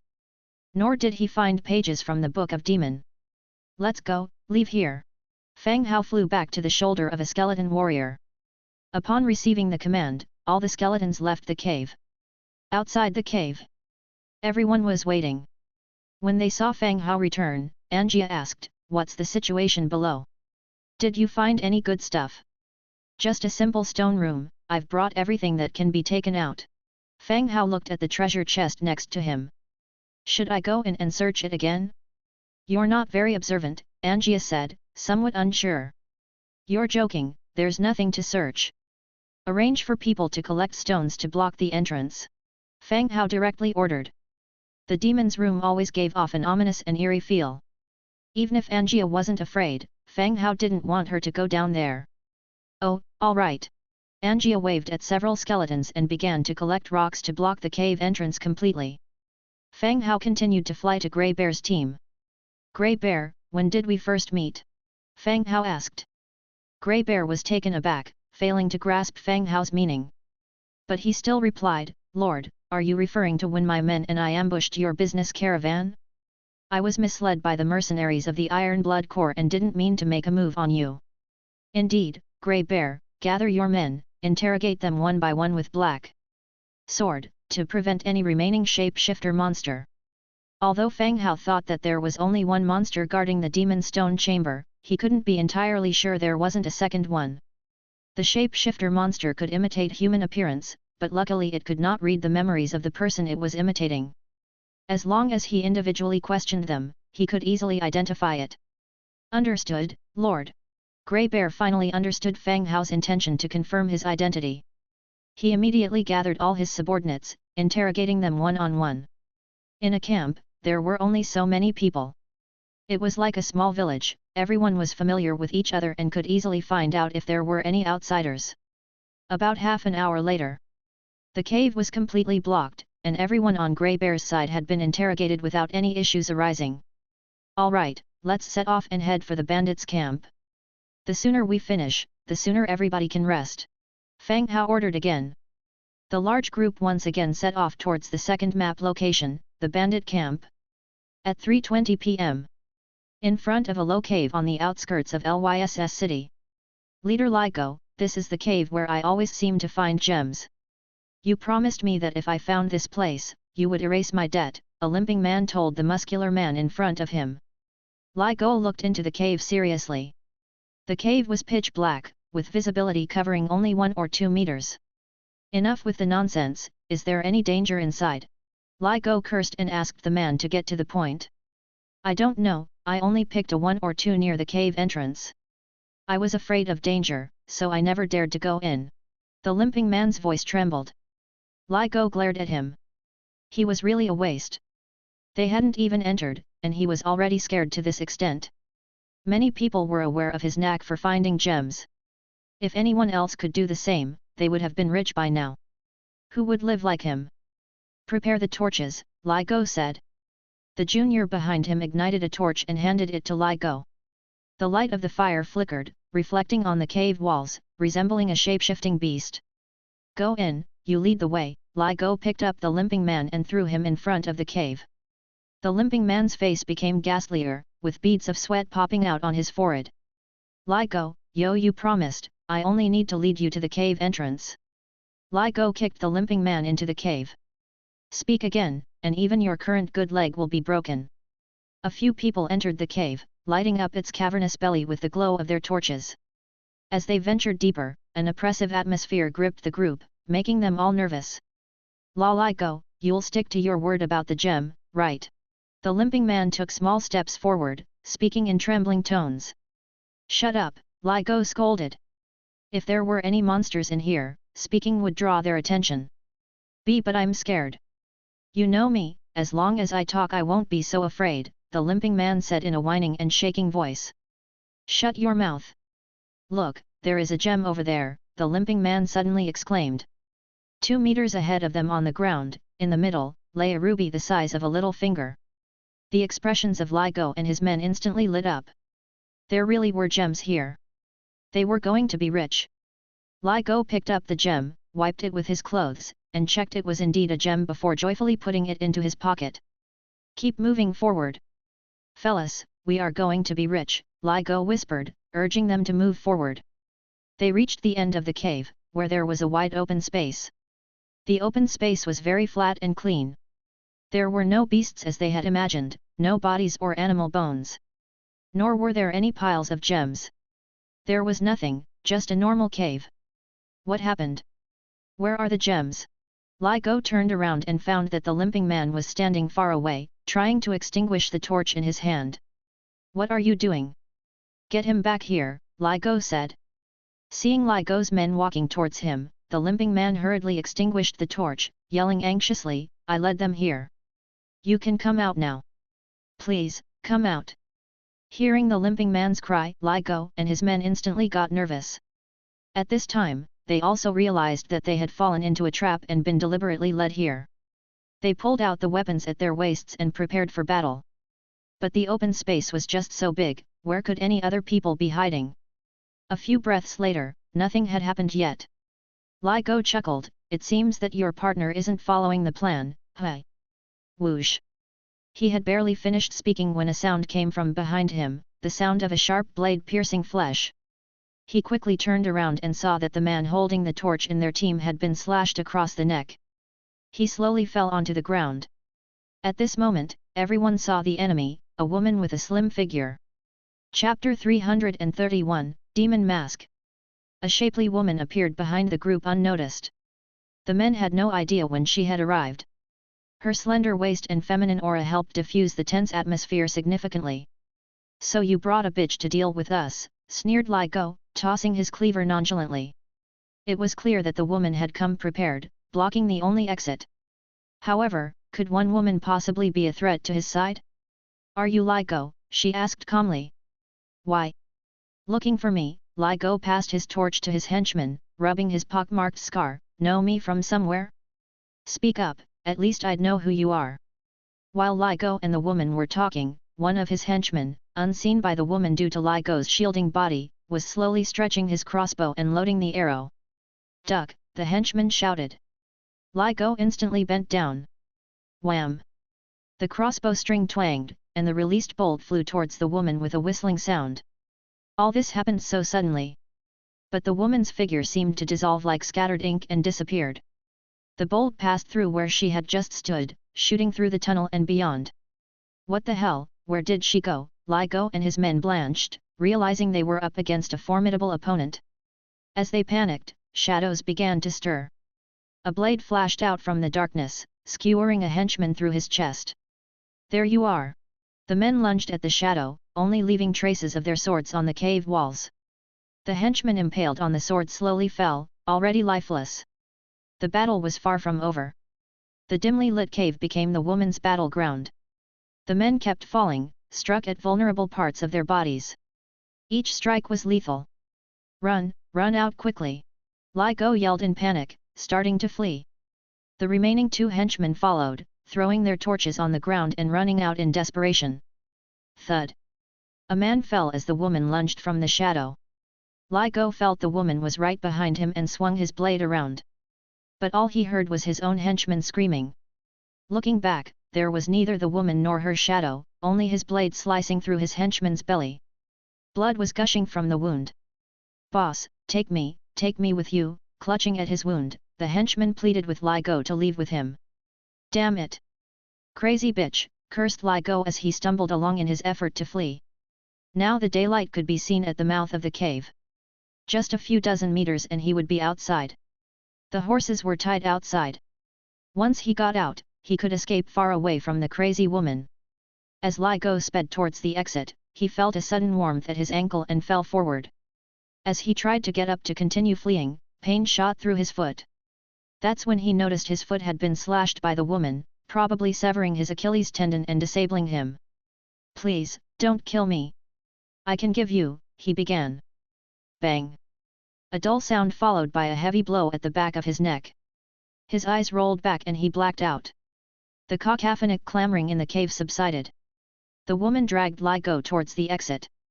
After a while, a limping man staggered out of the cave. Li Go and the woman were gone. Only a money bag sat on a stone by the entrance. It was the agreed reward from the woman. Frantically looking around, the limping man picked up the money bag and hobbled away. Elsewhere, Fang Hao's team had arrived at the second map location, Bandit Camp. 10 bone dragons circled the not-so-large camp. Their gigantic, ashen heads peeked over the wooden walls, looking down at the terrified bandits below. Bang!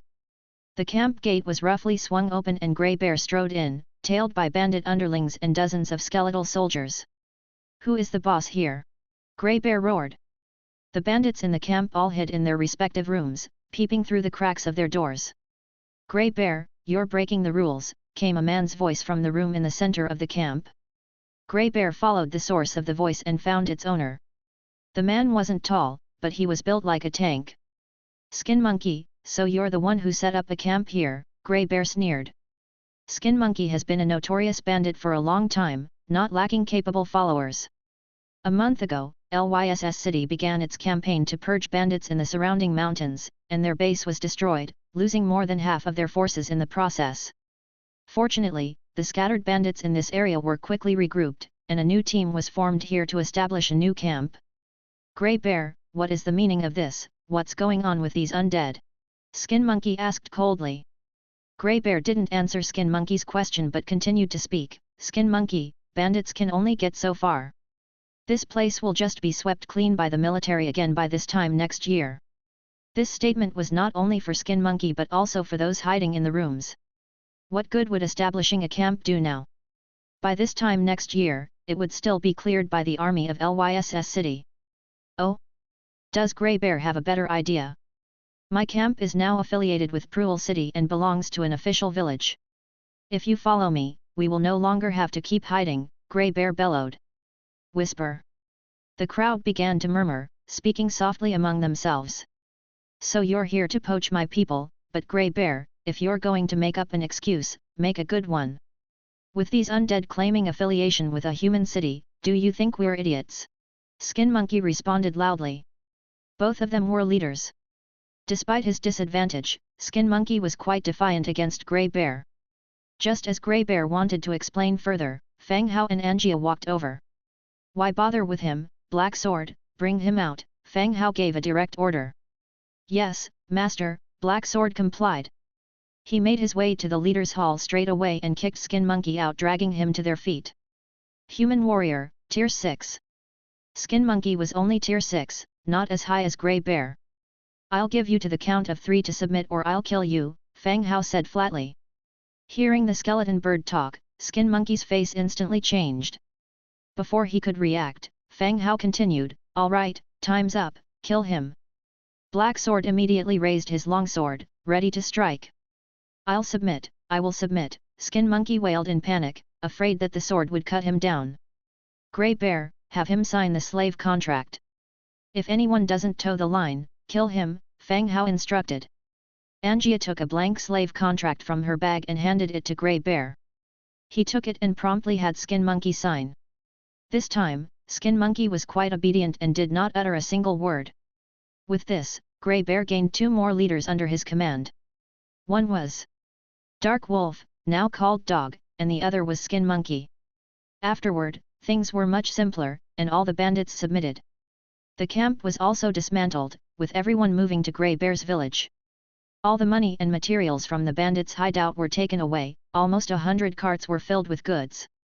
Fang Hao and his group got away with money and a black iron treasure chest. Night fell. Angia and Black Sword, riding the Bone Dragon, returned to their territory. The spoils this time weren't significant. Besides some gold coins from the bandits, there were just 2 treasure chests. A golden treasure chest and a black iron chest. Fang Hao, as a kneeling grey bird, could only bring the chests back for him to open. Standing before the 2 chests. "Open the black iron chest." Received, Axe Blueprint, Black Iron Scythe Blueprint, Animal Collar Blueprint. 12 Warfire Coins. Black Iron Scythe and Animal Collar were blueprints that he did not have. Continued to open the golden chest. Received, Demon Mask, Orange, Glay Rolling Stone Skill Scroll, 3 Essence of the Abyss, 102 Warfire Coins, 8 Demon Stones. Orange Equipment. Fang Hao's eyes lit up in an instant. Chapter 332, Rolen returns. Fang Hao, who hadn't held much hope, suddenly brightened. As if he had been energized, he seemed more spirited. An orange equipment appeared. The last time an orange equipment appeared was from a platinum chest. The quality of this gold chest is so high. Demon Mask, Orange. Type, Mask. Effect, Magic Erosion, Shape-shifting creature. Magic Erosion, if a non-abyss living creature wears it, flesh and blood will be eroded by abyss energy. Shape-shifting creature, wearing the mask allows you to transform into a small or medium-sized humanoid living creature recorded by the mask. After clothes and equipment change, you can't possess corresponding attributes, and the durability drops by 30% when attacked, which makes it impossible to maintain the transformed state. Description: the rulers of the abyss, often appearing in different images in various dimensions. They offer enticing prices, reaping corrupted souls. Looking at the properties of the mask, Fang Hao frowned again. A mask that can transform into the target image. This should be similar to the shape-shifting monster he encountered during the day. No wonder the shape-shifter monster turned into a grey bear instead of a member of his undead army. It only works on living creatures. Transforming into a skeleton with an empty chest cavity still poses some difficulty. If it were in the modern world, having this mask to make face payments would allow him to buy anything he wanted. Fang Hao was looking at the eerie black mask in his hand. Then he noticed an option in the ability. Magic Erosion. He read it again and his previous excitement cooled off a bit. Except for abyss living creatures, flesh will be eroded by abyss energy if worn. Can't he wear it himself? It doesn't mention undead. Undead should be able to wear it. Although he is in the undead faction, he is still a living being. Undead are not afraid of toxins, diseases, or blindness. But, he is. It appears that this mask has excluded him, at least before his transformation ceremony. He can't wear this mask. Putting away the demon mask, Fang Hao continued to check the rewards below. Black Iron Scythe, Wood 2, Iron 1, Cast Iron Block 1. Description: Short handle scythe, can accelerate crop harvesting efficiency. Can also be used for mowing and other purposes. No introduction needed for the scythe. Fang Hao has been encouraging village expansion of farmland cultivation. He can make these for them later. Animal collar, leather 1, metal parts 1, spun yarn 2. Description: it can be used for animal pets. He got a leather collar from the chest before. Fang Hao didn't use it. Now he has another animal collar. Fang Hao glanced at the bunny girls carefully. They're not considered animals, right? After checking the equipment and blueprints, there was only one skill scroll left. Clay Rolling Stone. Type: Earth Elemental Magic. Level: 3. Capabilities: Summon a 2-meter diameter clay stone ball to launch a rolling stone charge at enemies, rolling directly up to 20 meters causing damage. Clay Rolling Stone cannot become Clay Stone Man, it will dissipate after rolling stone charge. Description: Be careful of that rolling stone, it will crush your bones. A skill scroll. It's been a long time since a skill scroll appeared. So much so, Fang Hao had almost forgotten that he was a mage, not a logistics assistant. He had seen the effect of Clay Rolling Stone. The power of a 2-meter diameter stone ball was tremendous when rolling downhill. The shield wall defense of the skeleton warriors was like paper, knocked flying everywhere. It rushed into the back of the formation and attacked the rear. The skills of the Clay Rolling Stone, though unable to transform into a grey stone man, still had a decent effect when taking form as a stone ball. Breaking through enemy lines, or defense measures, should yield good results. He began to learn the skill directly. As the Clay Rolling Stone's skill scroll transformed into a ray of light and entered Fang Hao's body, it signified that the skill had been learned. He had already witnessed the effect and power of the Clay Rolling Stone during the day, so he decided not to deploy and check it again. After dinner, Fang Hao leaned back in the bone throne. Even though he didn't leave the house all day, the mental exhaustion from God's presence still left him feeling tired. He wondered if going to the hot spring right after he just finished eating would lead to indigestion. Tip, tap, teepee. Just as Fang Hao planned to dip into the hot spring, then returned to his room to rest. Subtle footsteps were heard outside the door. Skeleton tailor Soy walked in, holding a stack of neatly folded fabrics. Good evening, Lord. Soy gave a slight bow. Good evening, Soy.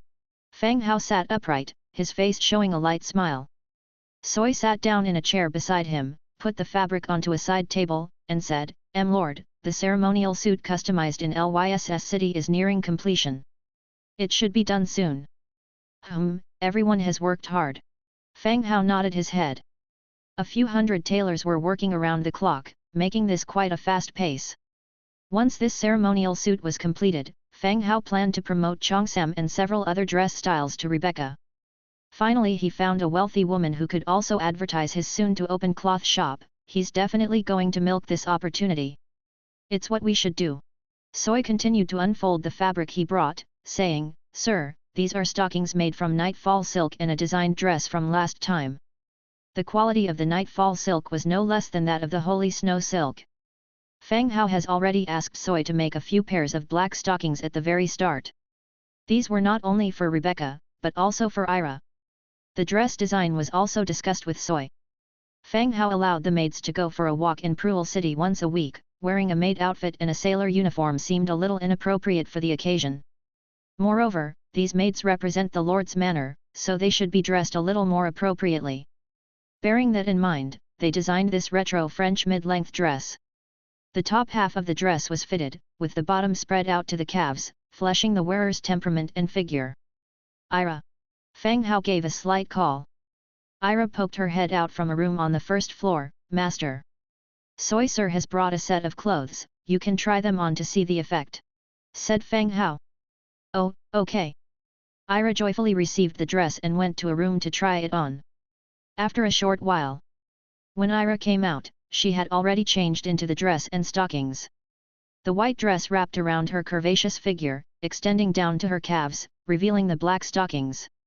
Both looked good, but the dress looked more like vacation casual wear, while the stockings were a bit more formal. Pairing them together felt a bit odd. Not bad, looks good. Fang Hao praised. Ira's cheeks turned slightly crimson, turning to look at her own dress. Lord, should I make the same style for the other maids? Soy asked. You can. Okay, I won't disturb you anymore, my lord. Soy gave another slight bow and headed for the exit. Just as he reached the door. Whoosh!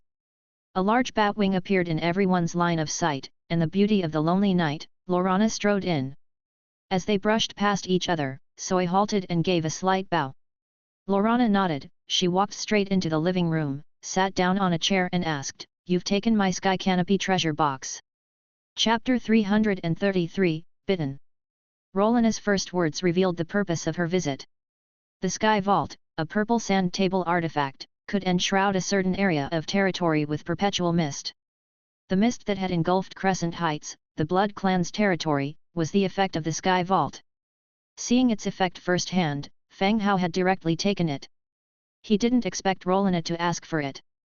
I do have it. With the commotion at the Blood Castle, I just decided to take it, said Fang Hao. After speaking, he took out the Sky Vault from his storage space and tossed it to Rolena. The Sky Vault was indeed a rare treasure.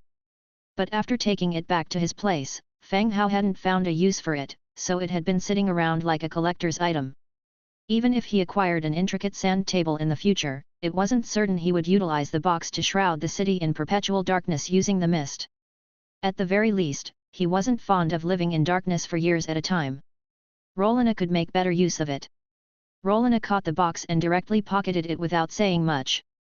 Her expression was still cold. Have you taken care of your business? Fang Hao asked curiously. At the same time, he glanced outside. He didn't see the Red Duke's corpse with her. It's taken care of, said Rolena matter-of-factly. So hate about the Red Duke. Fang Hao continued. She wouldn't still feel sentimental about him and let him go, right? If she could let him go after all this, that would mean her intelligence was simply lacking. He'd have to arrange for someone to kill the Red Duke. At the mention of the Red Duke, a murderous crimson aura instantly spread from Rolena, causing the temperature in the room to drop dramatically. After hesitating, she replied coldly, dead. Oh, Fang Hao nodded. He certainly preferred the Red Duke was dead. Otherwise, given the Duke's cunning nature, he could become a problem. Thinking about it, Fang Hao asked in a probing manner, where did the Red Duke die? Rolena raised her eyebrows, does it matter? Considering the Blood Clan's impact on the human clan, I'll arrange for someone to handle it, Fang Hao made up a quick excuse. Rolena seemed to have forgotten his order to bring back the Red Duke's corpse to create a skeleton hero. Or, perhaps, she hadn't even taken it to heart to begin with. Rolena snorted in response. After a moment's silence, she said, he is in a cave located in a valley on the east side of Crescent Heights. He's deader than dead, that much you can be sure of. Do you know the valley's name? Fang Hao continued to ask. No. How far away? Rolena's brows subtly furrowed, not far, about a kilometer away. Oh, Fang Hao stroked his chin, keeping these details in mind. Once Rolena left, he would send someone to check the valley on the eastern side, to see if they could find the Red Duke's corpse. This, after all, was an orange hero. Once turned into a skeleton hero, the overall strength of his territory would increase substantially. He hoped that Rolena hadn't destroyed the Red Duke completely. Fang Hao gave a noncommittal reply and the room fell quiet again. Rolena still sat there, showing no signs of leaving. Ahem. Rolena, have you eaten yet? You could have something here if you want, Fang Hao tried starting a conversation. Maybe there was a chance to grow closer to his dark gold hero, a chance to increase her loyalty. Give me some human beings. I need to rebuild the Blood Castle, Rolena suddenly interjected. This statement startled Fang Hao. She was demanding humans from him? He knew a bit about the human situation at Crescent Heights. Under Red Duke's rule, the humans were essentially food storage for the Blood Clan. Not only did they have to live in perpetual darkness, they had to pay a blood tax. Many died from excessive blood extraction. Now Rolena was asking him for humans, which made him immediately suspicious. Even if he was trying to improve her loyalty, he would not offer humans to be drained by the Blood Clan. I have left over 700,000 undead soldiers for you in the Blood Castle, enough for you to get the reconstruction work done, and without complaints, Fang Hao said with a smirk. Reconstructing the Blood Castle. 700,000 skeletons, you have ample to erect a new castle. What else could you ask for in the name of population? I need living people as well. I wouldn't want the citizens of the castle to be just myself and a group of motionless undead, Rolena insisted. This. Fang Hao's expression turned stern. He directly rejected the proposition, Rolena, I am quite willing to help you rebuild the Blood Castle and live the life you want, but this particular demand of yours for living beings, I can't agree to it. Oh? Why not? Rolen didn't get angry. Instead, she was curious.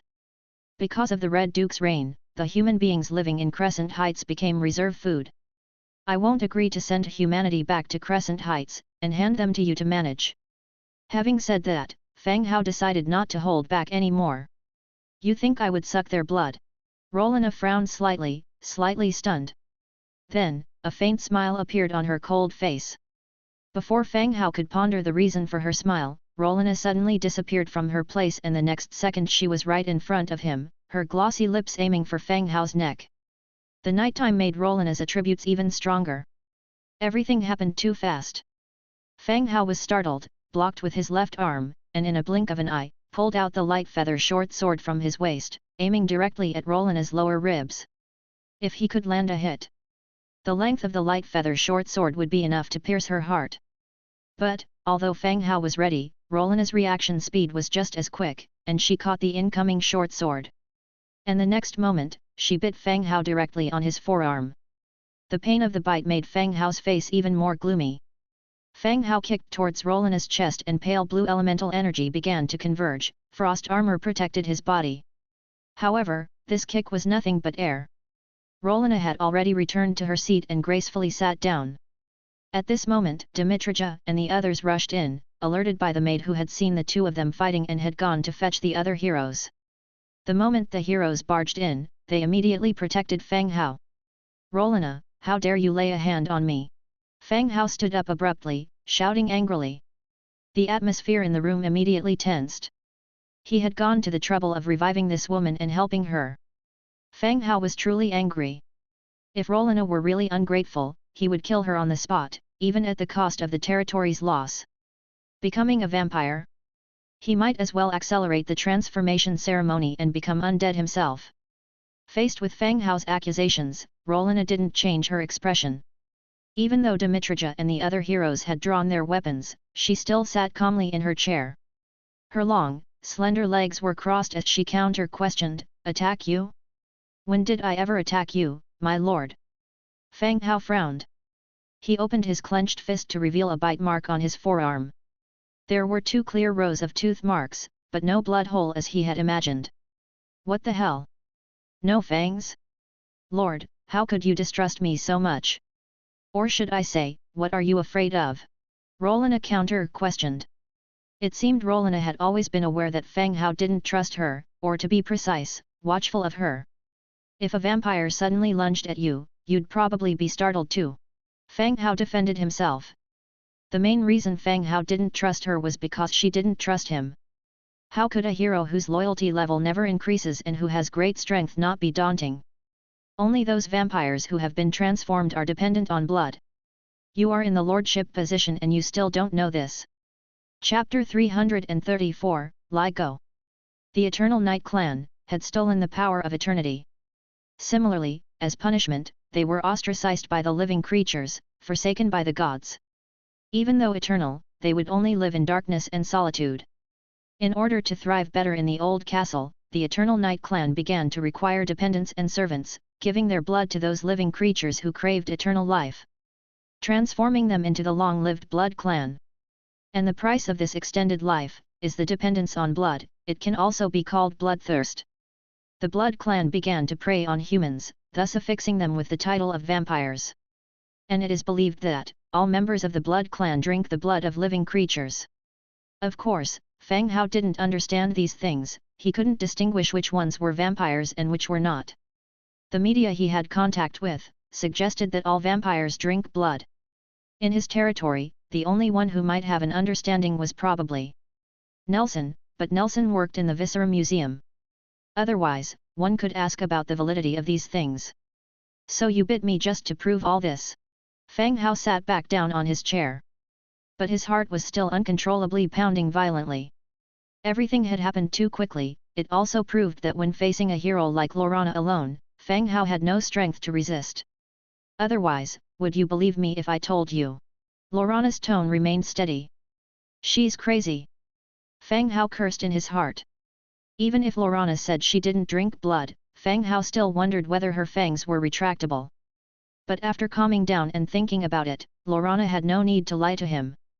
Even if she went to prey on humans, it would be hard for him to stop her since his two orange heroes can't fly. Can't fight the one who can fly, so what could he do? Can I take it that you simply wanted more activities in Blood Castle, therefore needed population? Fang Hao continued to ask. You can think of it that way, Crescent Heights once had a substantial population too. She's really afraid of loneliness. Fang Hao rubbed the spot where her teeth had marked, and began to think. Laurana had no reason to lie to him, right now they still maintained the relationship of a lord and a hero. If Laurana didn't have the idea to use humans as a food reserve, then he could develop Crescent Heights. Otherwise, this vast expanse of land, with only Blood Castle and Kongyang's small village was actually a waste of land. What's more, he needed the land for cultivation to increase the grain production. The Heavens Curtain, what's your plan? Humans need sunlight, the thick fog would shorten their lifespan. Fang Hao said again. I can make the fog cover only the sky above Blood Castle, you don't have to worry about that. Fang Hao nodded his head, there didn't seem to be a problem with that approach. Last point. Speak. Laurana said plainly. Since only vampires depend on blood, you cannot develop the blood clan at will, at least discuss it with me first. Okay. Good, I agree to this, and will arrange for the population to move into Crescent Heights as soon as possible. After all the negotiations, Fang Hao finally agreed. Crescent Heights is vast, and the village and castle are ready to use. When the time comes, he could move the population there and the existing buildings can be put into use directly. Laurana stood up and gave a small bow, thank you, my lord. The beauty of the lonely night, Laurana and Tobias' loyalty to you has increased by 1 point, the current loyalty is 26. The loyalty had increased, but it had always been going up by 1 point at a time, when in all hells would he finally increase loyalty significantly. 26 was still quite risky. Fang Hao didn't show much reaction to Laurana's bow, but he heaved a sigh of relief in his heart. This mad woman, like a lunatic, was either good or bad without any in-betweens. Laurana, now that you're planning to go back to Blood Castle, tell me what you might need so I can get my people to prepare it, Fang Hao said, reclining in a more comfortable position. He thought to himself, once he could take care of her needs, she would finally leave his place. Back to her Blood Castle. Oh, Laurana's eyes darted over to Ira, giving her several glances before responding softly, I don't need anything from Blood Castle, I just need some clothes Tao Ear. Fang Hao immediately understood her hint, no wonder her gaze kept drifting towards the maid. Fine, Ira, please prepare some changes of clothes for Laurana. Include a variety of styles in the ones you wear, Fang Hao instructed. Oh, all right, master, Ira agreed, promptly heading to the clothing storeroom. Soon, Ira returned with 2 other maids. They each carried a stack of neatly folded clothes in their arms. Miss Laurana, these are the clothes we have prepared for you. They are different styles and there are extras for you to change into, Ira put the clothes on a side table next to Laurana. Great, thank you, Laurana thanked her with a smile. It seemed Laurana was much kinder towards Ira than she was towards him. Once the clothes were packed up, Laurana didn't plan to stick around any longer. She saw Fang Hao yawning several times. She stood up and said, then I'll be leaving first. Upon hearing her, Fang Hao immediately stood up to send her off, take care on your way. If there's anything, just send a message through the Blood Hunter, you don't need to go back and forth. Laurana gave him a non-committal glance. She left the mansion, unfolded her giant bat wings, and flew directly into the sky. A bone dragon circled the air and then quickly sped off with Laurana. With Laurana gone, Fang Hao sighed a breath of relief. He had finally sent this crazy woman away. After sending off several heroes, Fang Hao left the hero giant wall behind. He roughly explained to him where the Red Duke had died. He asked him to take some troops to look for the body, and if they found it, to bring it back. If not, then to just forget about it. Giant Wall agreed, and summoned a few skeleton soldiers to ride the bone dragon to the valley where the Red Duke had died. Having done all that, Fang Hao also went back to his room to rest. The next morning, as the sky gradually brightened, there was a gentle knock at his door. Following it was Ira's voice, Master, Miss Hilda is back and she's brought a prisoner. Fang Hao opened his eyes at that moment, dumbfoundedly staring at the ceiling. His brain still hadn't fully woken up. It took him a while to understand Ira's words. Hilda was little you. It seemed that little Yu had returned with Li Go. He sat up, put on his clothes, and left the room. Ira, who had been standing at the door waiting for a response, was about to go in when Fang Hao emerged. Ira, where's little Yu? Fang Hao asked. She has been sent to the blood prison, Ira replied. Well, I'm going to take a look. After a quick wash, he walked out of the mansion and headed straight to the blood prison. Blood prison. The dim underground was filled with a cold aura. In the first room of the blood prison, a sturdy man was hung up high by iron fetters. The man's face was covered with twisted scars. It was the man he had been looking for, Li Go. Sir. Little Yu saluted. Little Yu, you've worked hard, Fang Hao replied. Hanging Li Go, hearing the sounds of conversation, slowly opened his eyes. Chapter 335, Spy Plan. Their conversation helped to rouse Li Go from his stupor. Gradually, in his daze, he was able to make out the two figures before him. He saw the woman who had attacked him, as well as the dark-haired man beside her. His pupils abruptly constricted when he managed to identify the man's face. He was instantly alert. This was a man he had noticed before. In the tavern, with an orc girl accompanying him. With black hair and black eyes, he had caught his attention instantly. Noticing the man's gaze on him, Li Go closed his eyes again, feigning unconsciousness. Is he still alive? Fang Hao asked after checking Li Go's condition. He's alive, little Yu responded. They both noticed the eyelids of Li Go rolling under them as they spoke. He was clearly awake already, just pretending to be unconscious. Fang Hao turned his back, calling two skeleton warriors over from outside the blood prison. He commanded them to pick up the whip conveniently provided in the blood prison. Help him fully awaken, Fang Hao said. The skeleton warriors stepped forward, their stiff arms swinging the whip onto Li Go's body. Crack crack! With the crisp sound of the whip echoing through the room, Li Go screamed from the pain before the third lash had even landed. Upon opening his eyes, he saw two towering white skeletons punishing him. His pupils widened in disbelief.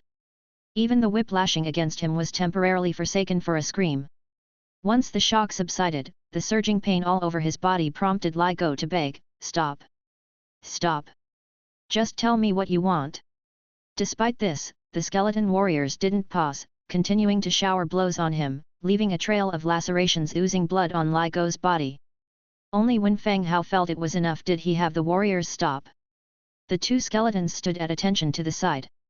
Fang Hao seated himself across from Li Go, massaging his forehead. "Li Go, just talk. If you do, you might feel better," he said. Blood-stained and head drooped, Li Go questioned, "What do you want me to say? If I have upset you, I'll make amends, I'm willing to compensate." Running a gang and kidnapping people were Li Go's most polished skills. He knew well enough that being stubborn would only hurt himself. "You've seen a lot of people like me, haven't you? If you manage to offend me, wouldn't I become your next captive?" Fang Hao stated calmly. At these words, Li Go felt a pit in his stomach. How did this man know he had been planning to capture him? He was after a particular group of individuals. The most noticeable common feature among this group was their black hair and black eyes. He started plans to kidnap Fang Hao after accidentally spotting him in the tavern. However, by the time he rounded up his men, Fang Hao had already left Lyss City. And now, he had fallen into Fang Hao's hands. "What are you talking about? I don't think we've met before," Li Go feigned confusion. "Hit him!" The pair of skeletons on standby immediately moved to action, wielding their whips for another round of merciless lashes. The properties of the blood prison provided a 30% increase in the feeling of punishment pain. As such, the punishment Li Go was currently undergoing was significantly more painful than anticipated. With each echoing snap of the whip, Li Go's expression became progressively distorted. He roared, "Enough, I'll speak. What exactly do you want to know?" Fang Hao signaled the skeletons to stop once again. "Why do you want to capture us transmigrators?" Li Go's face darkened drastically. He didn't expect Fang Hao to know this much. Why would he know that? It shouldn't be possible.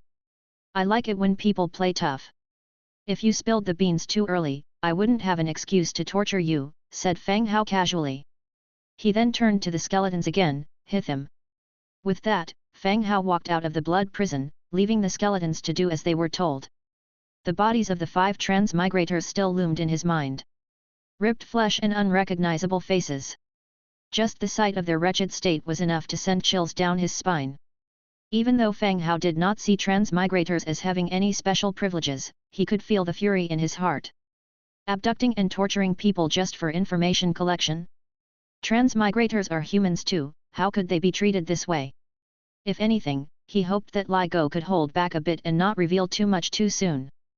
Breakfast was eaten. When Fang Hao returned, the sound of whipping was still going on, but Li Go seemed as lifeless as a dead dog, hanging limply in mid-air. The ground under him had turned into a pool of blood. Fang Hao signaled the skeleton to stop and went forward to examine. The breathing had become very weak and death seemed not far off. Fang Hao took out the unclean magnet talisman from the storage space and directly put it around his neck. A faint blood-colored glow enveloped Li Go. His split-open flesh began to mend visibly, slowly healing. This was the first time Fang Hao had seen the effect of the talisman. He didn't expect it to be this strong, visibly healing at a noticeable rate. He put away the unclean magnet talisman. Soon after, Li Go slowly woke up. Seeing Fang Hao sitting in front of him, his body shook violently, and with a crying voice he asked, "What exactly do you want? Why are you treating me like this? Why capture transmigrators?" Fang Hao reiterated his earlier question. After a brief silence, Li Go replied, "I don't know anything about transmigrators. The orders from above asked us to capture people with black hair and black pupils." "Who's above? Who are you referring to?" My boss." "Who's your boss? Give me a name," Fang Hao reminded coldly. He was not very familiar with these gangsters. The tavern owner had mentioned some gang-related incidents to him before, but he hadn't given it much thought. He hadn't taken much note. "Lately, he's the one who asked me to do it. I have no idea what would happen after capturing them," Li Go said, somewhat agitated. Betraying his boss was a grave matter. If the truth gets out, he would be killed by Lately. But if he doesn't spill it, he would die right now. "What about the others? Mention everyone you know," Fang Hao continued, this time etching the name Lately in his mind. "I don't know the others, everyone's appearance is always concealed, I have no idea who these people are. But I am certain that they are from Lyss City," Li Go answered swiftly this time. Fang Hao stared intently at Li Go. Since he had already betrayed his boss, the likelihood of him lying afterwards was low. It seemed that the people of the Faceless cabin always concealed their identities from each other when they met, out of fear of exposure. "As for those who took part in the abduction, tell me everything you know," Fang Hao continued. Even if it was a transmigrator. For Li Go to abduct someone and keep them alive all by himself would not be an easy task, there had to be accomplices. "All right." Li Go spouted several names. Fang Hao's shadow squirmed, and little Yu appeared. She took a pen and paper and wrote down all the names Li Go had given. "Tell me about all the interrogation locations you're aware of," Fang Hao questioned finally. Without any hesitation, Li Go recited all the places he knew. Getting the information he wanted, Fang Hao appointed the skeleton to guard the blood prison. He and little Yu then left the blood prison. Li Go couldn't die yet, he had to be kept in the blood prison. Further questioning was still required for any information needed in the future. Back at the Lord's Hall, Fang Hao called down Dimitrija, Angia, and a few others. He recounted every detail of the interrogation to them. With the future development of the territory leaning towards Lyss City, the threat posed by the Faceless cabin could not be ignored by Fang Hao. "What's your plan, my lord?" Dimitrija looked towards Fang Hao. "The development plan for Lyss City is unchanged. At the same time, I am thinking of assigning someone to disguise as Li Go to investigate all of the Faceless, including Li Go's boss, Lately." Fang Hao thought for a moment and let out his plan. "Disguise?" Everyone looked confused. Fang Hao took out the demon mask, and said, "Disguise." Chapter 336, Human Trafficking. Fang Hao had no intention of capturing Lately just yet. It could be confirmed from Li Go that more than just Lately resided in the House of the Faceless, including the elites from all sides of Lyss City. That was also the means through which the House of the Faceless obtained information from all sides. Capturing Lately would not be difficult. However, once something happened to Lately, the Faceless House would definitely notice. At that time, it would be much more difficult to deal with others. Therefore, he planned to bide his time and fully investigate these people before dealing with all of them in one fell swoop. Naturally, this idea was challenging, but not impossible. This is a demon mask. It can change a person's appearance to that of a target, but it cannot be worn by living creatures. I am thinking of choosing someone from the undead, Fang Hao explained the function of the demon mask. The power of the demon mask was rather strong, but the fact that living creatures could not wear it was a limitation. Luckily, there was no mention of the undead, otherwise, no matter how good the mask was, it would only be a collector's item. My lord, I am willing to accept this mission.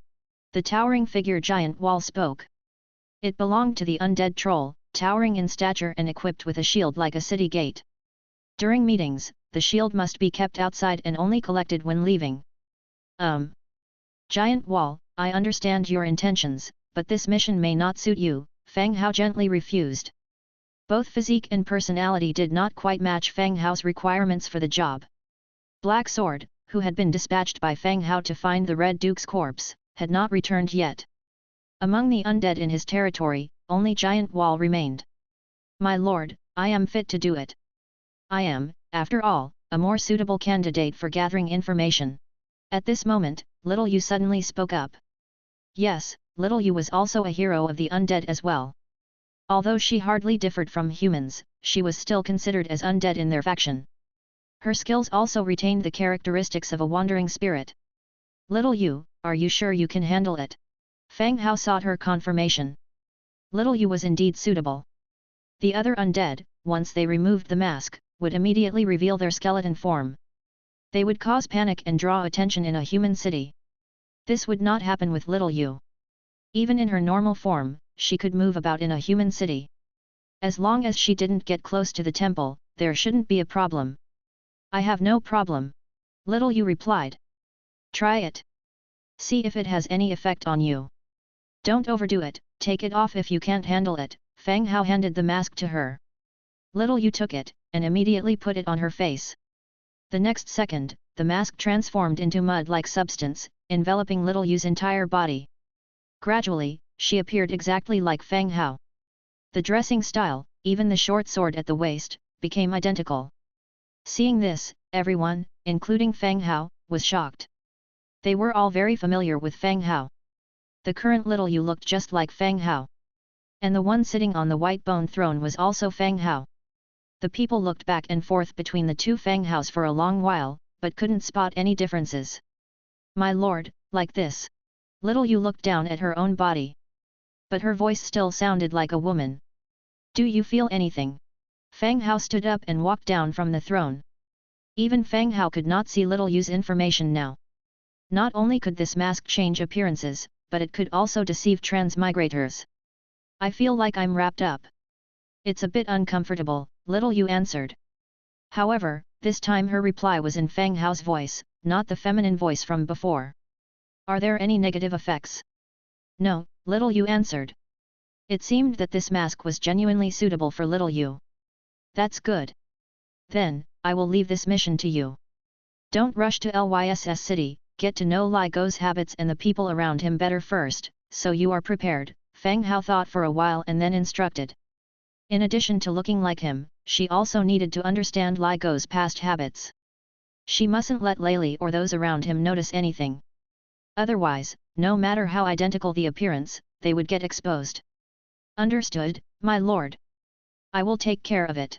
Little Yu said, bowing slightly. While the two stood side by side, the crowd could only distinguish who was Fang Hao and who was Little Yu through their conversation. Well, it's all up to you now, be careful. Yes, my lord. Little Yu bowed once more and slowly backed away. As she moved backward, her disguise dwindled, revealing her true face. She headed directly out of the Lord's mansion and made her way to the blood prison for further interrogation of Li Go. The matter was now left to Little Yu. The meeting ended there. As for the subsequent progress, they would have to wait and see how Little Yu performed. If this path turned out to be a dead end, he didn't mind resorting to the use of force to eliminate everyone who knew too much. After having lunch, Fang Hao activated God's presence and possessed the skeleton Grey Sparrow. Along with Angia, he once again headed towards Grey Bear's camp. With a deployment of dozens of bone dragons, 67 skeleton trolls also descended. Lord, Miss Angia. Grey Bear came forward with his men to meet them. He wondered why the two of them were visiting again. Maybe there was another task for them. Yes, Millie, come over. Fang Hao, controlling the grey sparrow, flew down and shouted towards the dragon's back. A petite maid with a doll-like face hopped down and stood by his side awkwardly. Master. Grey Bear, this is my maid Millie. I want you to keep her with you for a while and let her participate in some actions. Fang Hao introduced Millie to Grey Bear. Last time, Ira had suggested him to let Millie gain some experience outside. Fang Hao deliberated and found that there were no appropriate places around his territory. But as he was visiting Grey Bear's camp this time, it was a perfect opportunity to bring her along. Upon listening to Fang Hao's instructions, Grey Bear frowned and looked at Millie. A short bunny girl possessing overly developed breasts, such a creature was typically seen in a nobleman's bed. Since when did such a creature take part in the battlefield? My lord, you're not jesting, right? Grey Bear asked directly. This place was a bandit camp, not a creche. Millie is quite talented. In just 1 month she advanced to Tier 4. She just lacks combat experience. You can guide her, but also make sure she is safe. Fang Hao continued. Grey Bear was surprised at Millie's pace of progress. The advancement to Tier 4 within a month without any combat experience was out of the ordinary. Millie hid behind Angia and warily watched Grey Bear. The people here didn't seem very friendly to her. All right, my lord. Grey Bear agreed and said to Millie, stick with me from now on and get adjusted to the environment here. Oh, okay, Mr. Grey Bear. Millie replied in a low voice. Just call me Grey Bear. He corrected. Okay. She responded. Fang Hao, seeing them getting acquainted, proceeded to explain his intention for the day. Which bandit bases are there around the village? Grey Bear was taken aback. During their last visit, Fang Hao had cleared out the newly established camp of the monkey bandits. Was there a need to clean up again this time? The frequency of these clean UPS surpassed even that of the army of Belisis City. My lord, we're running out of space in the camp. Grey Bear suggested in a low voice. No need to worry about that. I'm currently developing a new area and am short of hands. Any prisoners will be taken back by me. Fang Hao replied. It was clearly impossible to forcibly take people from the existing villages.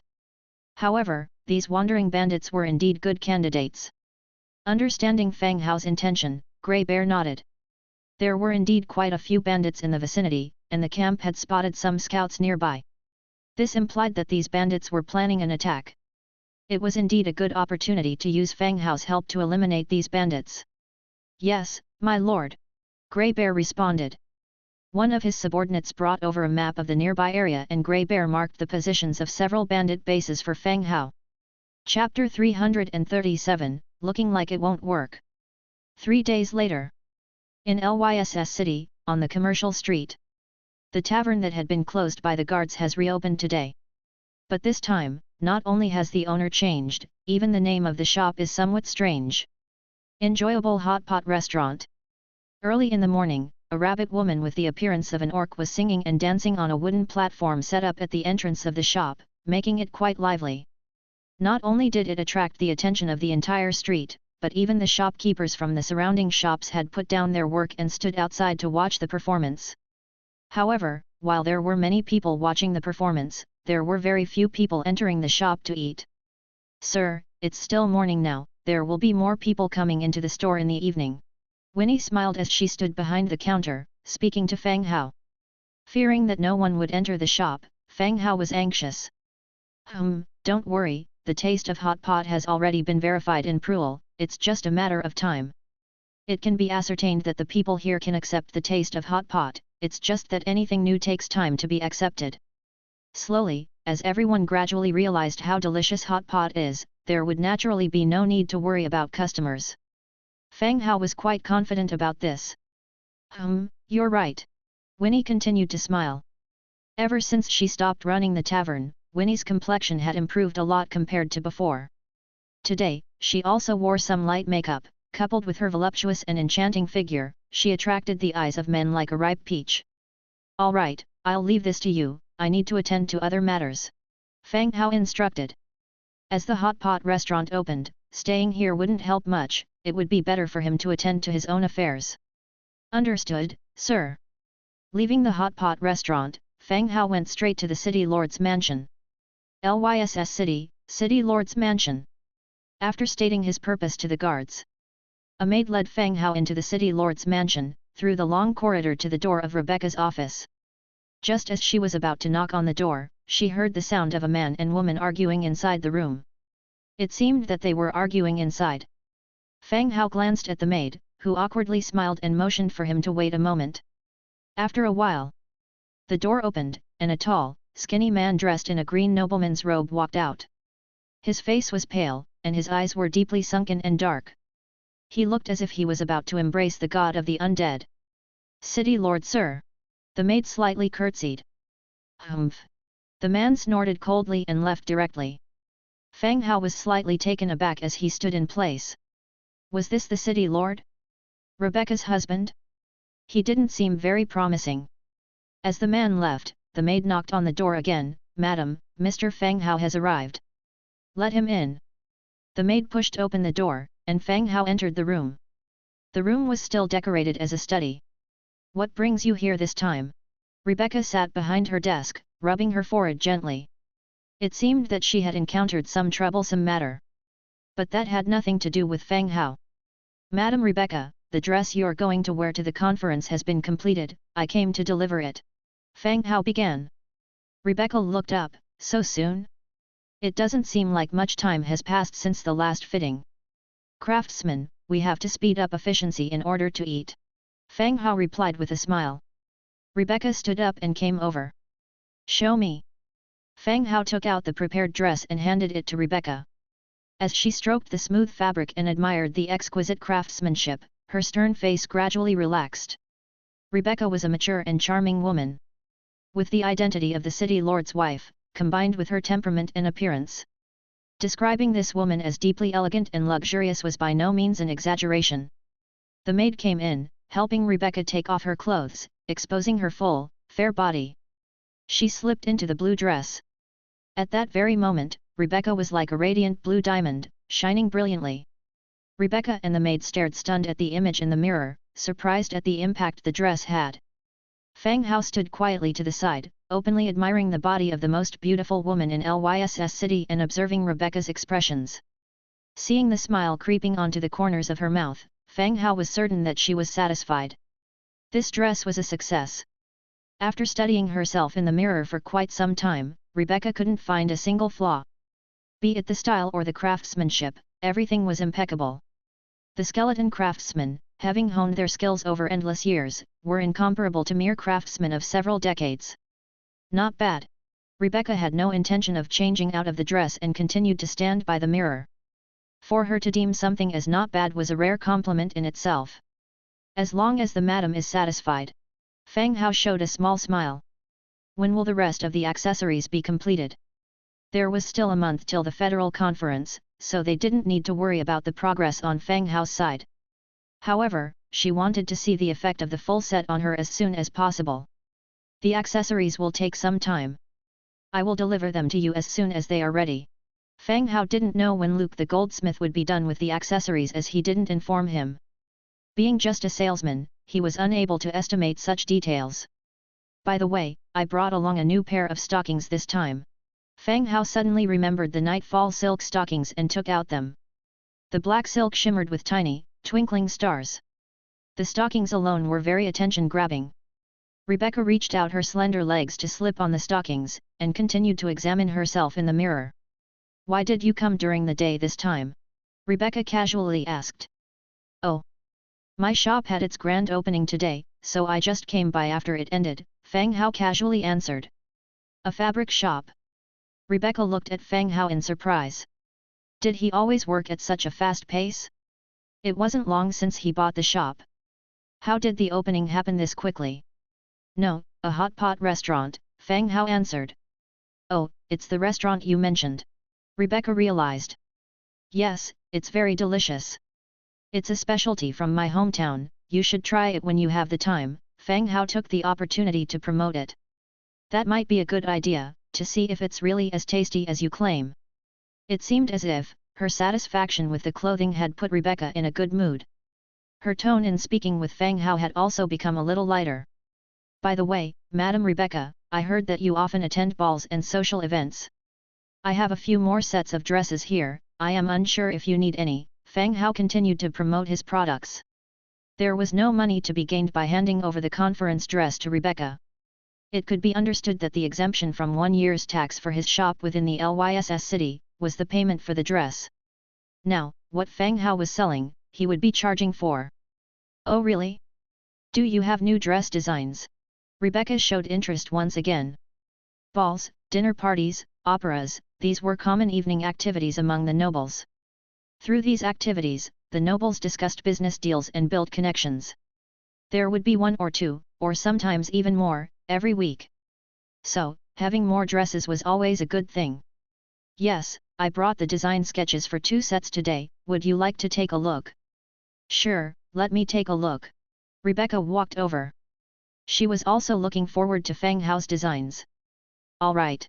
Fang Hao pulled 2 design sketches from his bag. One was a cheongsam, the other was a Western-style long-tail dress.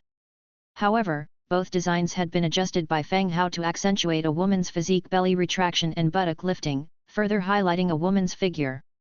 This. Rebecca looked at the sketch in her hands in astonishment. Although these 2 dresses weren't as complex as the one she wore, the effect they presented was nonetheless extremely daring.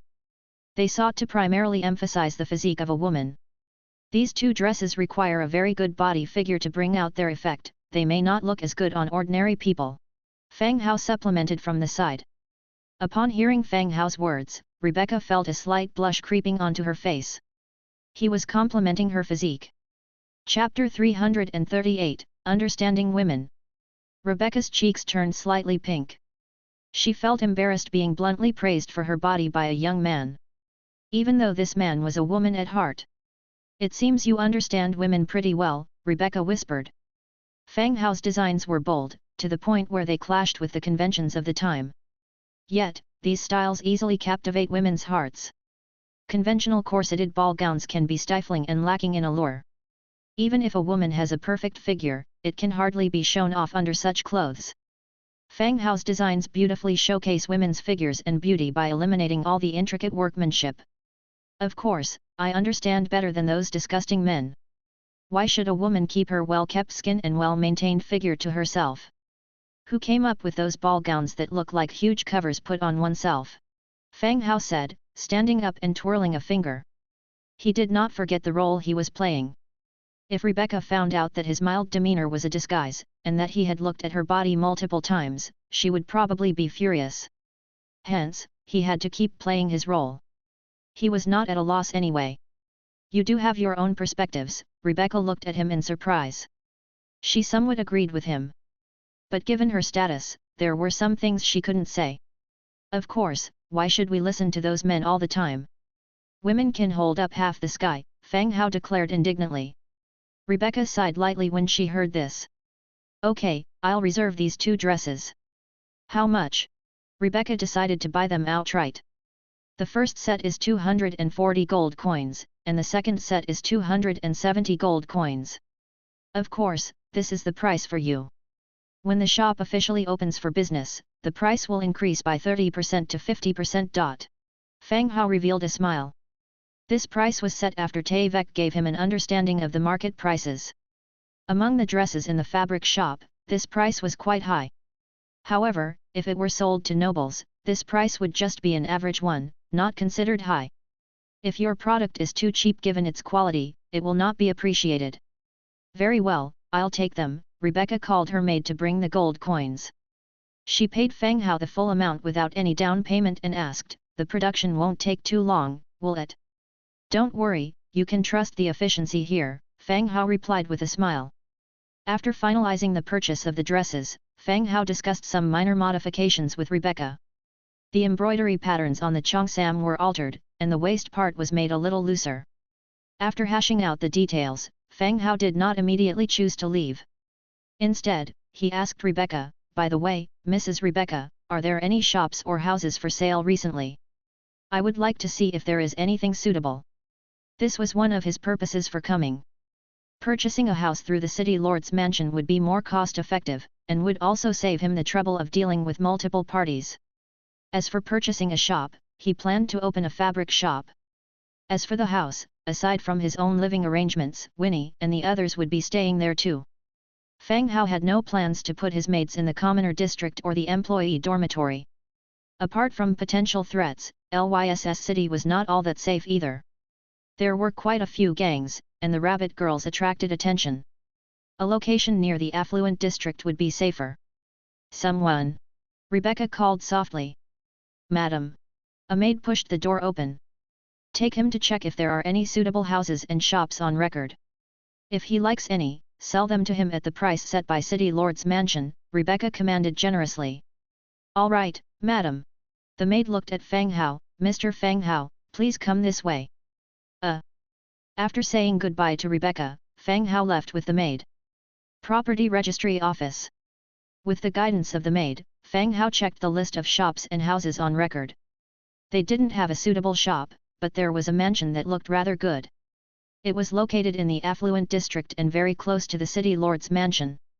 The security and environment were all quite good. It had a courtyard and enough rooms for the maids from the hot pot restaurant to live in. This one isn't bad. I'll take it. The maid at his side was somewhat surprised at the speed of Fang Hao's purchase. Is this decision made just by a glance?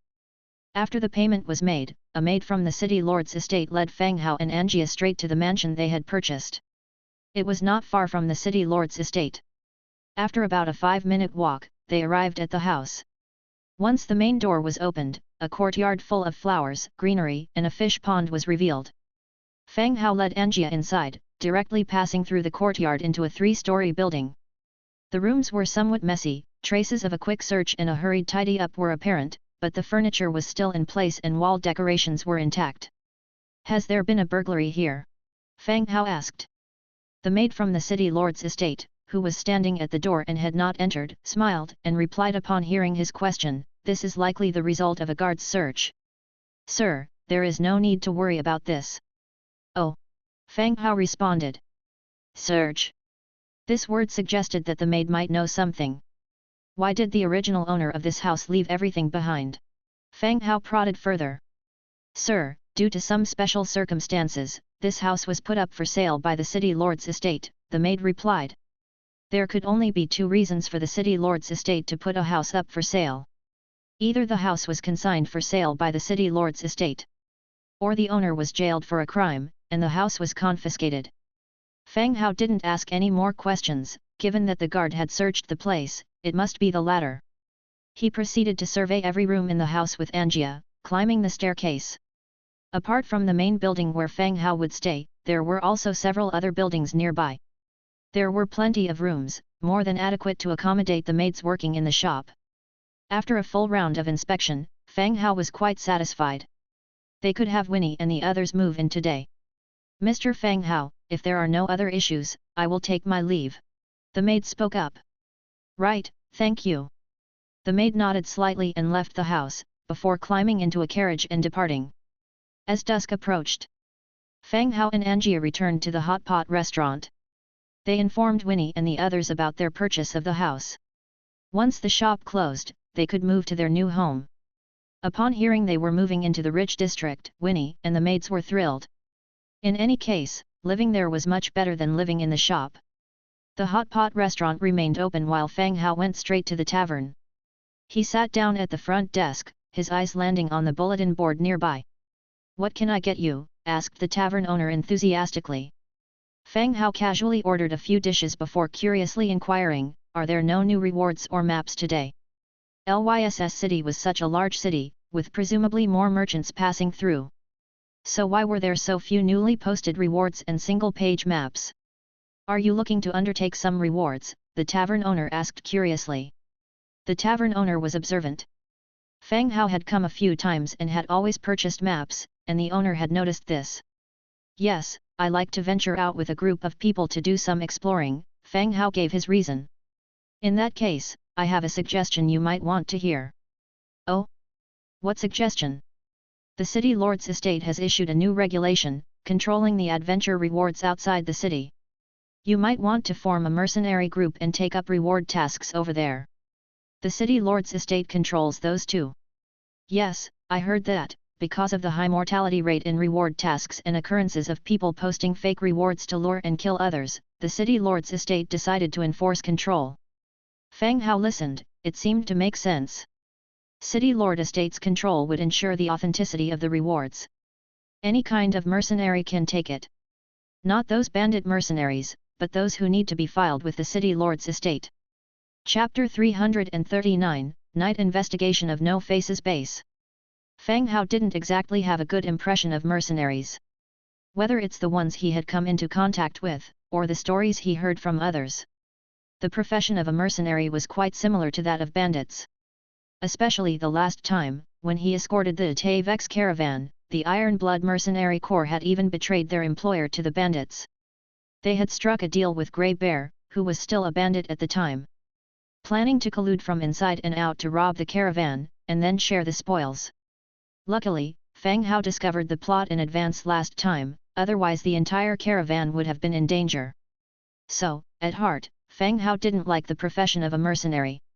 Are tasks only given to the mercenary corps? Fang Hao asked again. The tavern keeper revealed a smile, realizing that Fang Hao was from out of town. He explained, that should be the case. An area near the city's east gate is specifically designated for assigning tasks to the mercenaries. You can check it out when you're there. The East Gate. Lyss City was much larger than Cruel City. Moreover, every time Fang Hao arrived, he would enter from the North Gate. He had never been to the East Gate. In the future, will there still be adventure bounties in the taverns? Fang Hao continued his inquiries. I'm not quite sure about that. That will depend on what the city lord's mansion says. I don't know the specifics either since all I got was hearsay from the customers, the innkeeper replied with an awkward smile. All right, thank you, innkeeper, Fang Hao thanked with a smile. Being an innkeeper, he was always quite hospitable to the patrons. To attract regular customers, he would occasionally share some inside news. However, incessant talkers like Winnie were a minority. Soon, the food and drinks were served. The two of them stopped talking and started eating. The sky became increasingly darker. At that time, the tavern door was pushed open, and a staggering figure walked in. Fang Hao recognized him. It was Old Hodge, who had bragged about his encounter with a vampire. However, his left eye still had a blue bruise on it. It seemed like he had been involved in a fight. Old Hodge glanced around the tavern, his gaze finally resting on Fang Hao and the beast-eared girl. He hiccuped due to the alcohol, and staggered over. Young man, how about buying me a drink? He was direct, without any formalities. Although Old Hodge's stories were rather exaggerated, the blueprint he gave Fang Hao as proof made it clear that he did indeed have a fight with a vampire. However, Fang Hao suspected that Old Hodge was probably a part of the logistic team or a blacksmith, rather than a frontline fighter. This could explain why the location of his wounds constantly changed with each telling of the story. It was likely that the wounds he talked about were actually suffered by the frontline members, and he was borrowing them to show off. Regardless, the blueprint from Old Hodge did prove to be somewhat useful in the Battle of Crescent Heights. Therefore, Fang Hao didn't mind expressing his gratitude to this drunkard. Of course, how many drinks are you planning to have? Asked Fang Hao, with a slight smile. Old Hodge's eyes brightened up. He hadn't expected that Fang Hao would ask how many drinks he wanted. 10 drinks. What do you say? Old Hodge looked at Fang Hao anxiously, fearing that he might have been too greedy and scare his benefactor away. All right, bring him 10 drinks. And some more appetizers, Fang Hao agreed readily. Old Hodge was thrilled, he grinned, revealing his 2 missing yellow teeth, and praised Fang Hao for his potential. The tavern keeper shook his head, resignedly preparing the beer for Old Hodge. Being targeted by Old Hodge wasn't exactly a pleasant thing. Did you get into a fight with someone? How did your eye get a bruise? Fang asked casually. What, a fight? I just tripped and fell a couple of days ago when I was drunk. I am not afraid of the Blood Clan, so why would I be afraid of that woman? Old Hodge defended himself. A woman? Fang Hao looked puzzled. Was he beaten up by a woman? No, I tripped over a woman and fell down, Old Hodge quickly explained. Oh, then you should drink less. That's quite a fall that you had, Fang Hao did not expose him. Of course, he also suspected that the bruise was probably given to him by Grey Bear. Although Grey Bear had claimed that he got the blueprint in exchange for treating Old Hodge to 20 glasses of alcohol. However, pounding him and snatching the blueprint was more consistent with Grey Bear's character. So, young man, what story would you like to hear from me today? I have a wealth of experience, which you young people couldn't possibly attain, Old Hodge loudly boasted. He treated Fang Hao like his admirer. Anything, any story will do, said Fang Hao. Bang! Old Hodge slammed his cup on the table, stood up, and began to recount his story of dealing with the Blood Clan. His emotions were high, and his words were impassioned. He even portrayed himself as brave and fearless. As he walked out of the tavern, the night was deep and dark. Fang Hao looked at his watch, it was already 9 p.m. Old Hodge still had 3 glasses of beer left and was still in the tavern, gesticulating wildly as he recounted his encounter with the Blood Clan. He walked straight back to his place. The house was brightly lit, and Winnie had already arranged for the maids to clean up the rooms for Fang Hao and Angia. The original bedding had been replaced with new ones. Fang Hao left a few words with Angia, and then went straight to his room. 5:00 at night. Fang Hao opened his backpack and took out the skeleton sparrow inside. He cast God's presence and transferred his consciousness into the skeleton sparrow. He flew out the open window and headed towards the outskirts of the city. From Li Go, Fang Hao learned the locations of the 3 faceless men. The first location was a manor on the outskirts of the city to the west. According to Li Go's description, the owner of this manor was one of the faceless men, and inside the manor, there was a secret passage that led to the hiding place for the faceless men and a place for interrogating the victims. The manor wasn't too big, but it was elegantly constructed. He could faintly see people on guard, and lookouts hiding in the shadows. Fang Hao flew around the manor and slipped in through an open grid window. The inside of the building was dimly lit. He could barely hear the sound of respiration from various rooms. Fang Hao continued his search and soon found the hidden passage. Following it down, he arrived at an underground chamber. This place was a stark contrast to the luxurious manor above. It was dark and damp, with a faint hint of blood in the air. Fang Hao inspected the cells in the secret chamber and saw a man hanging in one of them. The man had been tortured and was hanging there like a corpse. Only the faint rise and fall of his chest indicated that he was still alive. So this was another person who had been interrogated. However, this golden-haired man didn't seem to be a transmigrator. Cough cough. Just when Fang Hao was about to leave, the unconscious man began to cough violently and slowly opened his eyes. When he saw the skeleton sparrow perched on the iron bar, staring right at him, the man's body jerked violently, causing the chains to clatter. However, he adapted quite fast. He calmed down quickly. "I must be dead," the man murmured weakly. "You're not dead, but you're close," the skeleton sparrow spoke. Chapter 340, Mission Holly.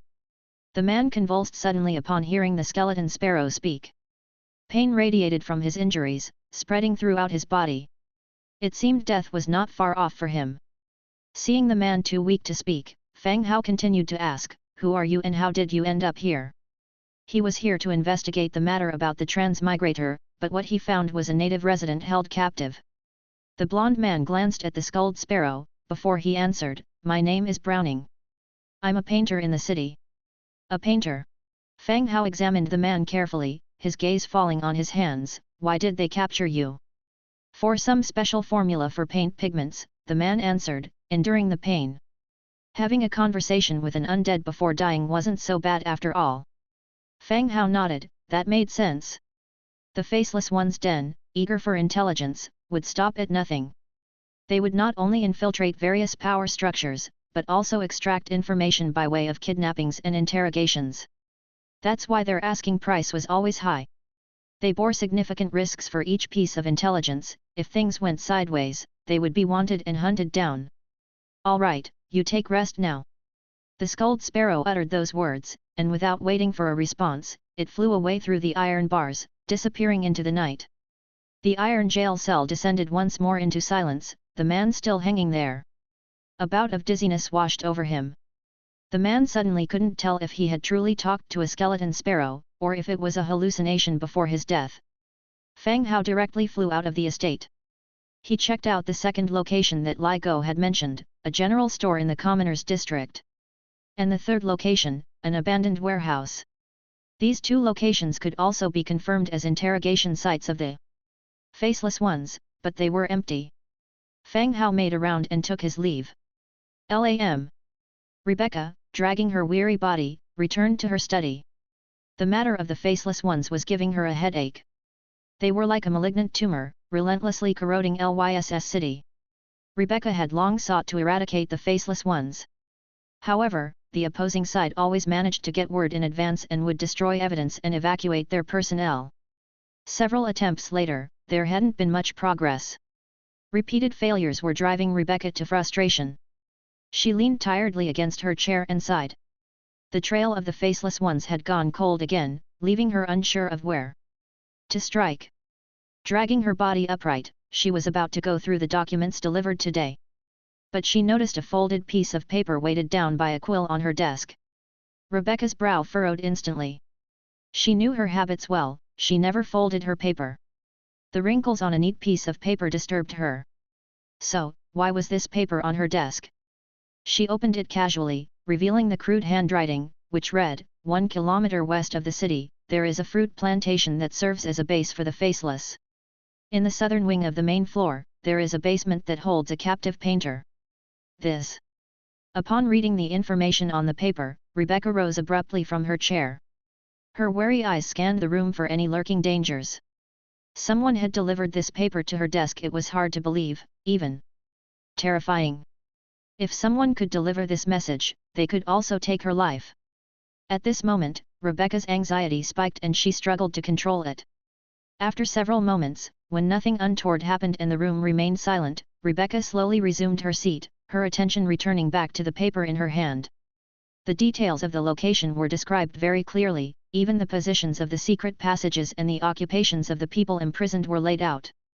This could be someone sending me a message, or a trap set by the Faceless.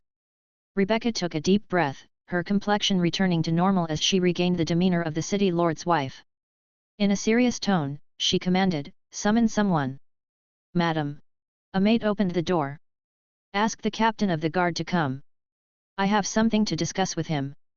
"Yes, madam." The maid agreed and quickly departed. Before long, a member of the guard team entered the room. Rebecca handed him the piece of paper in her hand. The next day, Fang Hao woke up early. Winnie and the others had already gone to their shop. After a quick wash, Fang Hao and Angia left the mansion. Crossing numerous streets, they arrived at the eastern gate area of Lyss City. This place was notably different from the town's commercial street. It was a standalone area, and was starkly distinct from the rest of Lyss City. Down the road, scattered here and there, were mercenaries clad in armor and carrying weapons. Some had simply laid out a cloth on the ground, selling some spoils of battle they had obtained. This sight reminded Fang Hao of the Manam market at the Bronze Bull. The atmosphere was similar.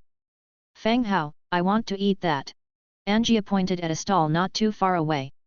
Fang Hao looked in its direction. A man dressed like a mercenary was selling a food item that looked like grilled lizard. "Smoked dragon meat, very delicious smoked dragon meat. Only 2 portions left." The man selling the food was shouting loudly. Despite his hawking, no one stopped to buy. Moreover, the half-meter-long lizard, slightly charred on the outside, didn't he look at all appetizing? "Do you want to eat it?" "It looks good," Angia said as she was about to walk over.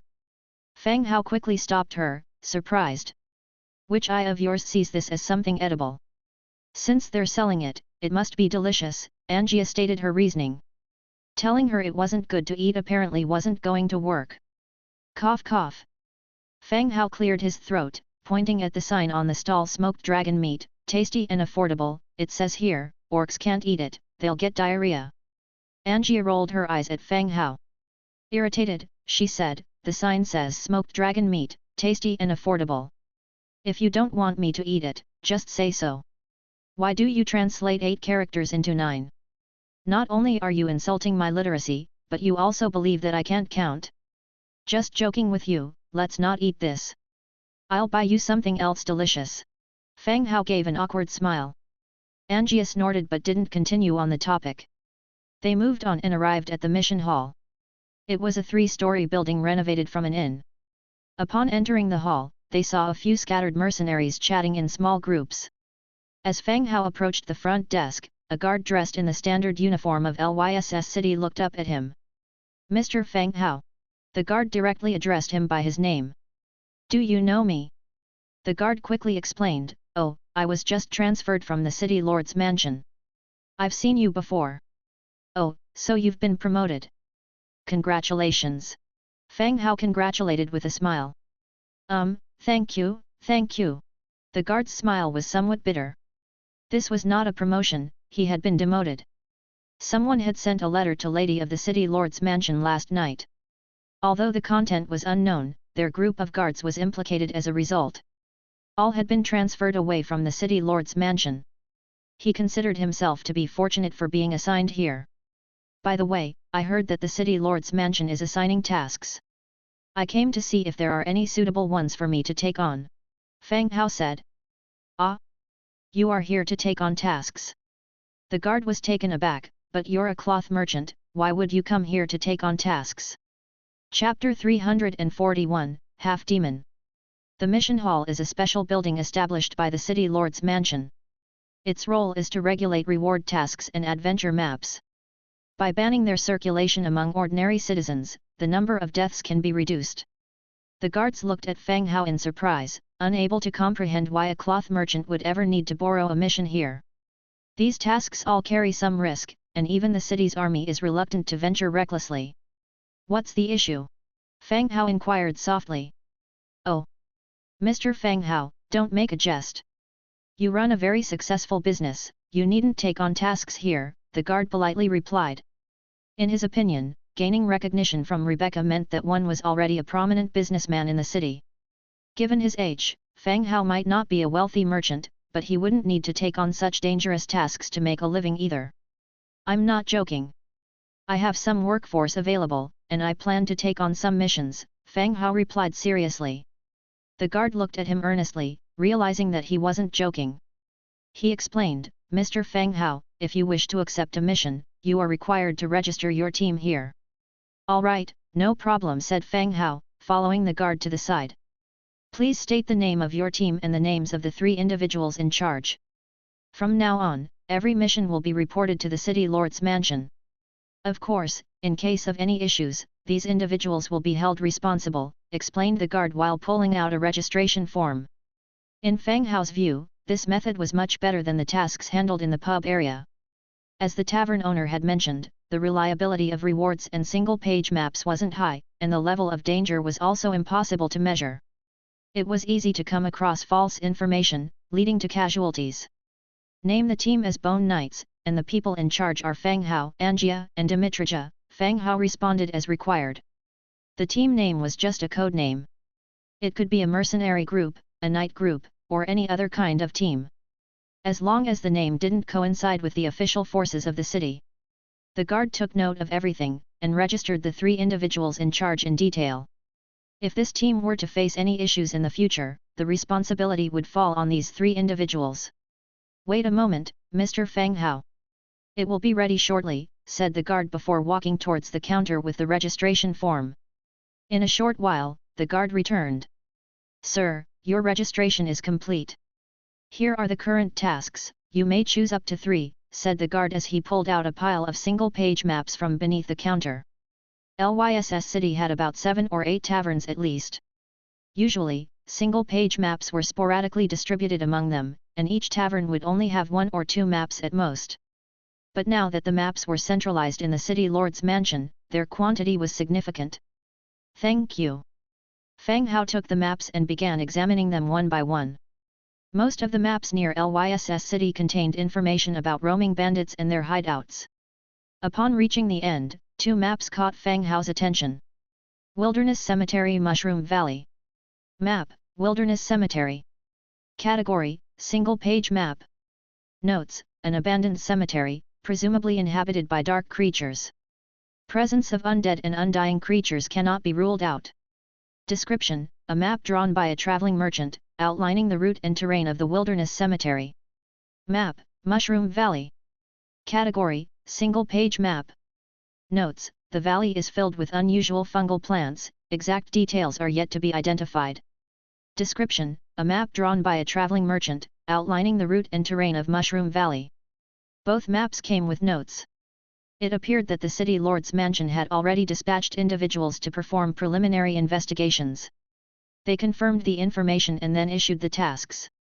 This aspect was admirable, at least it allowed one to have preliminary knowledge of the type of enemies or information when taking on tasks. Instead of taking troops over and exploring on their own. I'll take these 3 tasks. Fang Hao pulled out these 2 maps and another one about the bandits. The guard glanced at them and reminded, "Sir, these 2 tasks are quite hazardous, are you sure you want to take them on?" "Sure." "All right then, I'll register these for you. After completing the tasks, you may report back here. Your team's level will be recorded accordingly, and you will be able to take on higher level tasks," explained the guard. "Okay, thank you." After recording the details, Fang Hao promptly put the maps away. The evaluation of the team's level didn't particularly benefit Fang Hao. What he wanted were the chests after the adventure. Having completed his purpose here, he exchanged a few words with the guard before turning and leaving the hall. The area outside the mission hall was still bustling with activity. Moreover, more people had set up stalls to sell materials or items obtained by their teams. The entrance to the mission hall had transformed into a miniature marketplace. Fang Hao and his companion didn't rush to leave but casually strolled along the set-up stalls. The items to be sold were laid out in front, for anyone passing by to see. The pair strolled down the path. They stopped in front of a stall. "What's the price?" The owner of the stall was a man of average build, he wore leather armor and squinted while observing people. "Which item are you asking about?" the owner inquired. "How much for these red and green gemstones?" Fang Hao picked up the red flame essence and nature essence, tossing them casually in his hand. "Diamonds, my ass! These are essences," the owner retorted. "Right, how much are these essences?" Fang Hao continued to inquire. 10 gold coins each. I can give you a discount if you buy more. What's your price if I take them all? If it's reasonable, I'll buy the whole lot, Fang Hao proposed. All of them? This isn't a place for kids to joke around, the middle-aged man warned. Of course, I'm not joking. It depends on your price. The middle-aged man fell silent, mentally calculating the cost before stating his price. There are 6 in total, 55 gold coins for all. All right, deal. Fang Hao took out 55 gold coins and handed them to the owner, promptly storing away the 6 essences. Essences were rather rare materials, even in the trade sector, essence materials didn't appear often. So as long as the price was reasonable, a little more or less didn't matter. After walking around a bit more, Fang Hao bought some materials he was interested in while Anjia ended up with several kinds of snacks in her hand. Thankfully, upon Fang Hao's insistence, she didn't buy the smoked dragon meat. Just as they were about to depart, someone bumped harshly into Fang Hao's shoulder. A figure cloaked in a hood, carrying a large package, walked inside. It seemed like they were planning to set up a stall to sell their goods. Half-demon alchemist. Fang Hao casually glanced over and spotted a rather strange title. Half-demon? Alchemist? Both terms were enticing on their own, and when linked together, they left Fang Hao standing dumbfounded. What happened? Did he steal something from you? Anjia traced Fang Hao's gaze, also looking at the figure under the hood. Let's follow him and take a look. Fang Hao turned and started to discreetly tail the hooded figure. As expected, the hooded figure found an empty spot, spreading out a beige linen cloth. They started to bring out the items they intended to sell. Chapter 342, Body Strengthening Potion. The cloaked man paused momentarily, looking at the two standing before his spread-out display. Just as he finished setting up his wares, these two had already showed up. Subconsciously, he adjusted his hood slightly, speaking softly, "What can I do for you two?" From his voice, he seemed to be a young man under the cloak. Probably not much more than 20 years old. Not much. Just curious about what you're selling. Fang Hao casually replied. Oh, these are just a few small potions that I've concocted, the cloaked man responded nonchalantly. He then began to take out his concocted potions from his bag and displayed them on the linen cloth in front of him. Unlike the glass bottle potions made by the Alchemist Guild, the Cloaked Man's potions were packaged in crude pottery jars. They looked like potions concocted by some amateur. Some passing mercenaries glanced at his potions briefly and then turned to leave. Potions could certainly save lives, but they also posed some risks. Given the same ingredients, potions might turn into poison depending on the alchemist's mix ratio.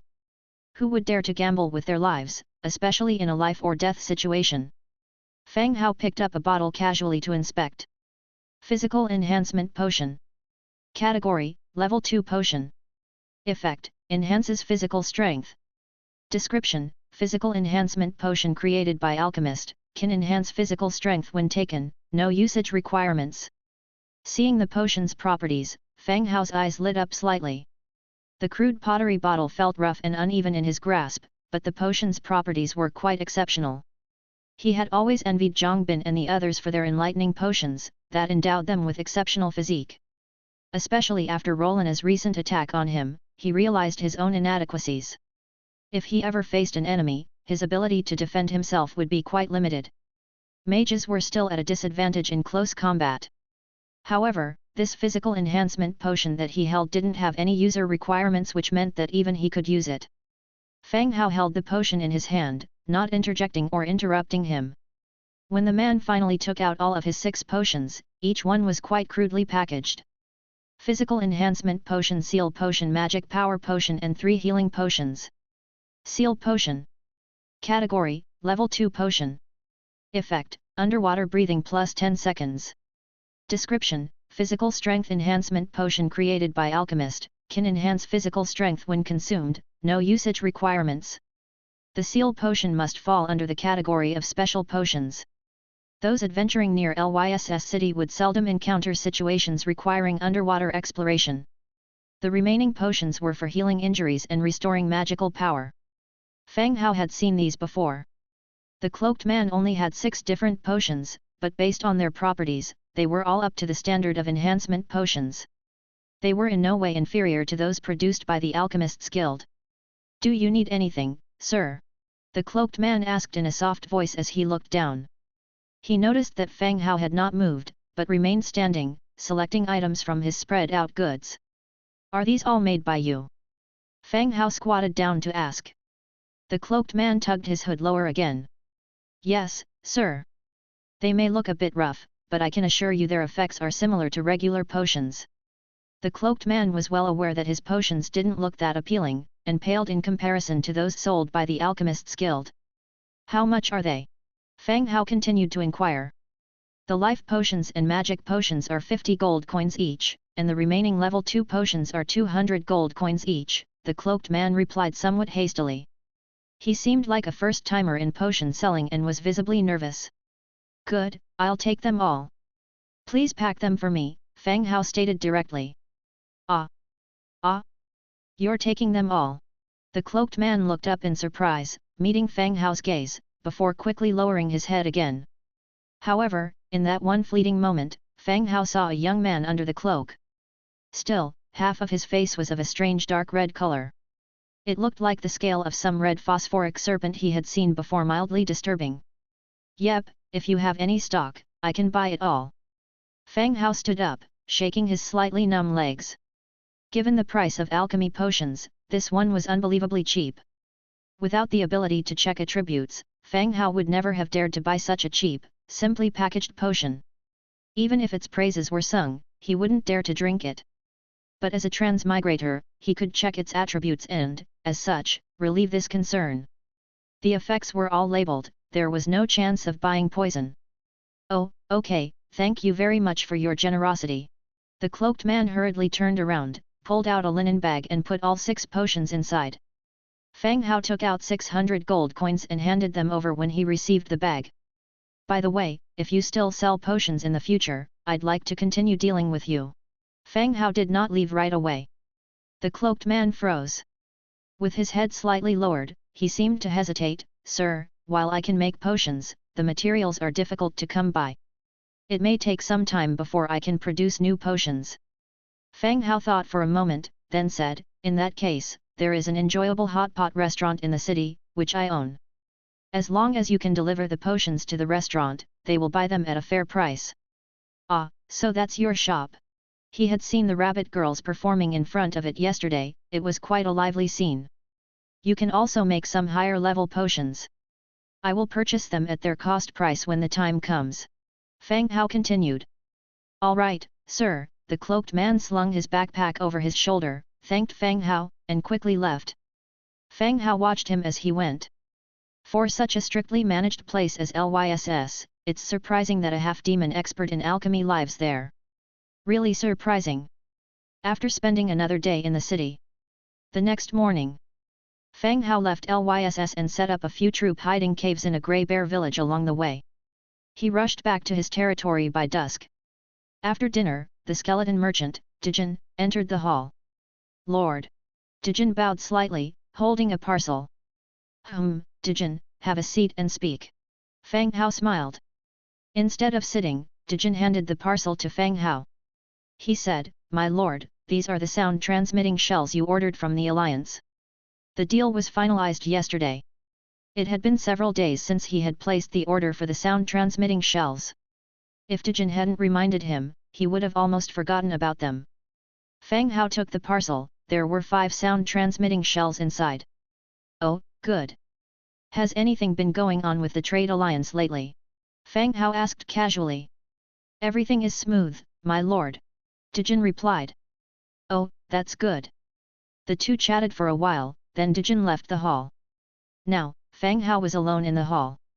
He took out the body enhancement potion he bought today, stretched his body, opened the cap, and gulped it down. The cool liquid slid down his throat. He could feel his body starting to heat up, then prickling, and finally unbearable pain. It felt as though countless iron spikes were piercing his flesh. He writhed for a while on the white bone throne, but the pain gradually faded.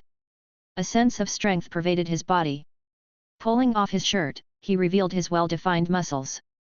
Just as Fang Hao was admiring his physique, the system notification suddenly sounded. Random event, Path of the Brave, accepted, ... Book of Lords function unlocked, Teamup function. Chapter 343, City Lord Deng Jiayu. Random event, The Path of the Brave, accepted, ... Book of Lords function unlocked, Teamup function. Team trial task begins in 10 hours, with a maximum of 3 people allowed per team for the trial. This trial is a Lord's trial, heroes and troops not allowed to come along.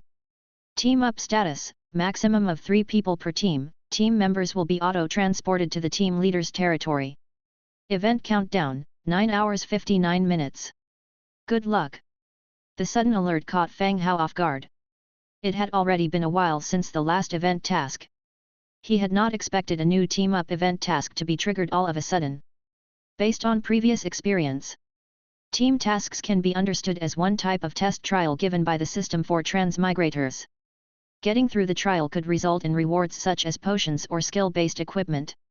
While facing risks, it also gave an opportunity to enhance one's own capabilities. Deng. The private message alert on the Book of Lords rang. It was a message from Deng Jiayu. Brother Hao, are we teaming up again for this one? He hadn't been in touch with Deng Jiayu for quite some time. Looking at the tone of her message, it seemed she was in good spirits. Sure, it'll be you, me and Zhang Bin. Get yourself ready, and let me know if you need anything in advance, Fang Hao agreed straight away. The last team trial experience they had together was a synergy. Deng Jiayu, who appears to be a frail young woman in particular, exhibited battle prowess that was entirely contrary to her physical appearance. At the end of the last task, she even managed to kill the Doomsday Terror Wolf boss with a single lance thrust. In terms of her combat power and battle tactics, she ranked higher than both Fang Hao and Zhang Bin. Alright, Brother Hao, we'll meet up tomorrow then, Deng Jiayu said. Sure, see you tomorrow. Ending the chat with Deng Jiayu, Zhang Bin reached out almost immediately, and he asked about the team arrangement for tomorrow as well. Besides Fang Hao, who already had exposure to the Alchemist Guild, for the majority of the other lords, team trials serve as their only chance to improve themselves. If missed out, the next opportunity could be at an uncertain date. Fang Hao told him that the team lineup hadn't changed, and advised him to get ready too. After notifying Zhang Bin, The territory's communication channel started buzzing. Fu Lei, boss, any plans for the team task? It appeared that Fu Lei also wanted to become a teammate of Fang Hao's. With Fang Hao's strong combat power, it would certainly make him feel safer. Fang Hao spoke bluntly, I already have a fixed team. You can team up with Kong Yang, and see if there are other suitable candidates. With a team limit of 3, not everyone could be included. Oh, got it, I will need to rely on Brother Kong then, Fu Lei acknowledged. I'm not any big deal. Let's just support each other. Find someone we both know to join us. It's safer than having a stranger on board, Kong Yang also sent a message. Following that, the two of them began discussing their team for tomorrow's task. Fang Hao observed their chat for a while. Then he exited from the channel, had a hot spring bath, and went to bed. Waking up at 6 a.m. the following day, Fang Hao had breakfast and began preparing the equipment necessary for the task. For weapons, he chose the Starfire Wand, the Black Iron Knight one-handed sword, and a light feather short sword. The armor was a full suit of leather under a robe of magic. He didn't pack any heavy metal armor this time. In the storage space of the Book of Lords, besides several life-saving potions, there were also several sets of alternative equipment. Just in case of any special circumstances. Having ensured everything was in order, Fang Hao called Dimitrija and Angia. He informed them about his absence to prevent them from panicking because of his sudden disappearance. At sharp 7 a.m., Fang Hao used the Book of Lords to send a message to Zhang Bin. It's getting late, let's form the team. Sure, boss. Zhang Bin responded instantly. Following that, a system prompt appeared before his eyes. Zhang Bin has sent you an invitation to his team. Do you accept? Accept. Fang Hao was enveloped in a soft glow. When he opened his eyes next, he found himself in the city manned by Zhang Bin. All the roads in the city had been converted to stone pavement. They had also constructed flower beds on either side of the roads. It had improved significantly since the last time Fang Hao visited. Boss. Zhang Bin came forward with a smile on his face. Great, send you the invitation now, Fang Hao ordered. Okay, boss. Zhang Bin then opened the Book of Lords and sent a team invitation to Dong Jiayu. In a short while, a ray of light appeared before them. Once the light faded, Dong Jiayu appeared before them. Dong Jiayu was wearing full metal armor, one hand holding a helmet while the other was carrying a war spear. She had a dagger on her waist and the box of steel fire muskets she had received from Fang Hao on her back. It appeared she had also made ample preparations for this task. Brother Hao, Brother Bin, you both seem to be doing well, Dong Jiayu greeted them with a smile as she stood before them. She then noticed the changes in Zhang Bin's city. She exclaimed, Brother Bin, your place has changed so much. You even have paved roads, and what are those tall buildings? Like a curious child, Jiayu was looking around with wide eyes. Oh, that's a flour mill for grinding grains, Zhang Bin answered cheerfully while standing by the side. The feeling of being looked up to was not bad at all. Wow! You're amazing, Dong Jiayu exclaimed. On her side, she had received support from Fang Hao's skeleton trolls and also had 2 subsidiary territories. Her development could be said to be smooth. However, compared to Zhang Bin's territory, her place seemed like a poor countryside village with fewer inhabitants. The two were in entirely different phases. After listening to Zhang Bin, Jiayu shifted her gaze to Fang Hao. She was aware that Zhang Bin's territory was a subsidiary city of Fang Hao's. If a subsidiary city could be developed to this extent, wouldn't the main city be even more impressive? She still remembered her agreement with Fang Hao that she would become a subsidiary city of his during the next team trial task. Brother Hao, you've become more handsome lately, Jiayu greeted Fang Hao as she moved closer to him. Fang Hao, who was caught off guard, touched his face subconsciously, really? Could be that I washed my face today. Hehe. Yes, you've indeed become more handsome. Brother Hao, remember you promised you'd cover me before? You haven't forgotten that, have you? She then changed the subject. Fang Hao remembered what she was referring to very well. He reminded her, keep this in mind, once you swallow the Book of Lords, you will no longer be a lord. Stop the nonsense, hurry up, the task is about to start, Dong Jiayu urged. Oh. When Fang Hao received the Book of Lords, Level 2, from Dong Jiayu, a system prompt appeared again. The Book of Lords, owned by Deng Jiayu, turned into a beam of light and integrated itself into Fang Hao's own Book of Lords. Swallowing was successful. The current level of your Book of Lords is 5, upgrade requirement 5/10.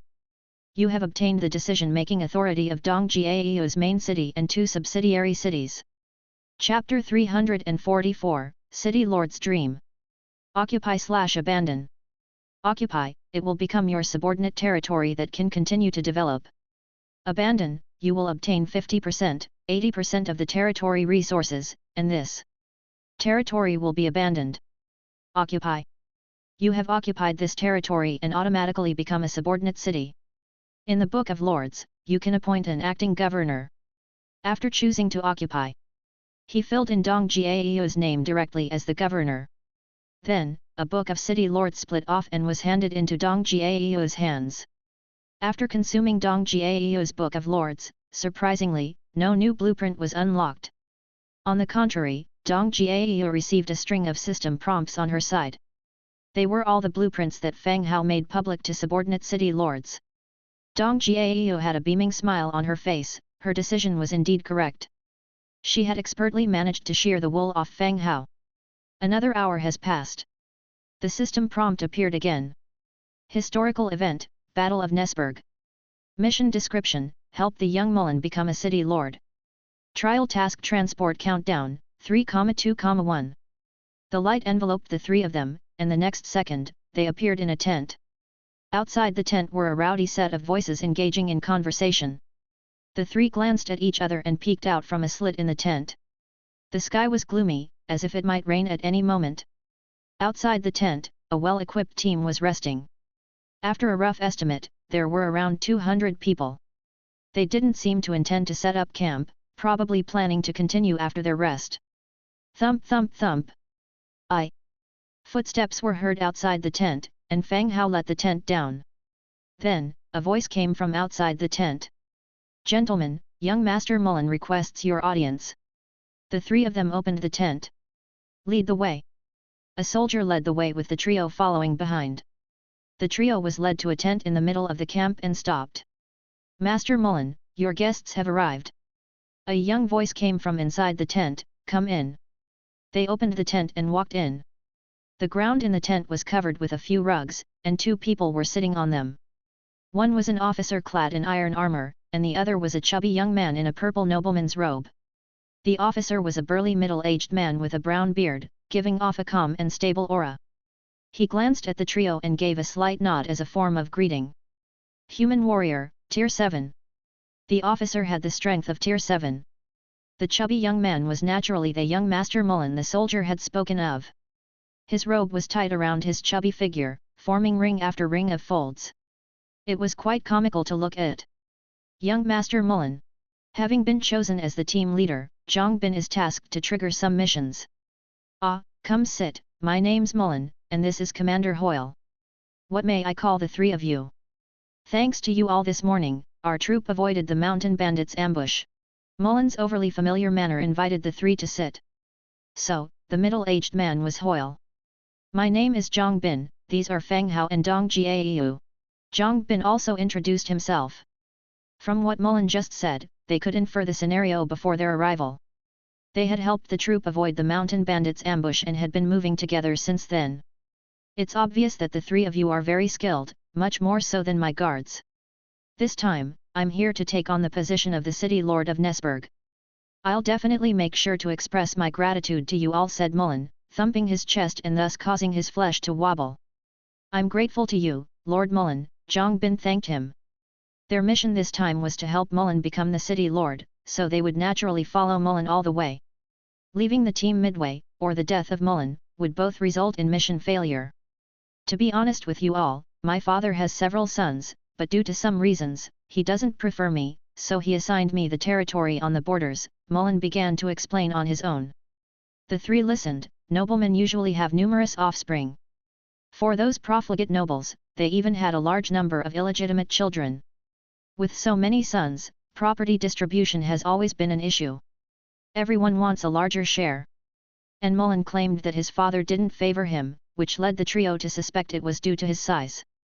With many sons, anyone would prefer the talented ones and wouldn't like their successor to be a tier 1 person who was fat as a ball. Seeing the three were silent, Rolen continued, but I believe, though I may be inferior in combat skills, I am not worse than others in abilities. I will become an excellent city lord someday. My city will be more prosperous, with more residents leading a better life, than those of those foul-mouthed scoundrels. Then they will see who is the real pig. The three didn't think that the chubby boy in front of them would say such words. But it also made some sense. Not everyone possessed the talent for martial arts. Like those rabbit women who had taken the enlightening potion, some leveled up quickly, while others did not show significant effects. Going out to fight and risking their lives were tasks naturally done by their subordinates. All he needed to do was to become an excellent city lord, rather than a qualified warrior. Everyone needs to find their own position. Being a good city lord doesn't have much to do with tiers. This was something Fang Hao understood deeply.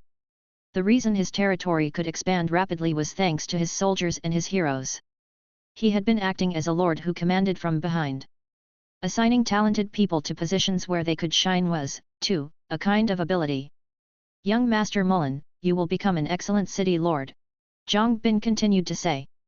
That's also what I think, and I am fully prepared for it. Rolen said confidently, patting his backpack. They chat for a while. Young Master Rolen, I think it's time for us to depart, said Hoyle, the regiment commander, standing up. We need to ensure that we enter the city before dusk, otherwise we'll have to stay in the open field for another night. All right, Commander Hoyle, Rolen agreed swiftly. Hoyle walked out of the tent and began to give orders loudly. The resting soldiers began to act, tidy up the place, and set off for their destination about 20 minutes later. Perhaps not many people were willing to hear Rolen talk about himself. All along the way, Rolen kept drawing back the curtain of the carriage, telling the three about his past. He talked about how his brothers mocked him, and how he would counterattack once he became a great city lord. As the team continued to move forward, the sky grew darker and darker. Fluffy dark clouds merged with the horizon, covering the entire land. Speed up! As long as we pass through the forest ahead, we can see the fortress of Nis, Hoyle shouted loudly, urging the team to speed up, as the rain was about to come. The gloomy weather and exhausting journey made everyone very irritable. No sooner had the order to speed up been given, than the team stopped abruptly. Fang Hao looked towards the front and saw an overturned carriage blocking the way. Dense forests lined both sides of the road, making it impossible for their carriages and wagons loaded with heavy goods to pass. It seems like it's time for the fight plot, Fang Hao said, looking at the carriage blocking the way ahead. Yes, how could it just happen that the goods were overturned here? Zhang Bin agreed. Go, tell Hoyle that it might be an ambush, Fang Hao ordered. Zhang Bin nodded and headed towards the front of the team. Fang Hao and Dong Jiao quickly joined Rolen by his carriage. Zhang Bin and Hoyle whispered to each other. Hoyle's face darkened progressively, and he ordered the team to turn around, intending to leave the forest. Swish! Just as the team moved, an arrow shot out from the dense forest and hit the carriage with a metallic clang. The next second. Swish, swish, swish! Arrows rained down on them one after another. Chapter 345, Is Everything Worth It? The sudden shower of arrows startled everyone. Just as Fang Hao and his comrades had guessed, they were ambushed. Arrow after arrow shot out from the woods. Defend! Overturn the carts, block the arrows! Hoyle commanded loudly. The guards raised their shields while also toppling the carts laden with supplies, blocking the barrage of arrows. Whoosh! Whoosh! Before they could set up defenses, another hail of arrows shot out from the dense forest on the other side. A large number of guards were hit by the arrows, howling in pain as they fell into pools of blood. The rest quickly took cover in the center of the carts. Fang Hao and his two companions were even more prepared than the others. The moment the arrows were fired, they quickly found cover, avoiding the incoming arrows. Boss, this mission ain't going well, said Zhang Bin, leaning against their cover with a serious look. Fang Hao nodded. Considering the intensity of the enemy's arrow fire, the number of enemies definitely exceeded their own. Another group of guards had just fallen. They were clearly at a disadvantage. Wait, where's Rolen? Fang Hao suddenly realized that the main character of the mission was missing. The three immediately looked towards the noble carriage 5 meters away. The originally luxurious carriage was now full of arrows, looking like a giant porcupine. Simultaneously, Mullen's heart-wrenching screams could be heard from the carriage. "Commander Hoyle, save me, I've been shot in the thigh, it hurts. Damn, this fat man didn't get down." Mullen's cry for help lured enemies from the forests on both sides. Yet another barrage of arrows rained down on the noble carriage. Even the sturdy carriage began to collapse and fall apart under the onslaught. Boom! Boom! Boom! Ah! Ah! Mullen screamed loudly in fright. Upon hearing Mullen's cries, Hoyle cut off the rope connecting the horses with a single slash of his sword called two guards, and lifted a flipped cart for cover, advancing to the front the carriage. The two carriages formed a low wall, each blocking incoming attacks from one side. Bang!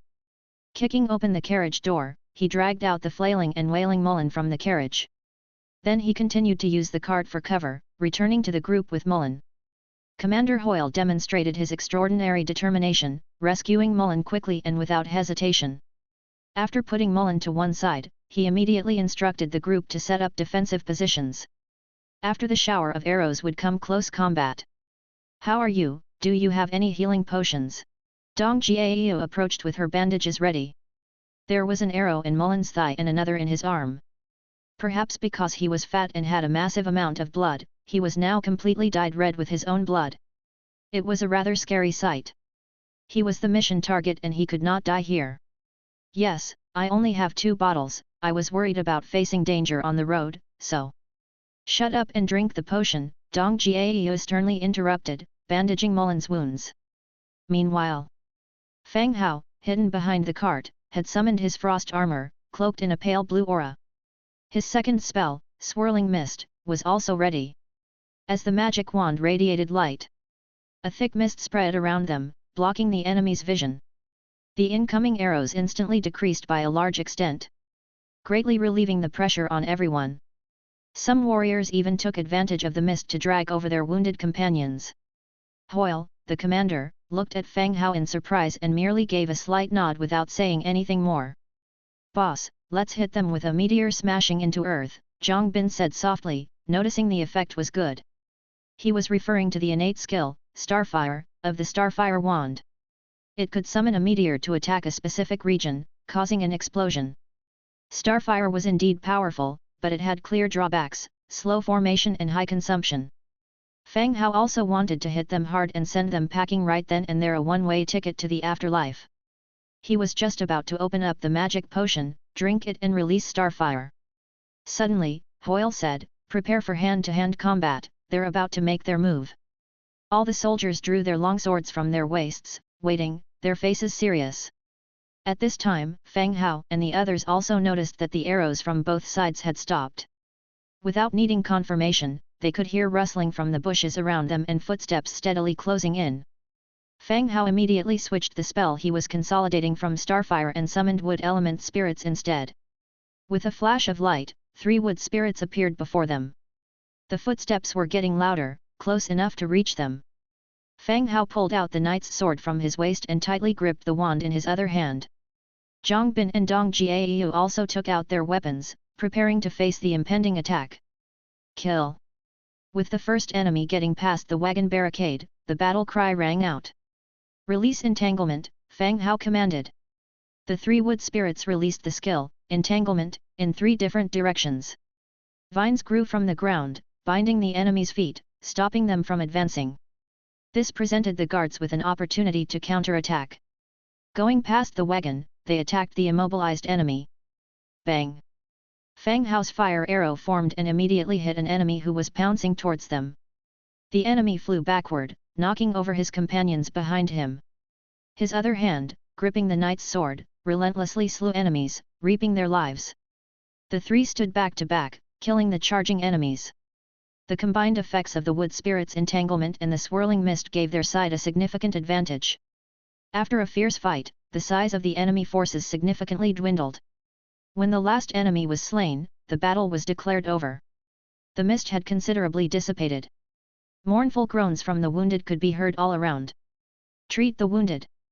All enemy wounded are to be executed," Hoyle commanded coldly. All the soldiers, weary as they were, sprung back into action.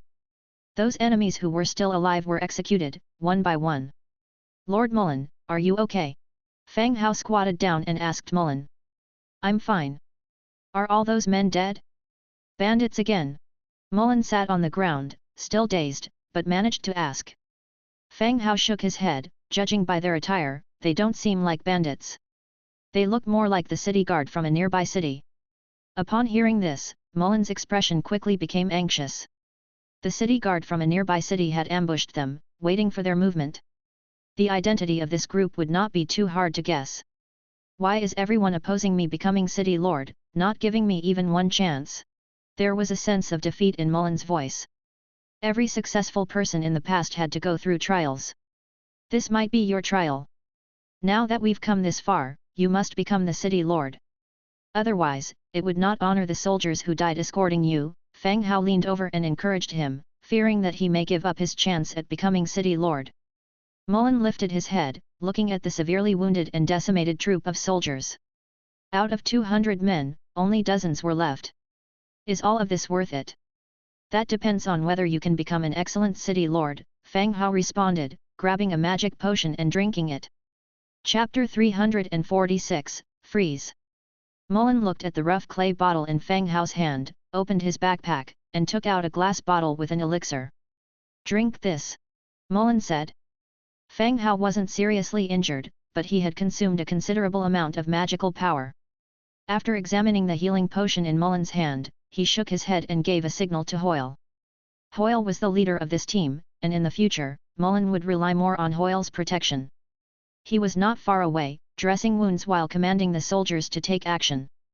The cost of producing the healing potion was pretty high, so it was difficult for ordinary soldiers or leaders to own such a potion. Mullen immediately understood Fang Hao's intention, and quietly said, "Thank you, Commander Hoyle, for saving me just now." At the same time, he handed over the healing potion he held in his hand. Hoyle turned around and looked at Mullen somewhat surprised. He didn't expect Mullen to express gratitude. When he saw Fang Hao sitting next to Mullen, it seemed that he understood something. "Thank you, young Master Mullen." Hoyle softly expressed his gratitude, received the potion from him, and turned back to continue commanding the clearance of the battlefield. The injured parties had been bandaged up, but the team still couldn't stop moving. They needed to reach the city before dusk. Otherwise, the heavy night rain would claim the injured's lives. The team set off again, helping each other and moving towards the fortress city. The horses and carts had been damaged in the recent battle, so Mullen could only follow them with his injuries. Fortunately, after taking the healing potion, his injuries had significantly improved. "Mr. Fang Hao, I didn't expect you to be a mage." Mullen quickened his pace and walked beside Fang Hao. "Just some basic magic," Fang Hao replied. "How did you manage to cast 3 types of elemental magic?" Mullen seemed to have recovered from the recent danger, and started to make conversation again. "I didn't have a formal magic teacher, so I had to learn various basic magic piecemeal. I got to where I am because of this incidental learning." Fang Hao expressed this in a way that was easy to understand. He naturally didn't have a magic teacher. The skills he had learned had all been from the scrolls he randomly got and studied by himself. He seldom used magic in his daily life, and he didn't consider himself proficient. But in Mullen's eyes, he was close to being a genius. "Mr. Fang Hao, once I become a qualified city lord, I will find you a formal teacher for magic study," Mullen said. "Okay." Fang Hao did not say much and smiled in agreement. After the task was done, they would leave this place. They wouldn't wait for Mullen to become a city lord or for him to find a magic teacher for Fang Hao. The team continued moving forward. Mullen went and chatted with Zhang Bin for a while. He returned to Fang Hao and excitedly said, "Mr. Fang Hao, do you also have a city?" He must have learned from his conversation with Zhang Bin that Fang Hao also had a territory. Yes. Fang Hao didn't hide the fact. Although what he had was not a city, but a territory. It was much larger than his father's. After getting confirmation from Fang Hao, Mullen began rummaging through his backpack. He took out a notebook with a brown leather cover from inside and handed it to Fang Hao. "This is for you. It will be helpful for your future city management." Fang Hao was surprised and took it instinctively. Mullen's City Lord's Summary. Category: Special Item. Effect: City Law and Order Governance plus 5%, Population fertility plus 5%, food/industrial production plus 5, military plus 2%. Description: learning and reflecting on the previous generation's efforts will bring you closer to your set goals. An item? Fang Hao casually flipped through the notebook. The densely packed words on the pages recorded decisions and feats of successful lords and city lords. It was filled from cover to cover. Did you write all this? Fang Hao asked in astonishment. This notebook unexpectedly had many properties. If it were to be rated, it would probably be a purple-level treasure. I copied it from books. After reading many books, I recorded what I felt was useful. Rolen replied with an awkward smile. So, if you give it to me, what will you do? Fang Hao continued to ask. I have memorized it. I've gone through it countless times on this journey. I hope it will be of help to you. Rolen said confidently. It looks like the preparation that Rolen had mentioned previously referred to this notebook. Rolen didn't know Fang Hao's background, but at least he himself was of noble birth and had the chance to look at those books.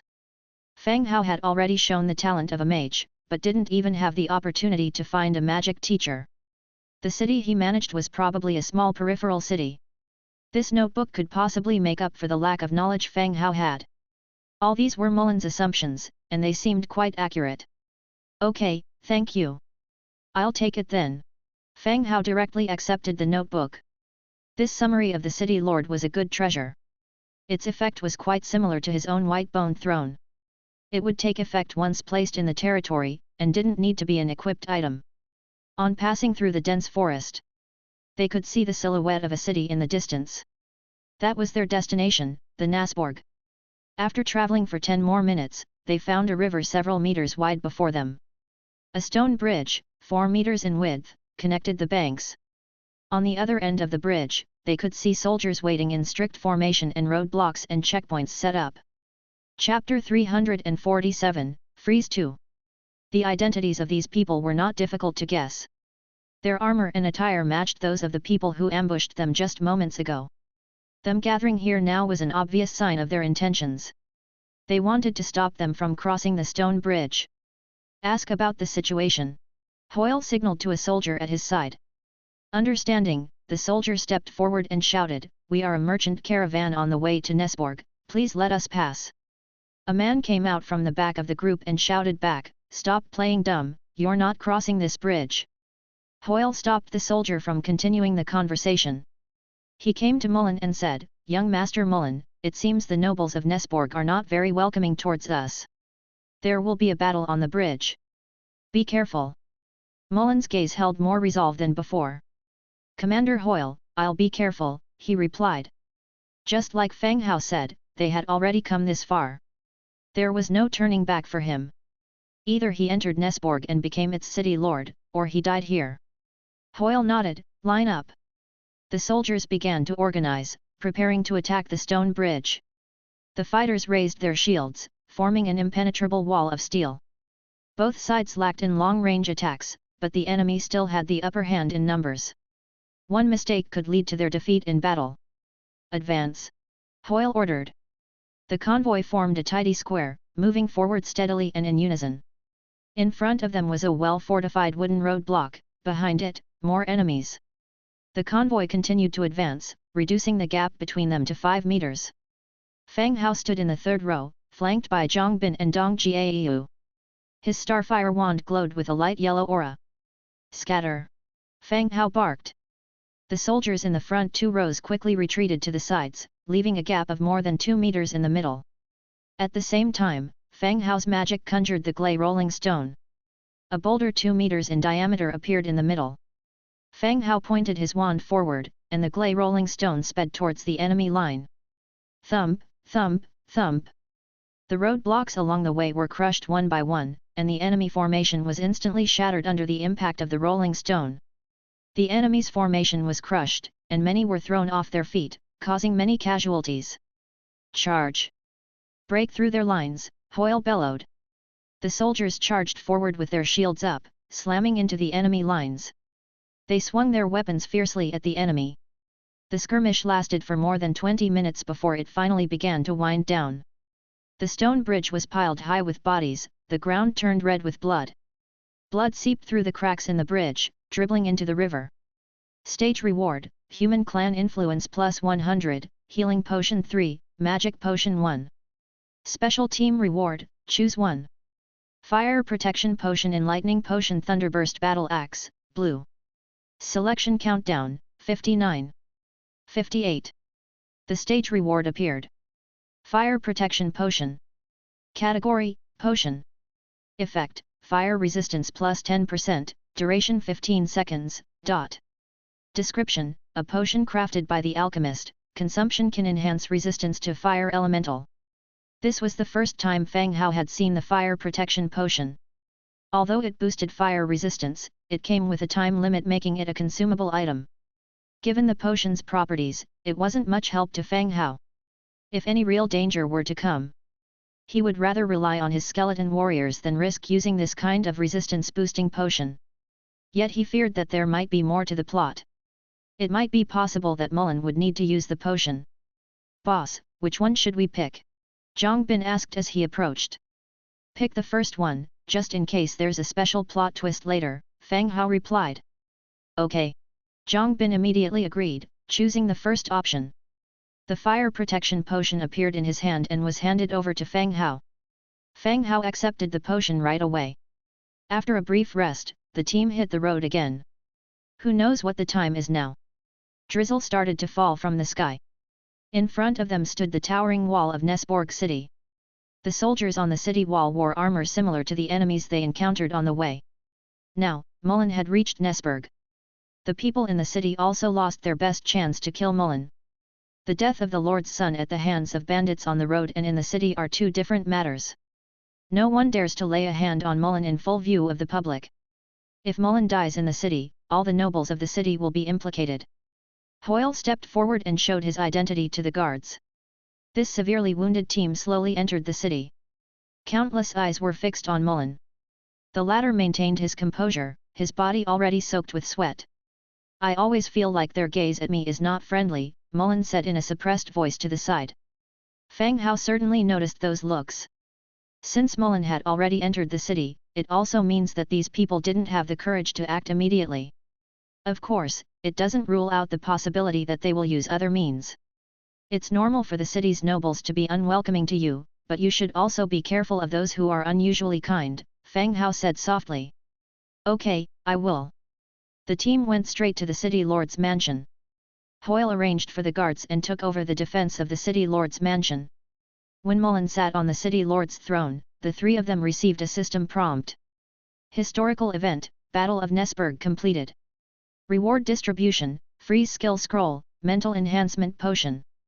Forgotten Scholar's robe, blue, storm wand, blue, dot. According to the experience from last time. The appearance of the system prompt means that the task has been completed. Return countdown, 3, 2, 1. Fang Hao nodded at Mullen on the throne. The light appeared again, enveloping the figures of the three of them. The next second, they disappeared on the spot.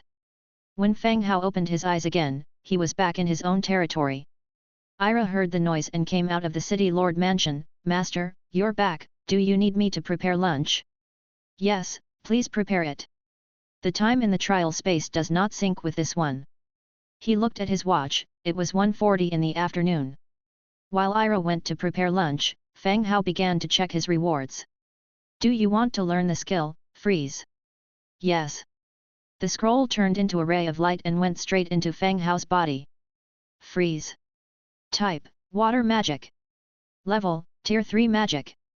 Ability, condenses water elemental magic to attack enemies in a small range, causing an extra 50% freeze damage, and entering a frozen state. After reading the skill introduction, Fang Hao was slightly pleased. Finally, he had a second attack skill. Not only does it provide control, it also deals freeze damage, which can greatly enhance his own combat strength and self-defense ability. Even if he can't beat the opponent, freezing them and running away is a good method. Fang Hao raised his hand, cast freeze on a passing skeleton warrior. A cold breath ran along his palm, hitting the target skeleton. The next second, the skeleton warrior and the leather in his arms were instantly wrapped in ice, frozen in place. About 3 seconds later, the ice shattered, the skeleton warrior stood with his knight sword, searching for his target in confusion. I slipped, there's no enemy, go back to work. Fang Hao said. The skeleton warrior put away his sword, picked up the fallen leather and carried on delivering it to the warehouse. After testing the freeze skill, Fang Hao felt rather satisfied. He continued to check the remaining 3 rewards. The Forgotten Scholar's Robe, blue. Type, Armor. Defense, Level 1 Defense. Effect, Magic Condensation plus 2%, Magic Attack plus 2%. Description, an old-style mage's robe. Although the style is a bit outdated, the quality is still good. The blue mage robe is perfectly suited for his own use. What a shame it's not a blueprint, otherwise he could equip the undead mage group. Storm Wand, blue. Type, Wand. Damage, Tier 3 damage. Effect, Air Magic Condensation plus 5%. Description, Wand born in the storm. He was even awarded a blue quality wand. Chapter 348, Level 8 Manor House. The blue wand had pretty good attributes. The mainstream gear within the channel was still in the category of green equipment. Some green equipment could sell for a respectable price in the regional channels. This blue wand was genuinely a decent reward. However, compared to his Starfire wand, both the attributes and supplementary skills were far inferior. It seemed that this wand could only be given to the undead mage to use. It was a pity that only one was rewarded, not a blueprint. Next, he looked at the final item of reward, a mental enhancement potion. He had recently been introduced to enhancement potions. The physical enhancement potion he had purchased from a half-demon alchemist, which had enhanced his body upon consumption.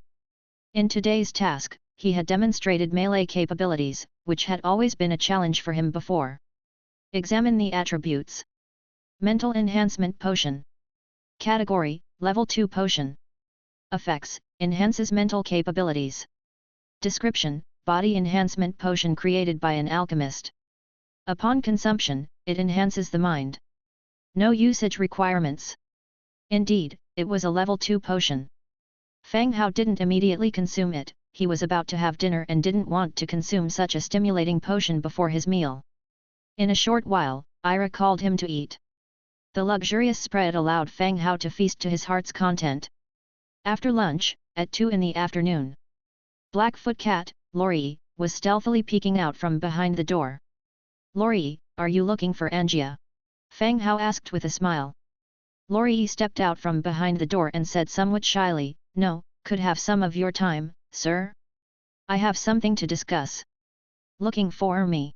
Fang Hao was slightly surprised. Every time Lori came, she would go out to play with Angia, it was different this time.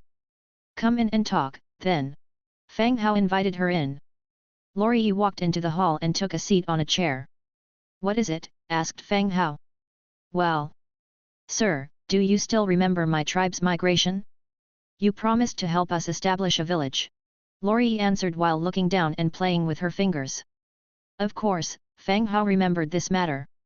The reason why Lori had come here was to help her tribe find a stable place to live and rebuild their village. The agreement between her and Fang Hao was that he would help establish a village for her people within his territory, and provide them with shelter. However, after arriving here and seeing the bone-white undead scattered across the mountains and fields, Lori felt that she had stepped into a pitfall. Since then, she never mentioned the matter of her tribe. Neither did Fang Hao. Lori has been living in the territory for half a month, running all over the place with Angia every day. She had also gained some understanding of Fang Hao's character. Today, she finally decided to speak to Fang Hao about bringing her tribe over. To find an appropriate place to establish a village. Lori had already come once in the morning, only to find that Fang Hao was not there. I remember. So, do your people want to come over? Fang Hao asked curiously. No, Lori answered with her head down, Sir, do your promises about establishing the village still stand? Of course, the territory is vast. There is plenty of room for you to establish a village. Fang Hao answered. Inside the territory, there was large expanses of desolation. Fang Hao had no objections to the Lori tribe moving in, especially since they did not have many people. Upon hearing Fang Hao's answer, Lori's face instantly lit up with joy. Oh, thank you so much, Lord. Can I go and bring my tribe over in a few days? Sure, is it a long journey? If it is, you can ride the purple-scaled horse or the bone dragon back. Fang Hao thought for a moment and said. The orc territory was not very safe. What was an orc village today could become a bandit camp by tomorrow. So Fang Hao was a bit worried about Laurie's safety. Riding the bone dragon was relatively safer, as the risks along the way could largely be avoided thanks to its ability to fly amongst the clouds. Upon hearing she could use the bone dragon, Laurie instantly showed a delighted expression. Really? I can ride the bone dragon back. Of course, but don't lose the bone dragon. Absolutely, absolutely. Laurie quickly assured. Inside, she was already thinking about how prestigious it would be to ride the bone dragon back. Can I set off today then? Laurie asked again. Sure, be careful on the road. Oh, can I take Angia along with me? Laurie asked again. No. There was no room for negotiation. Whenever those two were together, the danger increased significantly. This was more dangerous than encountering a robber on the road. Seeing that Fang Hao's expression had turned serious, Laurie immediately backed down. Then I'll be off. Laurie left the hall and directly ran towards the bone dragon. Along the way, she flaunted to the rabbit maids she encountered that she was allowed to ride the bone dragon alone. After seeing off Laurie, Fang Hao satisfyingly soaked himself in the hot springs. He also took the mental enhancement potion. The next day, early morning. Fang Hao woke up from his sleep. Ira was curled up like a little kitten in his arms, with her arm around Fang Hao and her fair and round leg resting on his body. He wanted to move the leg that was pressing against him, but Ira was quicker. She turned over and sat directly on top of Fang Hao, her cheeks immediately reddish as she cooed in a seductive voice, "Good morning, sir." Clad in a bunny girl outfit that was half off, she exposed her perfect figure. So energetic first thing in the morning. Fang Hao glanced at her. Ira's face turned red, and her body wriggled slightly. She retorted, "Not as energetic as you, sir." At 7 o'clock, Fang Hao and Ira left the room. The maids had already gotten up and started their work. Seeing Fang Hao coming out, they greeted him with smiles. After breakfast, Fang Hao called everyone out from the Lord's mansion. This included Angia, who hadn't completely woken up yet. The materials for upgrading the Lord's mansion were ready, and Fang Hao planned to proceed with the upgrade immediately. Level 8 City Lord's Stone Tower, hardwood 8,500, stone blocks 11,000, iron 950, metal parts 750, brick tile 1200. Start the upgrade. Once the upgrade was confirmed, light enveloped the Lord's mansion. 20 minutes later, the light dispersed and the level 8 City Lord's Stone Tower appeared before everyone. The main structure of the Lord's mansion was expanded, and the original flat roof was changed to a tile-slanted roof. A round tower was added to the left side. The hexagonal cone-shaped tile top of the tower reminded Fang Hao of the pointed roof of the Magic Academy from Harry Potter. Level 8 City Lord's Stone Tower. Owner, Fang Hao. Abilities, Produce/Collect plus 3.7%, Troop Movement plus 4%, All Attributes plus 2.5%. Existing buildings, Level 6 Underground Cemetery, Level 6 Stable. Remark, Core building of the territory. Materials required for upgrading, hardwood 10,500, stone block 16,000, iron 1,100, metal parts 900, brick tile 1,800. Chapter 349, Wilderness Cemetery. The Level 9 Lord's Stone Tower required an increased quantity of materials once again. The rest was somewhat sufficient, but there was still a shortage of tiles. When the time came, the number of kills would be increased to boost the production of tiles. Ira and Angia immediately went to visit the upgraded Lord's residence, while Fang Hao continued upgrading the other buildings to level 8. After being busy for a while, it was already 9 o'clock. Returning to his room, Fang Hao began to prepare his next plan. He lied on the bed and cast God's Presence. When he opened his eyes again, he found himself on the skeleton of a grey bear. It was the same bedroom as before. But now the room was empty. The skeleton was secured in place with a thin hemp rope to prevent it from flying around. Fang Hao called towards the door a couple of times but nobody entered. So he untied the hemp rope from his leg and flew out of the open window. It didn't take long for Fang Hao to spot the figure of the grey bear. At this moment, it was sitting on a stone step, and in front of the grey bear, Millie was brandishing the weapon in her hand. Sweat was dripping down her forehead, it seemed she was practicing. Fang Hao flew straight down to the grey bear's side and asked, "How is Millie doing?" Hearing the sudden voice, the grey bear immediately became alert. However, upon seeing the skeleton, its tense expression relaxed. It replied, "Millie is very talented, but she is somewhat frivolous. She only trains when being watched." This was also why Ira asked Fang Hao to arrange tasks for Millie. In the main city, Millie was the most playful one. "Okay, get ready. There will be a task soon." After saying this, he deactivated God's presence. At noon, 10 bone dragons descended from the sky. This time, the team was led directly by Black Sword, with Fang Hao again using God's presence on the skeleton. "Lord, Black Sword!" Grey Bear greeted them. Fang Hao, controlling the skeleton, flew down. "Grey Bear, those are your new equipment, a total of 2 sets of armor. Check them and give them out. The rest will be sent to you next time." The bone dragons held huge bundles, which contained the complete Storm Fine Iron set. The Storm Fine Iron set was a blue armor set. Not only was each part a Tier 3 armor, but it also had a good set effect. It boosted attack, life, and the success rate of skills. Grey Bear was not unfamiliar with the Storm Fine Iron set. During previous battles, skeleton warriors wore this dark metal armor. It was something they had always admired. The equipment dropped by the dead skeleton warriors during battles was quietly collected by them since Fang Hao didn't ask for it. Only Grey Bear and some key members of the stronghold had the privilege to wear it. The others could only envy, hoping that more skeleton warriors would die in the next battle. This time, Fang Hao directly sent 2 sets, and more will be sent in the future. Everyone showed excited expressions. "Thank you, my lord." Grey Bear immediately thanked and arranged for the storm sets to be distributed. There were just that many people in the stronghold, so priority was given to those who would be sent on tasks. After the equipment was taken away, Grey Bear continued to ask, "Are there any tasks this time, my lord?" Recently, tasks for the stronghold have been increasingly frequent. "This time, we need to go to a place called Wilderness Cemetery. You organize some people. We will set off immediately," Fang Hao instructed. This time, he led the team to complete one of the 2 field missions called Wilderness Cemetery that were accepted from the task hall. The map didn't provide much information, only that it might be haunted by wandering undead creatures. Fang Hao was familiar with the undead, understanding of each of their skills. "Master," at this point, Millie came over and called out softly. "Well, I saw you training this morning.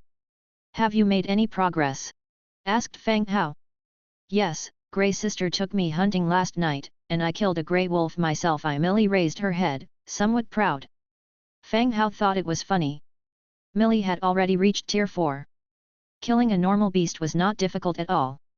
Killing a wolf was like slaying a dragon for her. Then you have to work harder. When you reach Tier 6 or Tier 7 I will assign you some new tasks, said Fang Hao. Really, what kind of tasks? Are they difficult?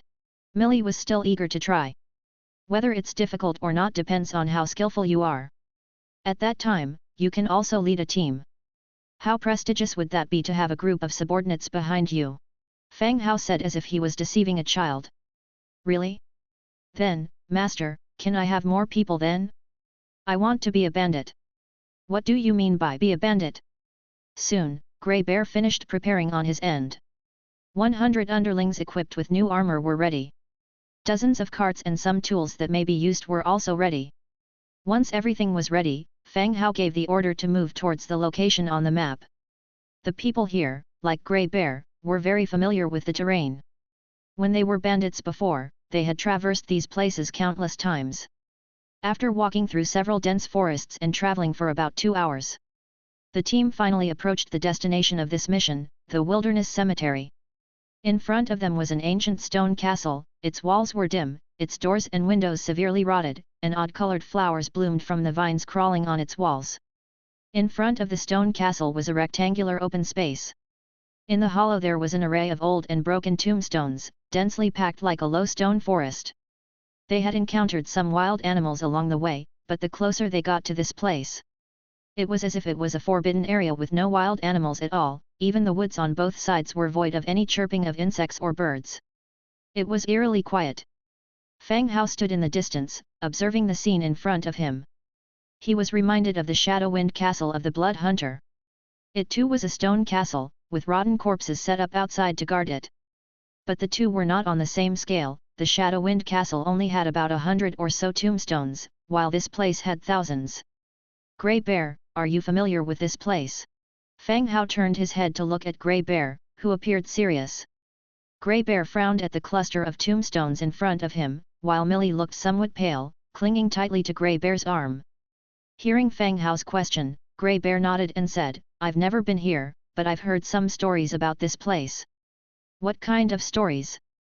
Grey Bear recalled and said in a solemn tone, bandits once set up a camp here and were attacked by monsters. The camp suffered heavy losses and ultimately had to relocate, so this area is now off limits to the bandits. That's all? Isn't there any information about the type or number of monsters? Fang Hao continued to ask. I didn't hear about that, my camp has always stayed away from here. Grey Bear shook his head. Grey Bear's camp seldom had contact with others. They were at a certain distance from this area, and the information he had received were mostly unofficial news. He couldn't even remember the source of the information anymore. At this time, however, the monkey standing behind Grey Bear suddenly spoke up. Sir, I've heard some things too, not sure if it would be of any help. Monkey wriggled his way through. Let's hear it. I heard that there used to be an orphanage run by the church there. Then for unknown reasons, everyone died there. Some people say that this place is cursed, those who approach would attract misfortune and death, Monkey said in a low voice. His eyes occasionally darted towards the stone castle in the distance. Hearing Monkey's explanation, Fang Hao had a thought. He looked again at the stone castle not far away. On the mottled wall, he indeed could identify some symbols related to the temple. Without a doubt, it was a temple building. But it was once an orphanage, so then all these densely packed tombstones. How long has this place been abandoned? Fang Hao continued to ask. Monkey thought for a moment and then answered, at least over 30 years. He wasn't sure how many years it had been abandoned, but he made an approximate estimate based on his age and the time when he heard this rumor. Any monsters inside? Not sure. Monkey glanced at the grey sparrow skeleton. He wanted to say that if there were, they would be undead, but he held his tongue. He figured it was best to say less, as his life was still in their hands. Fang Hao nodded his head, without asking anything more. No matter how much he asked, they would still eventually need to go in. Go on, scout out the path, he said. As it was the usual rule, Fang Hao had the skeleton warrior on the side go in and scout the road. The skeleton warrior received the command without the slightest hesitation. It stepped directly into the cemetery. It walked around the entire area, even stepping on 2 coffins along the way. But there were no rotten corpses that appeared as expected, the whole cemetery just had the skeleton warrior walking back and forth. Could it be that it had been so long that the undead in the coffins had all rotted away? Wild undead won't do, for the embalmment was not up to par. Okay, come out, Fang Hao said. The skeleton warrior swaggered out and returned to its original position. Black Sword, go in. Grey Bear, take your people along too. Fang Hao ordered. Yes, sir. The two nodded and agreed. The skeleton soldiers started to form a tidy line and directly walked into the cemetery. Still no danger appeared, Fang Hao started calling for people to collect shadow stones along the way. There were quite a few shadow stones in this area. Just what he needed. The team continued to approach the ancient castle unhindered. If there were no enemies outside, then they were likely inside the castle. Whoosh! Just as the team was near, a loud rushing sound came from inside the castle. The next second. Boom boom boom. One by one, figures came rushing out of the castle gate and from the windows upstairs, jumping into the line and brandishing their long claws, launching an attack. Ghoul, Tier 5. The team was immediately thrown into chaos, and Fang Hao could see the attributes of the monsters that sprang out clearly. The ghouls resembled humans closely with bluish-green skin, sharp ears and fangs, and their tongues were long like a snake's letter. They were almost as tall as the skeleton troll, with their arms reaching past their knees. Their palms were exceptionally large, with sharp, elongated nails growing on them. These long nails reminded Fang Hao of Wolverine. Chapter 350, Such an Ugly Monster. Many ghouls jumped down from the second and third floors of the ancient castle. They directly leaped into the rear of our formation. Their enormous hands and sharp fingertips served as their weapons. They brandished them at the enemies before them. Growls rang out from their mouths, reminiscent of wild beasts. Even though the ghouls broke into the ranks, the undead at close combat units still faced them. The ranged archers and mages maintained a safe distance from the front line. Grey Bear, take your men to protect the archers and mages, the Black Sword commanded after severing a ghoul's hand, yelling at Grey Bear. Grey Bear's subordinates are mostly of tier 3 or 4, but they still employ the fighting style of mountain bandits in battle. Despite being fierce, their combat power in this kind of battle was inferior to the skeleton soldiers. Seeing the ghouls directing their attacks to the rear line, he ordered Grey Bear to protect the back. Without hesitation, Grey Bear shouted loudly, "Hold back these monsters!" The bandits stood in front of the rear line, forming a human wall. They obstructed the ghouls who were charging towards the back. Only about 20 ghouls had rushed out of the ancient castle. Thankfully, the number was not overwhelming. Boom! The shield held by Black Sword knocked a charging ghoul out of the air. The entire body fell to the ground, and he promptly plunged his sword into it. Although pinned to the ground, the ghoul was still alive, its claws sparking against Black Sword's armor. Spurt! With one more stroke, he decapitated the ghoul and its struggling body gradually lost its strength. Black Sword continued to go after the next ghoul. This dead ghoul, however, was cannibalized by its own kind. Its limbs and skull were quickly devoured by the ghouls. Fang Hao felt a bit nauseous watching this and urged, "Black Sword, pick up the pace and stop them from consuming the bodies. They can heal their wounds with that." Black Sword nodded. He urged the skeleton soldiers to hasten the pace of the battle. As the number of ghouls massively decreased, Grey Bear and his men began to initiate attacks instead of merely defending. Millie, with her flushed small face, was following Grey Bear, attacking an isolated ghoul.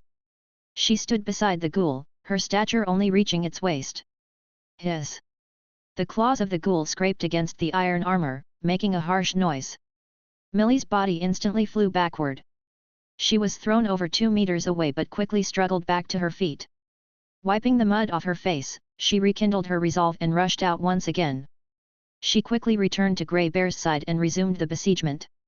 Aim for its vital part, these creatures have a tremendous recovery power, Grey Bear kindly reminded her. Vital part? Millie tilted her head, looking at the towering blue monster before her. She directly aimed a thrust towards the ghoul's buttocks. Spurt! Her sword went in astonishingly smoothly. Without any resistance, she submerged the most of her blade into it. Ah! The ghoul let out a painful howl, and with a swipe of its claws, it again threw Millie several meters away. Even the sword in her hand stayed embedded in the ghoul. The battle finally came to an end. Fang Hao began giving orders to clean up the battlefield. It seemed the ghouls didn't belong to the undead, as their bodies didn't disappear after death, but remained intact. However, several bodies had been cannibalized by other ghouls, making it difficult to piece them together. It doesn't matter if we couldn't reconstruct them. The main objective was to unlock the soldier type. The team took a brief rest, during which the bandits had some casualties. Grey Bear was directing his men to collect the bodies of their fallen comrades. "How are you doing?" said Fang Hao as he turned to Millie, who was quiet.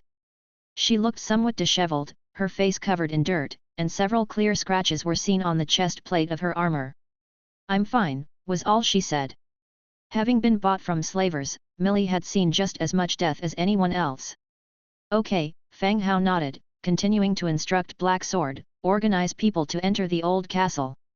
Grey Bear, stay and guard outside, inform us if something comes up." "Understood, sir," they both responded. The skeleton soldiers began entering the stone castle. The inside of the stone castle was rather dim, with deteriorated furniture, carvings of the temple on the walls, and a metal chandelier that had fallen off. Despite all wooden furniture rotting away, you could still tell that the place resembled a church, based on the traces left behind. The long, evenly arranged benches, and the podium on the elevated platform directly ahead.